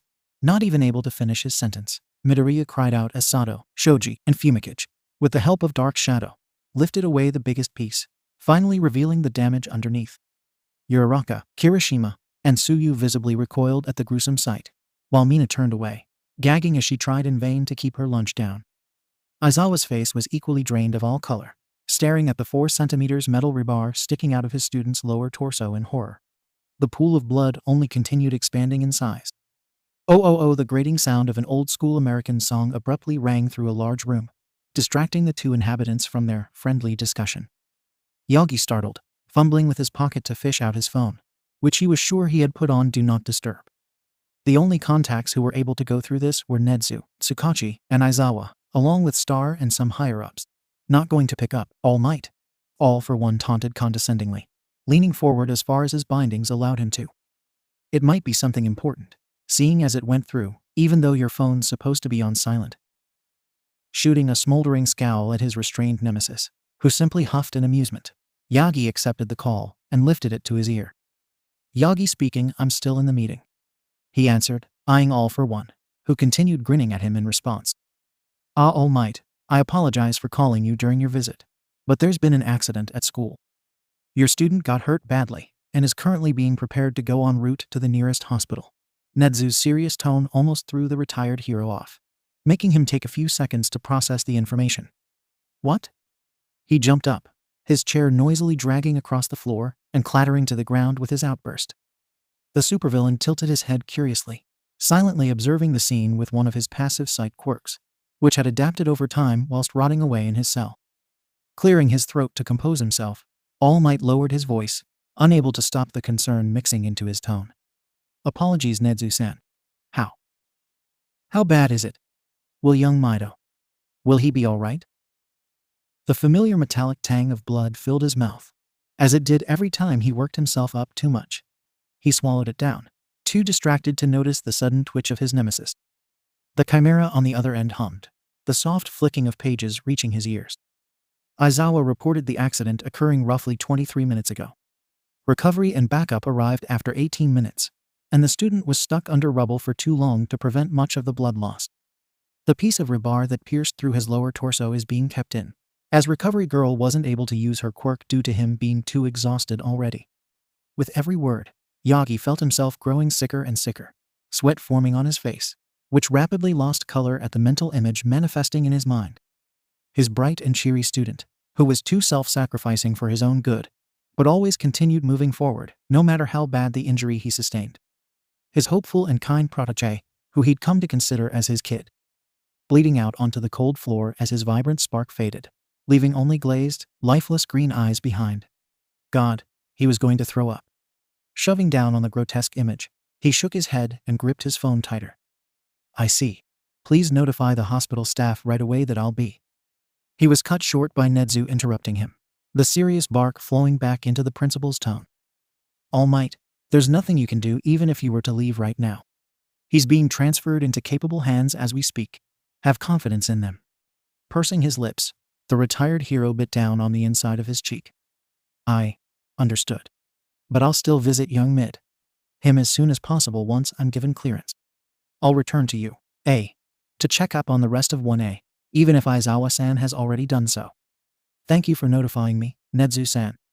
After the principal bid him goodbye, he hung up the call, not even sparing one last glance at the restrained supervillain sitting behind the bulletproof glass as he marched towards the reinforced door, which swung open to greet him. In hindsight, it might have struck him as odd that the man didn't try and rile him up as he left. But with the onslaught of thoughts currently blinding his ability to think clearly, Yagi left, quickly bowing to the guards before being escorted out of the prison, leaving behind a dangerously silent All for One. Oh, get moving. He's already lost so much blood as is. We'll leave the rest to you, Eraserhead. A very frustrated paramedic with a noticeable insect-like mutation yelled, sending his fellow teammates scrambling back into the stationary ambulance parked just outside of Ground Beta's main gate. The Erasure hero flicked his gaze to his unconscious student lying on the secured stretcher one last time before nodding to the paramedic, watching them jump in and close the doors of the vehicle, driving off as the blue lights flashed over the school grounds, the sirens howling their dreadfully familiar cries. Watching the retreating ambulance a bit longer, the hero convinced himself that his student was now in good hands before he turned back to his anxious students, who had been observing everything from the sidelines. The rest of class will be dismissed for today. Rest up and get any other injuries checked out. And if you need it, come to me if you'd like to schedule counseling sessions with Hound Dog. That'll be all. It took them a few moments, but eventually, they began withdrawing back to their dormitory. They mostly kept quiet, while a few cast anxious glances at the ambulance leaving grounds. Bakugo just stood aside, distant eyes staring down at his cracked gauntlet, his skin clammy and pale. He didn't even react when Ciro and Kirishima worriedly tried to pull him along. Aizawa grimaced. This wasn't going to be pretty. Dark unkindness clung to every inch of his skin. Feeling himself drift in and out of consciousness, Midoriya Izuku let himself float through the darkness, occasionally catching a few stray words being uttered and some sensations pricking into his skin, but nothing else. So he slept, knowing that his sensei had promised him to get help, that he'd be fine. He trusted Aizawa. And as the seconds, minutes, maybe even hours ticked by, Izuku rested, his body feeling heavy but warm, almost like the protective embrace of his mom. Poor Ninth. You'll be all right. We're here. That voice? Izuku perked up, his consciousness flaring lightly as he recognized the seventh's voice whispering to him. Reaching out towards where her voice came from, Izuku could feel one for all tickling over his mind, pulling him further into the familiar mind cape of the quirk's core. Regaining the ability to move again, he blinked open his eyes, meeting Nana Shimura's stormy gray ones. The woman smiled softly at him, putting her gloved hand on his shoulders. Hello there, Ninth. Sorry if I woke you. She spoke, keeping him stable as he nearly stumbled, turning to look at the others. The second and third users were still standing with their heads against the wall, backs facing him, while the others lounged on their chairs or the ground, playing a card game. He did a double take. Is that Uno? Catching sight of his perplexed expression, Degoro Banjo, the fifth, shot him a crooked grin. What? We tend to get bored around here, kid. He laughed before chucking down a +4 card, sticking out his tongue at a very irritated end. Hickage just sighed, sliding down in his seat while shaking his head at his two predecessors. Izuku huffed, seeing how the mist was currently still obstructing his mouth, not letting him talk, though he was pretty sure his exhaustion made it impossible anyway. A sudden pang of exhaustion hit him, his legs giving out from under him with no warning. Luckily, Seventh held on to him before he could hit his head on the ground. His vision swam dangerously as he shook his head. Nana tutted softly, gently lowering herself onto her chair, dragging him down with her. Come now, you need rest. Keeping yourself awake is no good. She hummed before taking off her cape and wrapping it around both of their bodies. Tilting his head in a grateful nod, Izuku sunk into a more comfortable position, clinging to the white cape. The phantom warmth of the seventh quickly helped him drift off again, falling back into a dreamless sleep. Nana's eyes squinted slightly as she smiled at the boy, having grown quite fond of him over the months of having stayed with him. He was a delight to listen to, always full of energy and thoughts, happy to help and so similar to Toshinori when he was still her student. Opposite her, the golden figure of Yagi twitched once she raised her gaze to him. Geez, the kid's seriously so much worse than Yagi. Like, I get not wanting your classmates to get hurt and all, saving everyone he can. But this level of having no self-preservation or care for one's own health is fucking absurd. Pulling everyone away with Black Whip, only to get himself injured again. Banjo groaned, putting down a yellow card onto the growing pile. Tapping his foot on the concrete ground below them, the first sat up in his chair. I agree. Thankfully, Ninth has at least started to somewhat consider his own health, more after freaking out his entire class with that last injury, he noted thoughtfully, and shuddered. Don't remind me. Arms are not supposed to bend like that. Ever. He added another yellow card to the pile. Yoichi's expression tightened, a sad look entering his green eyes. They had all grown incredibly protective of the child in such a short time. Seeing him hurt himself and push past his limits was not fun for them. Although being able to lend him their quirks to lessen the strain definitely helped a lot, they didn't feel like it was enough. Glancing over at the sleeping boy curled up in Nana's arms, he shrugged with a deep sigh. I just hope we'll be able to protect him when… ****. He choked, green eyes going hauntingly wide as he jumped out of his chair. No. Roughly 15 minutes before. Is Tartarus. We need… requesting. ASAP 14 dead. Backup. Ida 19 minutes. Heading northeast. Past Musutafu. Police sirens cried in the distance, drawing in the curious eyes of the bystanders on the bustling streets of Shizuoka, Musutafu. Standing on the roof of a skyscraper, hidden by the darkness of the night, All For One scowled as he listened to the radio waves of the police and hero channels. Having to take another route to his destination to confuse and shake them off his trail made him waste precious time. Normally, he would just use his EMP waves, but that would attract too much attention. Plus, he was still not fully in control of all his quirks. Seeing that it's only been 12 minutes since he freed himself from the quirk-suppressing cuffs, and the drugs were still wearing off. He had made sure to ruthlessly gut the guard who managed to shoot him with the bullet when he got through the doors. But now that he had finally escaped the cameras and heroes, who were stationed at the prison at that time, he could move on. And even though he was sure they'd track him down again in due time, seeing where he was going, he didn't mind. They'd foolishly sent everyone in the wrong direction, meaning it would take them much more time to turn around. So he continued on his way towards Tokyo, lunging across high-rise buildings, whilst forcing his airwalk quirk back into action. It took him a few tries, but eventually, the quirk complied, letting him traverse the skies. His respirator machine left forgotten on the streets below him for the heroes to find. He didn't need it anymore, anyway. A small frown spread across his mutilated face, keeping search active and trained on the beautifully bright spark in the distance. A spark that flickered dangerously and faltered minutely, only to flare back up again. It made him speed up ever so slightly, pushing himself to go faster because he knew something was wrong, not caring for how the cold air bristled and tugged against his ripped prison uniform, biting his exposed skin. He managed to somehow arrive near his destination in just under 8 minutes, which was quite impressive for the state he currently found himself in. Silently dropping into a nearby alley under the cover of the shadows surrounding Central Hospital, All For One slowly breathed in, mentally flipping through his quirks. A body-changing one, an invisibility one, a hair-color-changing one, another body modification one. There it was.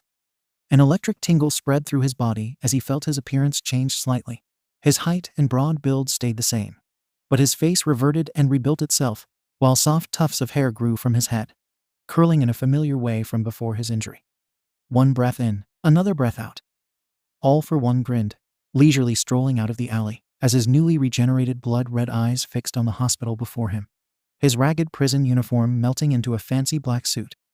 It was laughably easy to get into the hospital to the point where it would have offended him if he weren't so distracted by the constant flickering light of One For All. He barely paid any mind to the few nurses scurrying through the lobby, much less the doctor on the first floor, whose memory he easily wiped before sidestepping him. As he climbed the stairs, he could feel the pull of One For All getting stronger, noticing how it seemed to almost reach out to him, only to weakly recoil as its power waned. Knitting his brows together, the supervillain sped up, breezing past the discharge lounge, A&E, orthopedics, the pharmacy, health and safety, and elderly services, hurrying through the 4th-story left wing of the hospital, which appeared to be the department for intensive care, seeing as the area seemed more heavily restricted by various double-glass doors.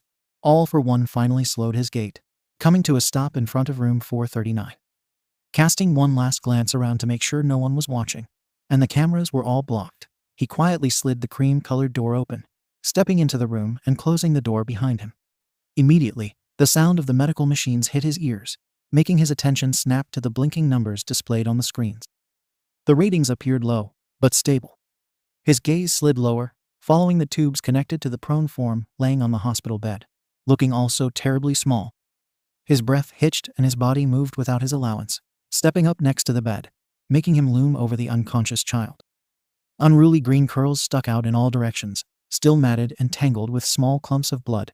His skin was still somewhat dirty and scraped up. It made his stomach flip uncomfortably with anger. None of the staff even tried to clean the hero student up more than necessary, it seemed. Red eyes narrowed to the center of Midoriya's chest, watching the bright star of One For All dance around before faltering, weakly illuminating the dark room around them. The villain pursed his lips at the sight. Something was wrong, affecting the quirk in some way. But what? Stretching his hand out over the sleeping child, he called forth several diagnostic quirks, scanning the young wielder's body from top to bottom. A sudden twitch, followed by a small rasp, made him look back to the teen's face, which twisted slightly before smoothing out once more. He hesitated for a second, but ultimately continued the scan, the information being transmitted directly into his brain for him to pick apart and analyze. Closing his eyes, he concentrated on the information. Minor scratches, the operated wound, irritated skin, past scars, bruises, a mild concussion, injured kidney, fractured bow weight. Pulling back, All For One snapped open his eyes and seethed. The previous users were frantic, trying to activate their quirks and fend off the intruder. Nana still held onto their unconscious predecessor, her protective embrace tightening ever so slightly. Banjo was busy hurling creative insults into the void, whilst N fidgeted with his smoke screen. Bruce and Kudu stood guard at the vault door, muscles tense with anticipation. It's odd. I cannot detect any danger or malicious intent coming from him, 𝐒𝐭𝐻 muttered, making Yoichi frown in thought.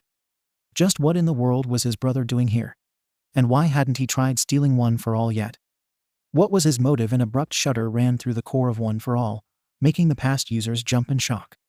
They waited for the dreaded feeling of being pulled away, only for nothing to happen. Yoichi blinked, raising his head and looking around. No, All For One was doing something. But what? The pleasant warmth hit them suddenly, catching them all off guard. Banjo's jaw fell open and N spluttered, whilst 𝐒𝐭𝐻 just crossed his arms. Bruce gasped, shooting a knowing look to the second. Healing. Another shudder followed, along with a small, unexpected rush of new energy, replenishing One For All and its core. Izuku, who was still being cradled by Seventh, sighed in content, letting himself get enveloped in the warmth.